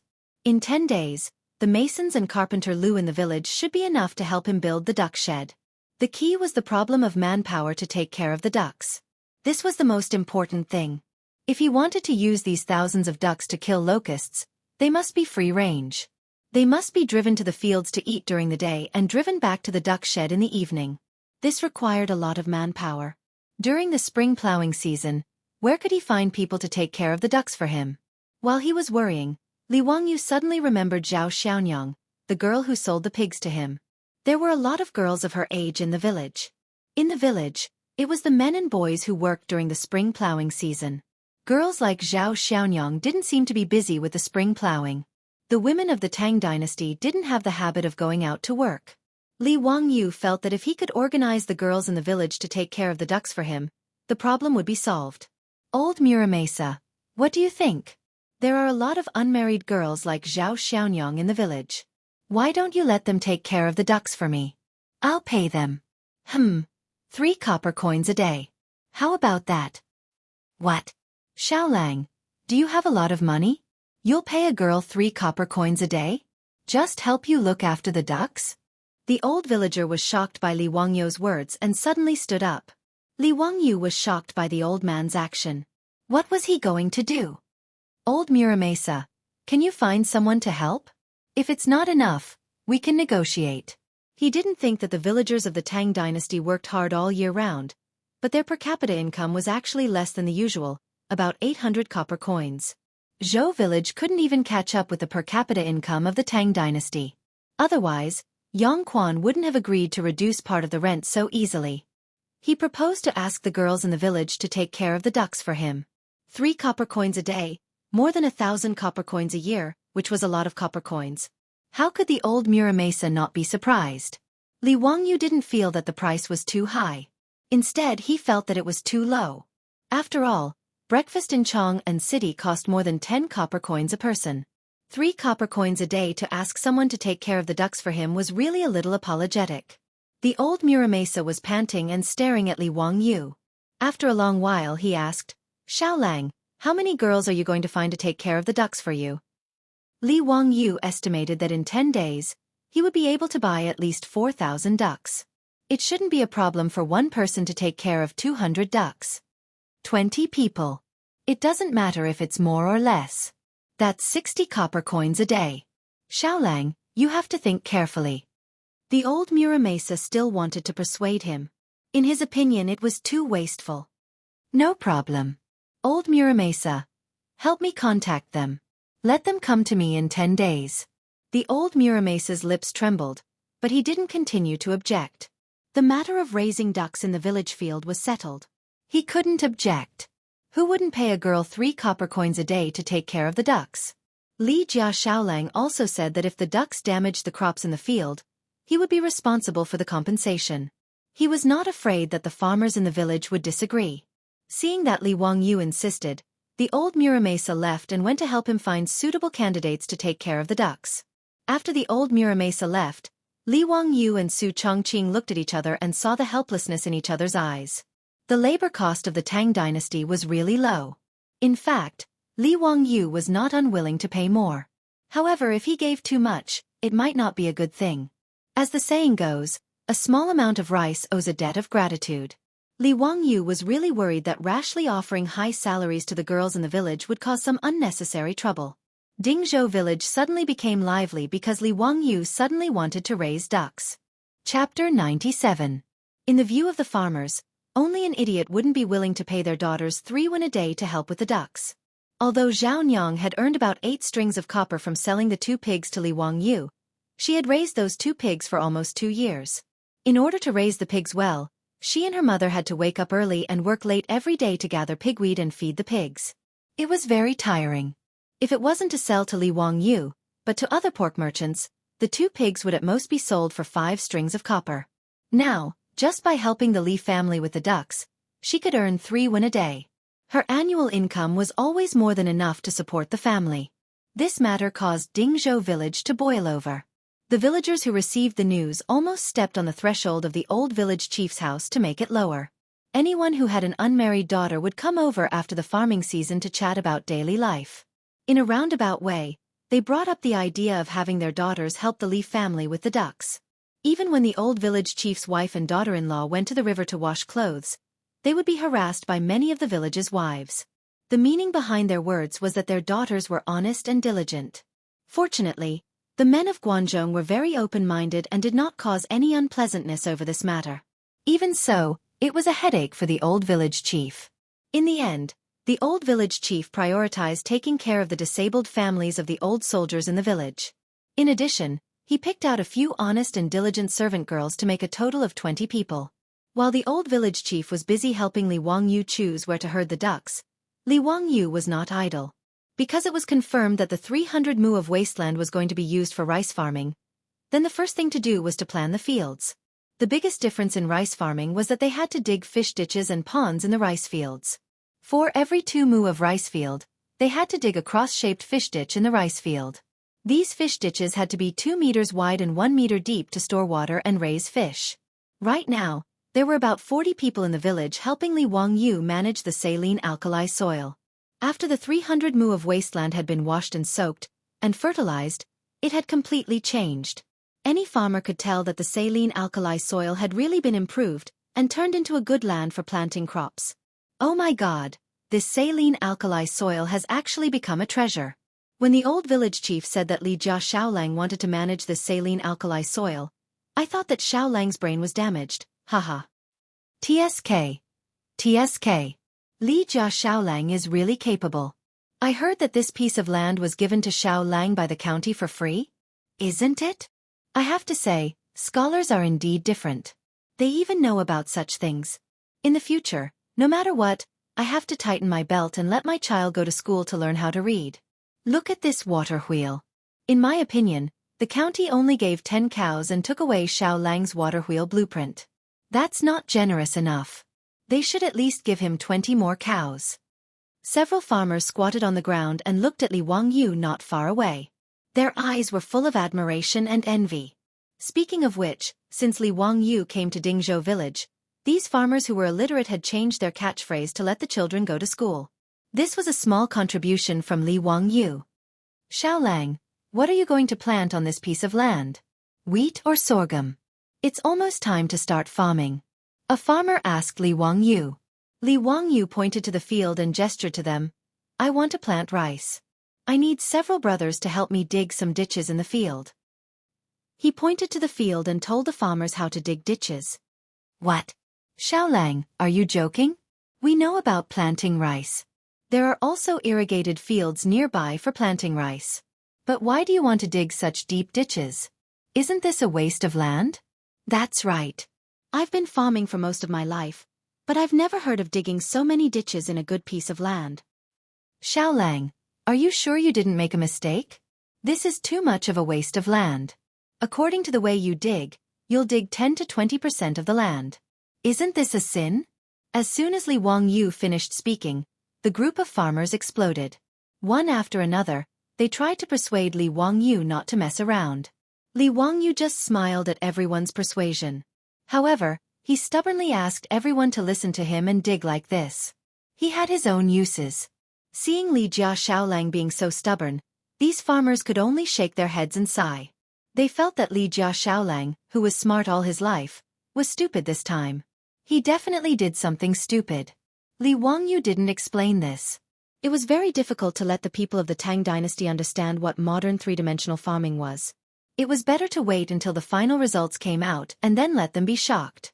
In fact, Li Wangyu wanted to persuade the farmers of Dingzhou village to plant rice with him. However, after thinking about it, he decided to wait until after the autumn harvest and his harvest came out. When there was a ready-made example in front of the villagers, he didn't have to worry that they wouldn't learn from him next year. With the water wheel carrying water for irrigation, coupled with three-dimensional rice farming, Li Wangyu believed that in less than 2 years, Dingzhou village would become a land of fish and rice. At that time, it would be really beautiful. After 7 or 8 days, all the ditches in the rice field were dug. These days, the people from the surrounding villages who came to see the water wheel also pointed at Li Wangyu's rice field and burst into laughter from time to time. Obviously, they all expressed their disdain for digging a good piece of land into a mess. Even the farmers of Dingzhou village felt that they couldn't raise their heads. How could there be such a prodigal son in their village? What a sin! The old villager also argued with Li Wangyu for a long time because of this, hoping that he wouldn't mess around. A good 300 mu of land, after being dug like this, became about 240 mu. Not only did the old villager not understand, but Li Heng and the Niu brothers also didn't understand. Fatty Cho Kuan even thought that Li Wangyu was sick to come up with such an idea. Fatty Cho Kuan's family mostly planted rice in Jiannan Road. He had never seen someone dig a good piece of rice field like this. However, no matter how they persuaded, Li Wangyu insisted on his own opinion. Li Heng and the others couldn't persuade Li Wangyu, so they wanted to ask Su Chongqing to persuade him. After all, Su Chongqing was basically half the master of the Li family. Li Wangyu would listen to her words. However, although Su Chongqing didn't understand farming, she knew about three-dimensional rice farming in the future. Naturally, she wouldn't interfere with Li Wangyu's practice. Therefore, in a situation where everyone's persuasion was ineffective, the 300 mu of rice field was dug according to Li Wangyu's idea. After the transformation of the rice field was completed, Li Wangyu began to mobilize the 5 water wheels to fill the rice field with water, preparing to soak the field and transplant the rice seedlings. Seeing that things had come to this, the old villager and the group of farmers all sighed. However, in less than 2 days, something even more unacceptable happened. This time, the old villager directly became angry with Li Wangyu. Chapter 98. Because Dingzhou village does not grow rice, naturally there is no seedling breeding. Li Wangyu rode to the surrounding villages and bought enough rice seedlings for 300 mu of paddy fields. When it was time to transplant the rice seedlings, Li Wangyu actually asked the farmers to throw the seedlings into the paddy fields and then straighten them with their hands. This made the old villager angry. China was founded on agriculture, and since ancient times, agriculture has been valued. Rice seedling transplants must not be treated carelessly. Although 300 mu of paddy fields now belong to the Li family, Li Wangyu's excessive request made the old villager dare to go against Li Wangyu. Li family kid, aren't you messing around? Although I have never planted rice before, I know how to plant rice seedlings. How can you mess around like this? Li Wangyu was speechless. The reason why he asked the farmers to throw the seedlings was of course because he had his reasons. Throwing seedlings to plant rice seedlings did not need to manually transplant seedlings one by one. Instead, it needed to go through the process of throwing seedlings to the ground. The seedlings were thrown with soil, and the seedlings were buried shallowly into the soil. Throwing seedlings was an advanced rice planting method in the future. It saved time and effort, and the seedling's survival rate was high. After throwing seedlings, the seedlings would basically take root in 1 or 2 days, and new leaves would begin to grow in 3 days. The most important thing was that the yield per mu of paddy fields using throwing seedlings was about 10% higher than the yield per mu of paddy fields using hand transplants. But in the Tang dynasty, in the eyes of the old villager, Li Wangyu asking the farmers to throw seedlings to plant rice seedlings was simply messing around. Old villager, I am not messing around. This way, the yield of rice will be higher. Li Wangyu still wanted to persuade this stubborn old man. Xiaolang, it's fine if you do other things, but you absolutely can't do farm work like this. This old man has been farming for his entire life. If I may be so bold as to say this, you will be punished by the heavens if you act so recklessly. Li Heng and the others also tried to persuade Li Wangyu, but Su Chongqing just covered her mouth and snickered. She did not say anything to help Li Wangyu. The beautiful boss was not stupid. She knew that although Li Wangyu was right, traditional views were not so easy to change. Especially in an agricultural society like the Tang dynasty, people would be criticized for randomly changing their farming methods. Previously, Li Wangyu had forced people to dig a ditch in the field, which had already caused a lot of discussion among the villagers. At this time, if they followed his method, the old village head would probably run to the county government to complain in anger. In this regard, Li Wangyu could only look up at the sky and sigh. Sure enough, it wasn't necessarily a good thing to be the only one sober when everyone else was drunk. Forget it. He couldn't be bothered to argue with the old villagers. It was just a matter of increasing the production by 10%. If the stalemate continued, the old village head would be angered to death, and the losses would outweigh the gains. Therefore, Li Wangyu sighed and nodded. He agreed to follow the old village head's suggestion and use the traditional method of transplanting rice seedlings. Seeing that Li Wangyu accepted the old village chief's protest, everyone immediately cheered. The farmers began to take a handful of seedlings and plant them in the fields. Old village head, I'll listen to you for other things, but for these 2 mu of fields, how about you let people do what I said and use the method of throwing seedlings to plant? When he said this, the old village head was about to blow his beard and glare. However, the old man thought about it again. Forget it, this land originally belonged to the Li family. Since he had refuted Li Jia Xiaolong's face today, the young man felt that he had lost face and wanted to use these 2 mu of fields to regain a little bit of face. Then let him be happy. Thinking about this, the old village head nodded and agreed with a smile. In his view, this was just a young man throwing a small tantrum. On the contrary, the old man felt that although Li Wangyu was smart, in the end, he still had the heart of a young man.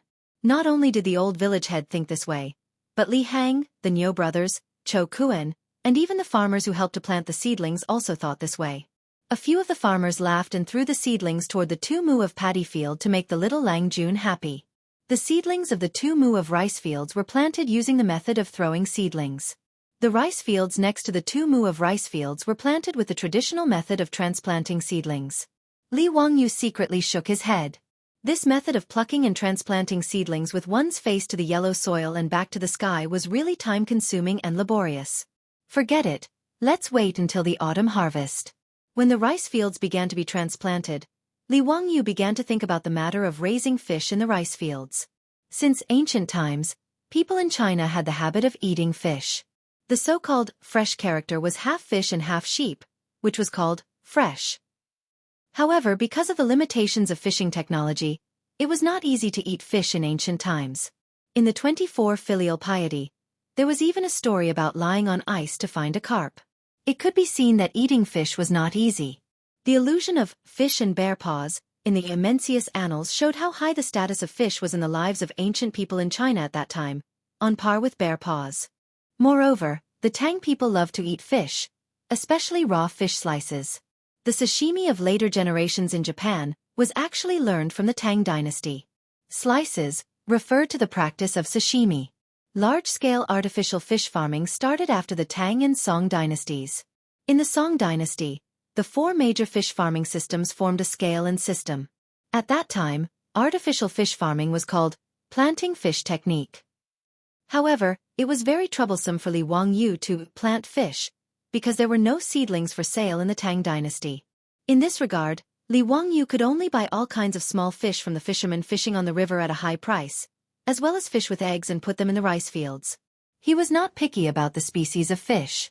He wanted whatever fish the fishermen caught. Catfish, spotted silver carp, white carp, crucian carp, and eel were all acceptable. When Li Wangyu was collecting the fish, the old villager finally understood why there were so many ditches in the rice fields. Xiaolang, you want to plant fish in the rice fields? Yes, that's right. The old villager shook his head. How can you plant fish in the rice fields? Aren't you afraid that the fish will eat the rice seedlings? No, they won't. Don't worry, the old villager. Planting fish in the rice fields can also increase the yield, Li Wangyu replied confidently. Artificial fish farming was not popular among the people in the Tang dynasty at this time. The old villager did not know much about it, so he did not pursue it further. However, the old villager still felt that Li Wangyu was fooling around. Raising fish in the rice fields was unheard of. Raising fish was fine, but Li Wangyu raising carp made the old villager unhappy. But you can plant other fish. But why are you planting this red mantis fish? You can't sell this fish. If the authorities catch you, you will be punished. Red mantis fish was carp. Carp and Li had the same pronunciation. In order to avoid taboo, carp was called red mantis fish in the Tang dynasty. Hearing the old villager's words, Li Wangyu just smiled. It was said that in the Tang dynasty, if the authorities caught selling carp, they would be severely punished. This was simply a rumor. There was no such law in the Tang dynasty. In the Tang dynasty, Wang Wei's Journey of a Daughter in Luoyang wrote, the husband rode on the horse, and the maid ate the carp. It could be seen that eating carp was not illegal in the Tang dynasty. Li Wangyu just smiled at the old villager's words. It was inconvenient to explain this kind of thing. When the carp was sold in the future, they would know. After finishing the work in the rice fields, the chicken and duck vendors in the county town also drove the ox carriages and sent the ducks that Li Wangyu ordered. Chapter 99. Thousands of ducks were delivered, making Dingzhou village lively again. The men, women, elderly, and children who had finished their farm work all gathered around the duck shed to watch the excitement. Li Wangyu asked the Niu brothers to move the 2 boxes of copper coins directly to the duck shed and settle the accounts with the chicken and duck vendors on the spot. These chicken and duck vendors transported a few hundred ducks at most, and a few dozen at least. Su Chongqing helped to count and pay the money. The 20 duck girls selected by the old village chief were busy herding the ducks into the duck shed. The 2 boxes of shiny copper coins attracted the attention of the villagers who were watching the excitement. A total of 100 strings of copper coins. All the copper coins in Dingzhou village added together might not be that much. Everyone was a little dizzy. TSK. So many copper coins. Li Jia Xiaolang is so capable. Spending so much money to buy ducks, what does Li Jia Xiaolang want to do? I'm afraid that all the ducks in the surrounding villages were bought by the Li family. Zhao Xiaonyang, who sold pigs to Li Wangyu, was also selected by the old village chief to help herding ducks. Several women in the village surrounded Zhao Xiaonyang with envy in their eyes. Mrs. Zhao, your Xiaonyang was also selected to help Li Jia Xiaolang herd ducks? What good fortune! Isn't it? Previously, Zhao Xiaonyang sold pigs to the Li family and got a lot of copper coins. Now, she can help the Li family herd ducks. Zhao Dalong must be blessing you and your mother from the underworld. Zhao Xiaonyang should also find a husband. Mrs. Zhao, you have to check carefully. You can't just randomly betroth Zhao Xiaonyang to someone. If you ask me, it's better to marry into the village. He can take care of you, your mother. This was the idea of marrying into the Zhao family with a son who had not yet been engaged. Mrs. Zhao just smiled happily at this. She looked at her daughter busily herding ducks with a face full of satisfaction and pride. More and more cattle carriages came, and the riverbank suddenly became very lively. Thousands of ducks quacked, and from time to time, some would scurry around, causing the female duck herders to sweat profusely. They used bamboo poles to chase away the disobedient ducks. From time to time, the disobedient ducks would cause the maidservants to be in a sorry state, causing the crowd in the village to burst into laughter from time to time, causing the maidservants to blush. After working for half a day, they finally gathered all the ducks into the duck shed and paid for the goods. There were a total of 2,300 adult ducks, 3,500 ducklings, and a total of 86 copper coins. The goods and the money were cleared, and both parties were happy. After sending off the peddlers, Li Wangyu began to instruct the duckling girls on how to tend the ducks. There were a total of 40 duck sheds, and each girl was responsible for 2 of them. These ducks were first raised in the 300 mu rice paddy field. Once they were familiar with the duck shed, the 20 female ducks would drive them to the field to eat their own food. The village had more than 2,000 mu of land, which was enough for the ducks to eat their fill. Not to mention, although the locust plague had not yet reached a large scale, the fields were full of jumping locusts, so there was no need to worry about the ducks not having enough food to eat. Li Wangyu's plan was good, but a few days later, when the duckling girls drove the ducks out to hunt in the fields of the village, it immediately attracted trouble. The Li family's duck army was released into the fields of the village. Before noon, Li Wangyu's house was surrounded by a group of villagers led by the old village chief. Outside the Li family's old house, there were hundreds of villagers gathered. Many of them were cursing and swearing, and their emotions were agitated. When the old housekeeper Li Hang saw this situation, he was shocked and hurriedly invited the old village chief and several leading villagers into the central room. At this time, Li Wangyu was playing chess with the fatty Cho Kuan in the study. The fatty was having so much fun that he forgot about home. He had been with the Li family for more than 10 days, but he did not seem to have any plans to return to Chang'an. In the fatty's opinion, the Li family ate well and lived comfortably, not at all worse than Chang'an. The only thing he was not used to was that he could not go to Ping Kong Lane to drink wine with prostitutes. But in front of delicious food, these were all tolerable. As the 2 of them were playing chess, they heard a commotion outside. Li Heng hurriedly ran in. Lang Jun, we've been surrounded by villagers outside. They say our ducks have caused trouble. I've invited the village chief to the central room in the front yard. Quickly go and take a look. The ducks have caused trouble? Li Wangyu thought for a moment and understood what was going on. It seemed that the old village chief and villagers had already noticed the ducks eating the locusts. They were here to denounce him. In this regard, Li Wangyu was not worried at all. He leisurely followed the old housekeeper to the central room in the front yard. Old village chief, what's the matter today? Xiaolang, let me ask you, did you buy so many ducks to eat the locusts? Now, many of the locusts in the fields have been eaten by your ducks. How can this be? The old village chief's face was as dark as water. He interrogated as soon as they met. If these words were heard by a modern person, they would be baffled. Was it not a good thing that the ducks had eaten the locusts in the fields? Wrong. In the eyes of the simple citizens of the Tang dynasty, the appearance of locusts was a punishment sent by the locust god.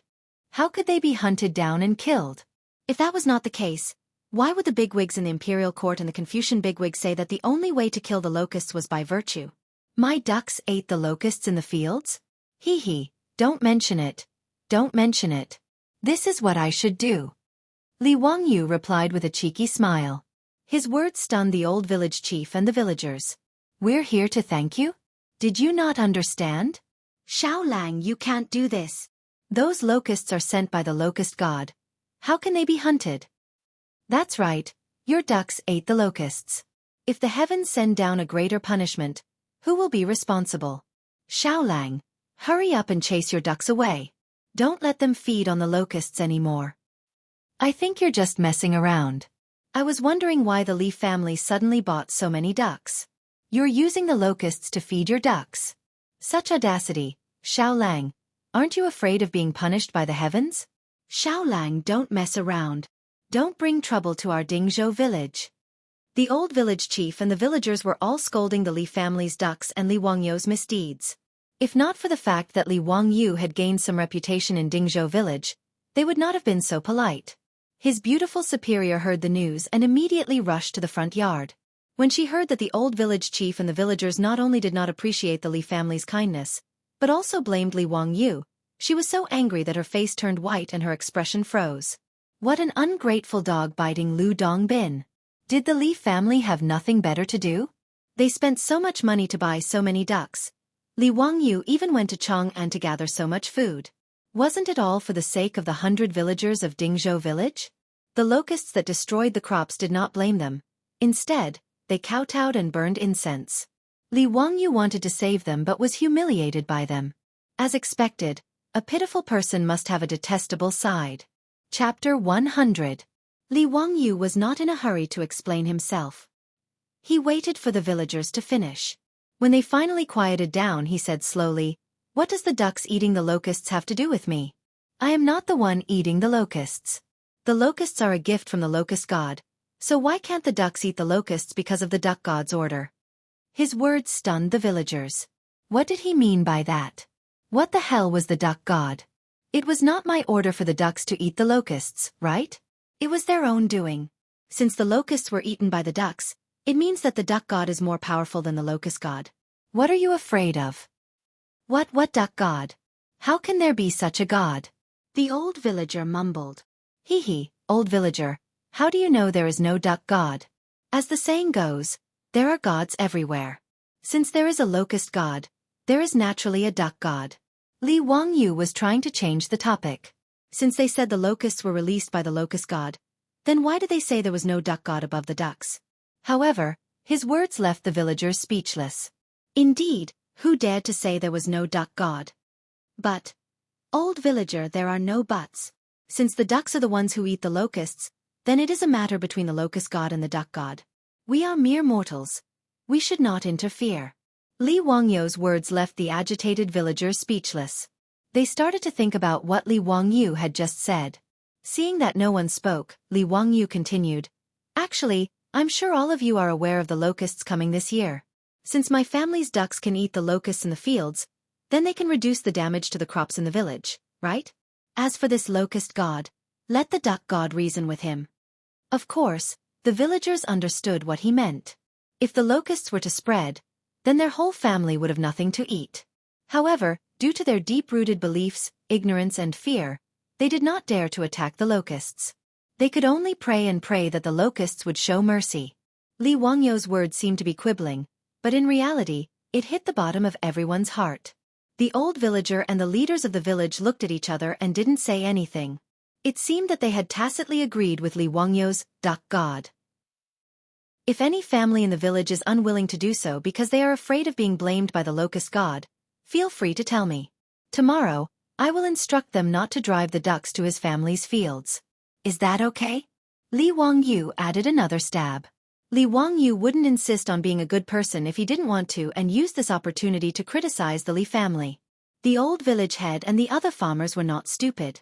If they really didn't allow the Li family's ducks to enter their fields to hunt for locusts, then other people's fields would be preserved while their own family would be left without a single harvest, and they could only go out to beg for food. No one would say anything about this, right? After the villagers tacitly agreed with Li Wangyu about the duck god, they said their goodbyes and left.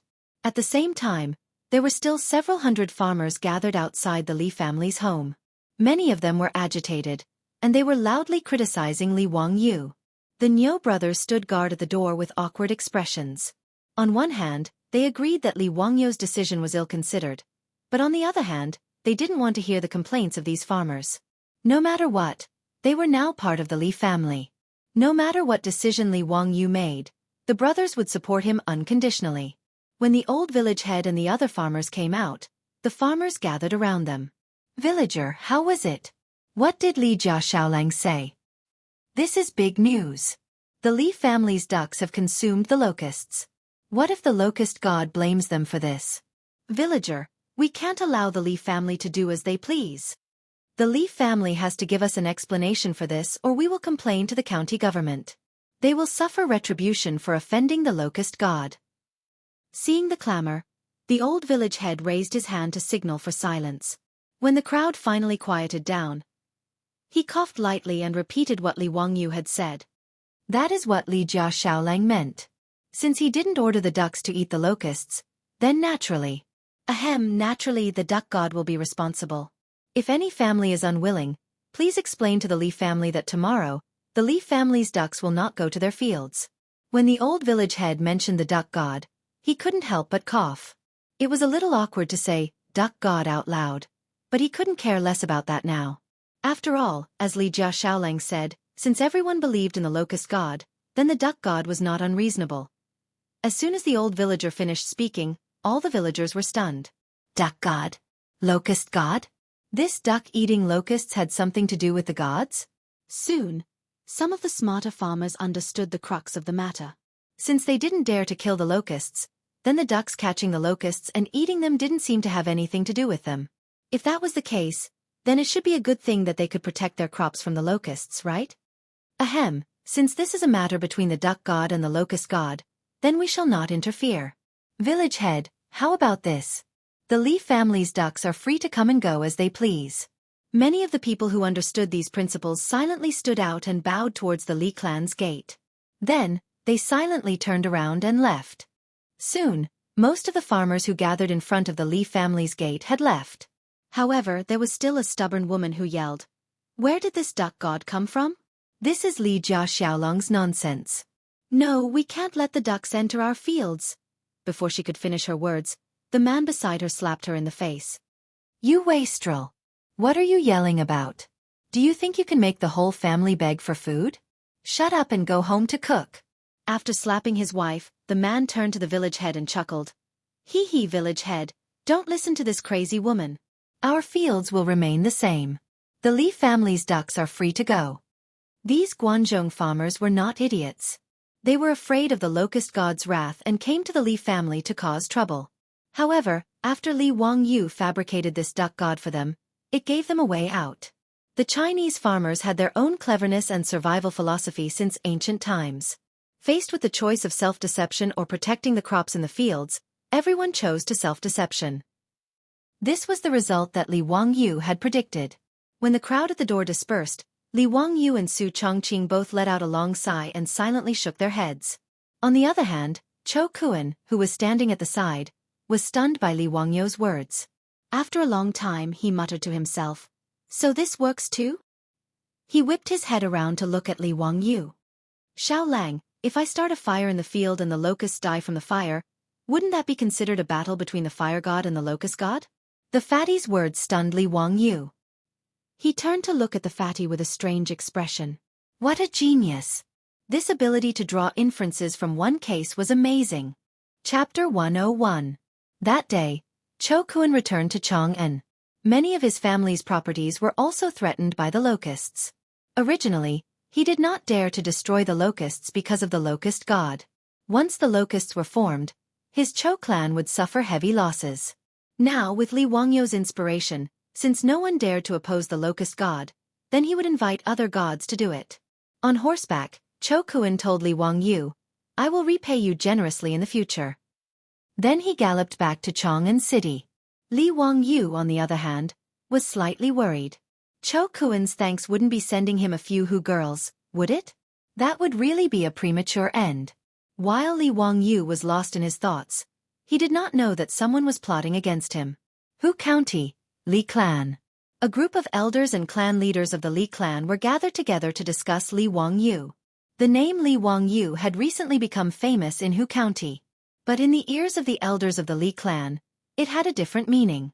Whether it was Li Wangyu's pig slaughtering feast, his miraculous water wheel, or his method of treating saline alkali soil, every time the Li clan heard Li Wangyu's name, they would feel suffocated. Especially when they went to the county government to sue Li Wangyu, and Yang Quan's doggerel judgment slowly spread through Hu County through the mouths of the bailiffs. It made the Li clan even angrier. And the young man they had chased out of the clan had used such a method to make a name for himself. Now, in Hu County, many of the noble families were privately laughing at the Li clan for being blind. They had chased such a Qilin out of the clan. They must have been blinded by lard. Every time Li Wangyu's fame grew, the elders of the Li clan felt as if their faces had been slapped, making them hate Li Wangyu even more. This group of elders from the Li clan of Hu County hated Li Wangyu to the bone. They wanted nothing more than to break Li Wangyu's bones, suck out his marrow, pull out his tendons, and peel off his skin to relieve the hatred in their hearts. Clan leader, that little child from the Li family has already grown up. In the future, if he were to become an official and half a nobility, then our Huxian Li clan won't be able to survive. Isn't that so? This kid is not easy to deal with. We have to be careful. Li Zhou, that bastard, is quite capable of giving birth to a son. I heard that the county gave him 300 mu of saline alkali soil for free, and all of it was transformed into fertile land. TSK, 300 mu of paddy fields. Isn't that so? That little bastard even built some water wheel. The county also gave him 20 oxen for plowing. I also heard that the little bastard went to Chang'an and brought back several hundred dan of grain. His house is almost full. If it were up to me, we shouldn't have been so merciful. We should have just killed him for disobedience. There are no outsiders in his house, so who would dare to cause trouble for us? Don't forget that our Li clan is a relative of the imperial clan. This was a vicious and merciless elder who directly wanted to take Li Wangyou's life. The old clan leader of the Li clan slapped the table. Enough. What's the point of saying this now? Who among you has a way to deal with this kid? This. Everyone was speechless for a moment. This Li Wangyou had already been removed from the clan. If they wanted to use the clan's name to suppress him, then it would be impossible. While the group was frowning, one of the elders suddenly rolled his eyes and revealed a cunning smile. This old man has an idea. I wonder if it will work? Let's hear it. The elder lowered his voice and whispered the idea he had just come up with to the others. Hiss, is this plan going to go against the heavens? Some of the elders hesitated. The other elders were also somewhat hesitant. They felt that this method was not appropriate. If word of it got out, they would lose face. The old clan leader's expression was also uncertain. In the end, he slammed the crutch in his hand. A man is harmless to the heart of a tiger, but a tiger is harmful to the heart of a man. If we don't act decisively, we will be met with disaster. We can't wait for that little bastard to grow up. Otherwise, he will become a disaster for our Li family in the future. Li Wangyou naturally didn't know that he had become the target of a group of gluttons. He didn't have any feelings for the Li clan of Hu County, and had long since put it to the back of his mind. Today, he had just brewed himself a pot of king medicine tea and was chatting with his beautiful superior when he saw the old steward Li Hang walk in with an angry expression. Li Hang, what happened? Lang Jun, the Li clan of Hu County sent people here. They want Lang Jun to move the old master's grave. Li Heng's face was full of anger. What? Move the grave? Based on what? Li Wangyou jumped to his feet when he heard this. The ancients attached great importance to the dead. As the saying goes, the dead are the most important and should be buried in peace. Rashly digging up a grave and moving it was a great taboo. If Li Wangyou did this, he would be reprimanded for being unfilial and would be cursed behind his back. The Li clan of Hu County, they wanted to slap Li Wangyou's face. Li Heng's old face swelled red. The Li clan said that Lang Jun and the old master's names have already been removed from the clan. You shouldn't bury the old master in the Li clan's ancestral grave and ruin their feng shui. They dare. Li Wangyou slammed the table and said angrily, Tell Niu Yong and Niu Wu to throw out the Li clan's people. If they dare to come again, just throw them out. Li Heng agreed and prepared to tell the Niu brothers to kick them out. However, he was stopped by Su Chongqing. Wangyou, let's ask the old village chief first. Su Chongqing advised. The matter of the clan's graveyard is not small. The Li clan's ancestral grave is in Dingzhou village. The old village chief should know the key to this. It's not too late to make a decision after asking. Li Wangyou took a deep breath and calmed himself down. He turned to Li Hang and said, Help me ask the old village chief to come here. Not long after, Li Hang brought the old village chief back. Li Wangyou greeted the old village chief and didn't say anything. The old village chief spoke first. Xiaolang, do you have a grudge against the Li clan of Hu County? Li Wangyou was stunned. He thought for a moment and shook his head. No, there is no grudge. It's just that they wanted to expel me from the clan, so there was a small conflict. The old village chief shook his head and said to Li Wangyou, Xiaolang, Li Gong's grave must not be moved. This is not only a matter of your Li family's face, but also a matter of feng shui. As the saying goes, the poor don't change the door, the rich don't move the grave. Little Lang, you've made the Li family prosper with each passing day. How can you casually move eunuch Li's grave? Feng shui? Li Wangyou was a little stunned. He didn't believe in feng shui. Moreover, what did the Li family have to do with feng shui? Was it because Li Zhou's grave was well buried that Li Wangyou traveled 1,000 years and came to the Tang dynasty? His beautiful boss asked. Old village chief, the Li clan forced us to move the grave. What's their explanation? Well, if you want to be serious, the Li clan does have the right to make you move the grave. After all, Li Gong was buried in the Li clan's ancestral grave. Now Xiao Lang and Li Gong have been expelled from the clan. If they want to force you to move the grave, you can't stop them. The old village chief's words made Li Wangyou's heart cold. Was there no other way for the Li clan to force him to move the grave?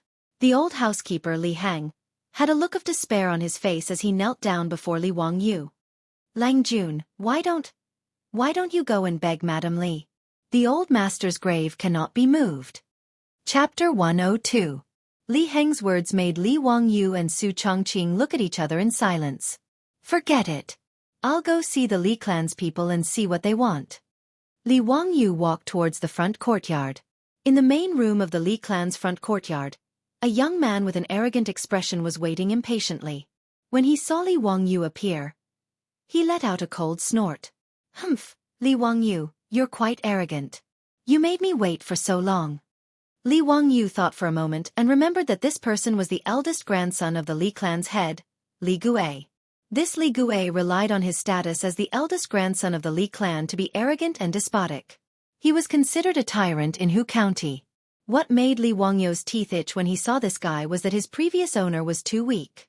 Even when Li Zhou was still alive, his previous owner didn't dare to provoke this Li Guei. The two of them had studied together in the clan school. This bastard relied on the fact that he was older than Li Wangyu and was the eldest grandson of the clan to bully Li Wangyou's previous owner. What was even worse was that this Li Guei relied on his status as the eldest grandson of the Li clan to do many disgusting things in Hu County. It couldn't be said that he kicked out widows' doors or dug up graves, but it wasn't far off. After all, the Li clan was a relative of the imperial family. Although they didn't have any official positions, even Yang Quan, the boss of Hu County, didn't want to offend them. Last time, if it weren't for Yu Shernan's support in the lawsuit against Li Wangyu, Yang Quan might not have stood on Li Wangyou's side so easily. Li Guei, what exactly is your Li clan trying to do? Just say it. Li Wangyu couldn't be bothered with this hedonistic son of a rich family. It was only the beginning of March, but Li Guei pretentiously opened his folding fan with a swish and waved the fan in his hand in a self-confident manner. Of course, I want you to move your dead father's grave away. Your Li family is no longer a member of our Li clan. There is no reason to bury him in our Li clan's ancestral grave. Li Guei, shut up. Even if my family's Darren isn't a member of the Li clan, he's still a Guanglu Darren who was conferred the title of Guanglu Darren by His Majesty. How could someone like you humiliate him? Do you believe that I will send you to the authorities immediately? Li Wangyu angrily rebuked. Li Guei knew that he had said something wrong and immediately shut his mouth. Li Zhou had offended Pai Lupi and was removed from his position. However, after Li Zhou's death, Pai Lupi was very kind and conferred him a posthumous title. Originally, Li Zhou was a secondary class, rank 3, supervisor of Huxian. After his death, Pai Lupi directly conferred him a secondary class, rank 2, Guanglu Darren. Of course, this was only a posthumous title. Li Wangyu was still a nobody and wouldn't receive any benefits. Perhaps the only benefit of a posthumous title was that the standard of Li Zhou's grave would be raised a little. A rank 3 tomb had a height of 12 feet for 50 steps. A rank 2 tomb had a height of 12 feet for 60 steps. In front of the grave, one could erect a stone tablet, a glass head, a tortoise, a stone beast, and so on. That was all. These were all written laws in the Tang dynasty. No one could casually violate these laws. Otherwise, they would be beaten 100 times.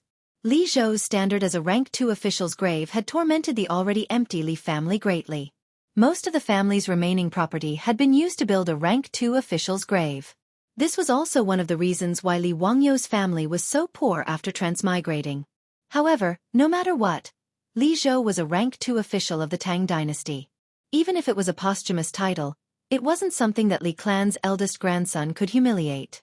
If Li Wangyu went to the county government to sue Li Guei, it would be quite troublesome. Seeing that Li Wangyu wasn't speaking, Li Wangyu coldly snorted and sat down. It's impossible for my family to move the grave. Your Li clan should give up on this idea. Speak, what conditions does your Li clan have? You don't want to move the grave? That's fine too. Hand over your Li family's 300 mu paddy field, 20 cattle, the blueprint for the water wheel, and the few hundred dan of grain in your family. In addition, promise to give the Li family 500 strings of copper coins every year. Then, you don't have to move Li Zhou's grave. Li Gui wasn't polite at all and directly demanded an exorbitant price. His words almost made Li Wangyu laugh out of anger. Li Gui was treating him as a soft persimmon that he could do whatever he wanted. Scram. Li Wangyu replied with this one word. For a glutton like the Li family, there was nothing to talk about. Li Wangyu was scolded by Li Wangyu. Then, he suddenly stood up and gloomily said, Li Wangyu, I'll give you 3 days to think about it. If you don't move the grave in 3 days, our Li family will forcibly send people to dig it up. You dare? Li Wangyu angrily said. Hee, then let's wait and see. Li Gui threw down these words and turned to leave. Li Wangyu clenched his fists. He wanted nothing more than to order the Niu brothers to beat him up.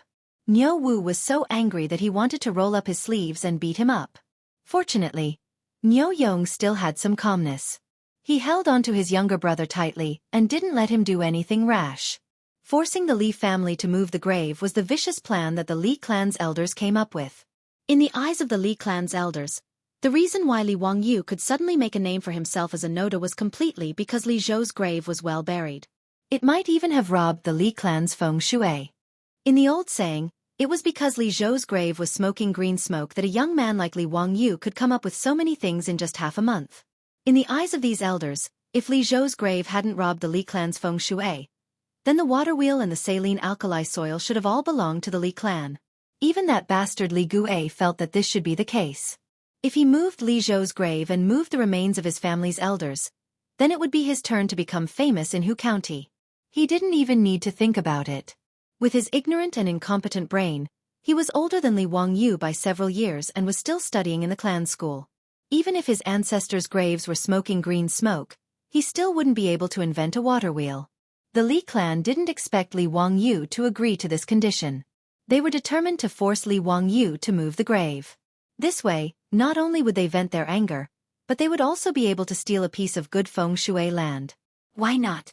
As for whether or not forcing someone to move the grave would violate the laws of heaven, the Li clan leader and elders didn't even consider it. This group of people had already been provoked by Li Wangyu to the point that their eyes were red. They couldn't control their jealousy. As long as Li Wangyu didn't agree to their conditions, they would immediately send people to dig up the grave and move the coffin in 3 days. Even if Li Wangyu gritted his teeth and agreed to all of their conditions, the Li clan would put forth new and more demanding conditions.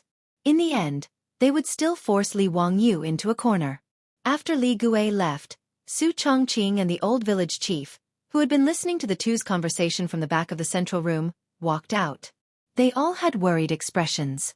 After the Li family's name was removed from the clan, asking the Li family to move the grave away from the Li clan's ancestral grave was indeed a difficult matter to deal with.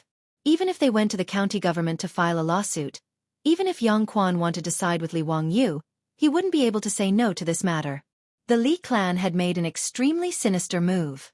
Chapter 103. Su Chongqing looked worried. Wangyu, what should we do now? Although to her and Li Wangyu, feng shui was nonsense. However, the Li family from Hu County had come out to provoke them. If they obediently moved the graveyard away, then the Li family would really lose all of their face. Moreover, the prestige that Li Wangyu had painstakingly built up in Dingzhou village would go down the drain because of this. More importantly, Li Wangyu would bear the name of being unfilial. Li Wangyu dared to bet that if he didn't agree to the Li clan's conditions, the Li clan would immediately spread rumors to everyone that he was an unfilial son for abandoning his father's corpse for a bit of family property, causing his deceased father to not be able to rest in peace. Although Li Wangyu had no intention of pursuing an official career, in the current Tang dynasty, filial piety ruled the world. If he bore the name of being unfilial, then it would really be difficult for him to move forward. It had to be said that the Li clan's plan was really vicious. If he agreed, then the Li family would never have a day of peace. Li Wangyu would even work for the Li clan and desperately earn money to give to the Li clan in order to keep Li Zhou's graveyard safe. If he didn't agree, then not only would Li Zhou's graveyard be moved away, but he would also be splashed with a basin of dirty water. I don't know. Let me think about it. There must be a way. Li Wangyu scratched his head. The Li clan's move was really too disgusting. The Li clan's ancestral graves were all buried outside Dingzhou village, on a hillside facing south at the foot of Shouyang Mountain. On the hillside of Noda, only the Li clan's ancestral graves were buried here. This belonged to the Li clan's family graveyard. Li Wangyu didn't know when the hillside facing the sun became the Li clan's ancestral grave, but the Li clan of Huxian was also a branch of the Longxi Li clan. They migrated from Longxi to Dingzhou village 100 years ago. But when he thought about the location of the Li clan's ancestral grave, Li Wangyu felt a little strange. Although he didn't understand feng shui, he knew that the feng shui of the hillside facing the sun should be good. It wasn't far from Dingzhou village, so why didn't other people's ancestral graves there? Old village chief, when did the Li clan's ancestral graves belong to the Li clan? Ah, the Li clan was originally a small clan in Dingzhou village. Because of the good feng shui of the hillside facing the sun, many people in the village had ancestral graves there. Later, when the retired emperor seized the country and established the Tang dynasty, the Li clan suddenly became a relative of the imperial family. The Li clan came forward and forced other people to move their ancestral graves away. They forcibly occupied the hillside, and then it became the ancestral grave of the Li clan. Speaking of this, the old village chief shook his head. His ancestral graves were originally buried on the hillside, but they were forcibly moved away by the Li clan. The villagers of Dingzhou village had no power or influence. How could they dare to say no to the Li clan, a relative of the imperial family? Li Wangyu keenly caught the two words in the old village chief's words. Forcibly occupied. Forcibly occupied? Don't tell me that hillside doesn't belong to the Li clan? Li Wangyu immediately asked. It belongs to the Li clan? Of course not. That hillside belongs to the county. But that hillside is where the Li clan's ancestral graves are. This is known by everyone. The county also tacitly agrees. The old village chief was puzzled why Li Wangyu asked this question. The Li clan didn't buy that hillside? Of course not. The old village chief had never heard that a graveyard needed to be bought. Which family didn't carry it to the hillside and find a good place to bury it? There was no need to buy any land. But the Li clan was powerful, and the villagers of Dingzhou village couldn't compete with them. They even went to the county to file a lawsuit for the relocation of the graveyard. But the previous county magistrate of Hu County stood on the Li clan's side, so the villagers of Dingzhou village could only grit their teeth and bear with it. Li Wangyu immediately stood up. I have an idea. Wangyu, what idea do you have? The beautiful boss asked curiously. Can't we just buy that hillside? Buy it. Su Chongqing was speechless.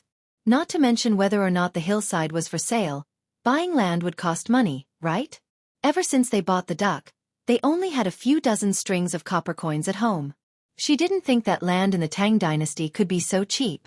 Li Wangyu didn't explain much and ran out after saying, I'll go to the county yamen and find Yang Mingfu to buy land. He ran to the backyard to get the horse, and Niu Wu quickly followed. Usually, when Li Wangyu went out, Niu Wu would follow behind him as a bodyguard, and Niu Yong would stay at home to guard. The two rode straight to the county yamen. The yamen runner at the entrance naturally recognized Li Wangyu, and quickly helped him to report. Zio, how come you have time to come to my place today? Ming House. I'm here to ask for help. Li Wangyu didn't care about being courteous, and he repeated what Li Gui had said in detail, causing Yang's brows to knit together tightly. The Li clan is so vicious. Yang Quan sighed. But it's hard for me to help you. After all, Zio and Eunuch Li have been removed from the Li clan. They insist on moving your family's grave. I can't do anything about it. Li Wangyu shook his head. No, Ming House has a way. Let's hear it. What's the way?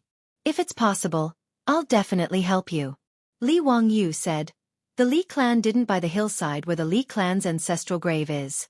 It still belongs to the county. Yang Quan was confused. That's true. So what? That's the Li clan's ancestral grave. There's no need to buy it. Then what if I buy that hillside? Li Wangyu looked into Yang Quan's eyes and asked word by word. Hiss, Yang Quan sucked in a cold breath. Zio, you mean? Li Wangyu nodded. That's what I mean. If that hillside belongs to the Li family, I'm afraid it won't be the Li clan forcing me to move my family's grave. I'll be the one forcing them to move their family's grave. This. Yang Quan pondered for a moment and then nodded slightly. Logically speaking, this was true. Although the Li clan occupied the hillside outside Dingzhou village as their ancestral grave, according to the law, that piece of land didn't belong to the Li clan. However, the Li clan was a relative of the imperial family. No one would take them seriously, and no one would offend the Li clan because of this. Zio, have you thought it through? If you do that, you'll have completely fallen out with the Li clan. What's the difference now? I've never thought of going against the Li clan. They're the ones who are forcing me. Ever since they expelled me and my father from the clan, they no longer treat me as a member of the Li clan. Yang Quan understood the situation and could only sigh. This Li clan was truly a disgrace to the imperial family. They weren't worthy of being a part of the family. I can sell the land on the hillside to you. The county has records that you can buy and sell it for a price of 1,000 strings of coins. Yang Quan didn't even need to look up the information to know the value of that land. As a diligent official who was close to the people, he had memorized all the large and small land data in his mind. Li Wangyu knew that the price wasn't expensive. The price of a hillside was usually 1 mu.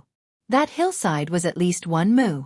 1,000 strings of coins was a very fair price. It was fair, but Li Wangyu didn't have any money right now. He still owed the county government more than 1,600 strings of coins. Li Wangyu smiled at Yang Quan. Ming House, lend me some more money. Chapter 104. What Li Wangyu said made Yang Quan want to slap him. You still owe the county more than 1,600 strings of copper coins, and now you want to borrow more money? Yang Zhu didn't need to think to know that Li Wangyu couldn't take out 1,000 strings of copper coins. He wanted to continue borrowing money from the county. Yang Quan shook his head. Zio, it's not that I don't want to help you, but I can't lend you any more money. Ming House, just borrow 1,000 strings of copper coins for a year. I will return the 1,600 strings of copper coins, and you can calculate the interest. Is that okay? Li Wangyu started to coax. Borrowing money from Yang Quan was the only way he could think of. Originally, he wanted to borrow money from the Qiu family, but because of the locust plague, the Qiu family used all their funds to stockpile food. Li Wangyu estimated that the Qiu family might not be able to take out 1,000 strings of copper coins now. No. Zio, your family's debt has not been repaid. How can I lend you such a large amount of money? Even if I agree, the county magistrate will not agree. No matter how Li Wangyu promised that he would repay the debt within a year, Yang Quan did not agree. He was not deliberately making things difficult for Li Wangyu, but he really could not do it. In the Tang dynasty, loans needed collateral. Back then, because Li Zhou was still in office, he and the secretary Liu Xiao provided a guarantee for Li Zhou to borrow money. The county magistrate would naturally do them a favor. But now, Li Wangyu still owed so much money to the county. If he wanted to continue borrowing money, this was not something Yang Quan could decide. Li Wangyu saw that Yang Quan really did not agree to lend him money to buy the land, and he could not help but feel a little dumbfounded. If he could not buy the land on the hillside, then he really did not know what to do. Could it be that he would bring the Niu brothers to risk their lives against the Li clan? Seeing Li Wangyu's distressed expression, Yang Quan suddenly twirled his beard and smiled. Actually, I can point you in the right direction. Ming House, hurry up and say it. Li Wangyu immediately perked up. It's true that I don't have the money to lend you, but someone can lend you money. Who? Yang Quan said. My division commander. Yu Shernan? Li Wangyu immediately realized that Yu Shernan was indeed rich. Last time, in order to seduce him into continuing his studies, Yu Shernan even offered to help him pay off his debt. However, Li Wangyu really didn't want to borrow money from the old man. He was afraid that he would be forced to walk on the right path. Li Wangyu was really afraid of Yu Shernan. Although he knew that Yu Shernan was doing this for his own good, he really didn't want to be an official. As an unambitious white-collar worker, he just wanted to eat his fill and wait for death to come. He just wanted to be a rich landlord. Yang Quan didn't say anything. He just looked at Li Wangyu with a smile and let him make his own choice. After a long time, Li Wangyu finally resigned himself to his fate and stood up. Well, there was no other way. If he died, then so be it. He could only thicken his skin and go to Chang'an to borrow money from Yu Shernan. Ming House, may I ask where Master Yu lives in Chang'an? Bu Zhengfeng. 2 hours later, Li Wangyu and Niu Wu had already appeared outside Chang'an City's Buzhengfang. They politely informed the Yu Mansion's gatekeeper of their names and asked to see Yu Shernan. Yu Shernan was a lower third-rank official. Although he was not very prominent, he was still a high official of the Tang dynasty. However, the Yu Mansion's gatekeeper didn't put on the airs of a high official. Although Li Wangyu was dressed in white, the gatekeeper politely asked him to wait for a while and went to inform the Yu Mansion's gatekeeper. Not long after, the Yu Mansion's old servant, Yu Tangtang, came out with a smile and invited Li Wangyu into the mansion. Yu Shernan didn't treat Li Wangyu as an outsider and received him in his own study. "Zio, it's rare that you would take the initiative to come to my door," Yu Shernan said with a smile as he stroked his beard. Although Yu Shernan was already in his 70s, he was still full of energy and his face was glowing. It was no wonder that Pai Lupi didn't allow him to resign and return to his hometown. Li Wangyu respectfully bowed to Yu Shernan, then took off his boots and sat down on the table with his legs crossed. "Master Yu, I've missed you since we parted at Crooked River Pool, so I came to visit you today." Li Wangyu was too embarrassed to directly say that he was here to borrow money, so he could only change the topic. Yu Shernan was old and shrewd. He looked at Li Wangyu with a smile and seemed to see through his thoughts. "Haha, what a nice visit. You little bastard, you didn't show your face after Crooked River Pool. Are you hiding from me? Why did you come here today?" Li Wangyu was indeed hiding from Yu Shernan. This old man was too eager to get him to become an official. However, this wasn't what he wanted, so he could only hide from Yu Shernan for now. When he saw Yu Shernan that day at Crooked River Pond, he understood 70 to 80% of the situation. This poetry gathering was most likely something that Yang Zhua and Yu Shernan had discussed. They wanted him to use this opportunity to make a name for himself. Li Wangyu naturally appreciated the old man's good intentions, but he was afraid that Yu Shernan would force him to become an official, so he didn't dare to visit. If he hadn't been forced into a corner today, Li Wangyu wouldn't have walked right into the trap. "Hee, Master Yu, what are you talking about? I really missed your earnest teachings. This tea is personally made by the old immortal, Sun Simiao. It's good for the mind and heart. It's both medicine and tea. It's very hard to come by. I'm here to deliver this tea to you, Master Yu, as a gift." Li Wangyu hurriedly handed over the Medicine King tea that Sun Simiao had made. This was something he had specially asked Niu Wu to fetch for him after he had borrowed some money from Yu Shernan. It was to be a gift to Yu Shernan. "Is that so? Then many thanks, Ziyu. I'll accept this tea. Ziyu, is there anything else? If there's nothing else, you can go back. I still have work to do." Seeing that Li Wangyu wasn't telling the truth, Yu Shernan smiled and chased him away after receiving the tea. Li Wangyu was dumbfounded. This old man didn't play by the rules. After receiving his Medicine King tea, he wanted to chase him away. Where was the old man who had encouraged him to study? Shouldn't he have encouraged him, then offered to help him pay off his debt, then persuaded him to study? After that, he would explain his predicament to Yu Shernan. Only then would he be able to borrow money? Now he was chasing him away after just a few words? "Master Yu, you're not being kind." Li Wangyu stammered for a long time, then awkwardly said, "Master Yu, I came here today to ask for a favor." "I knew you wouldn't come here for no reason. Speak, what is it?" "Hee, I want to borrow money." "How much?" 1,000 strings of cash." Li Wangyu's words made Yu Shernan freeze. 1,000 strings of cash wasn't a small amount. "What's the matter?" "To buy land." Since he had already spoken, Li Wangyu didn't hide anything from the old man. He honestly told him about the Li clan's visit today. He also explained that the only way he could get his hands on the land was to buy the mountain slope. When Yu Shernan heard this, he was so angry that he slammed his hand on the table. "Despicable and shameless. Utterly shameless. I'll definitely report this to His Majesty and have him discipline these scum of the imperial clan." Li Wangyu was afraid that the old man would be angered to death, so he hurriedly tried to comfort him. After Yu Shernan finally calmed down, he suddenly looked at Li Wangyu with a smile.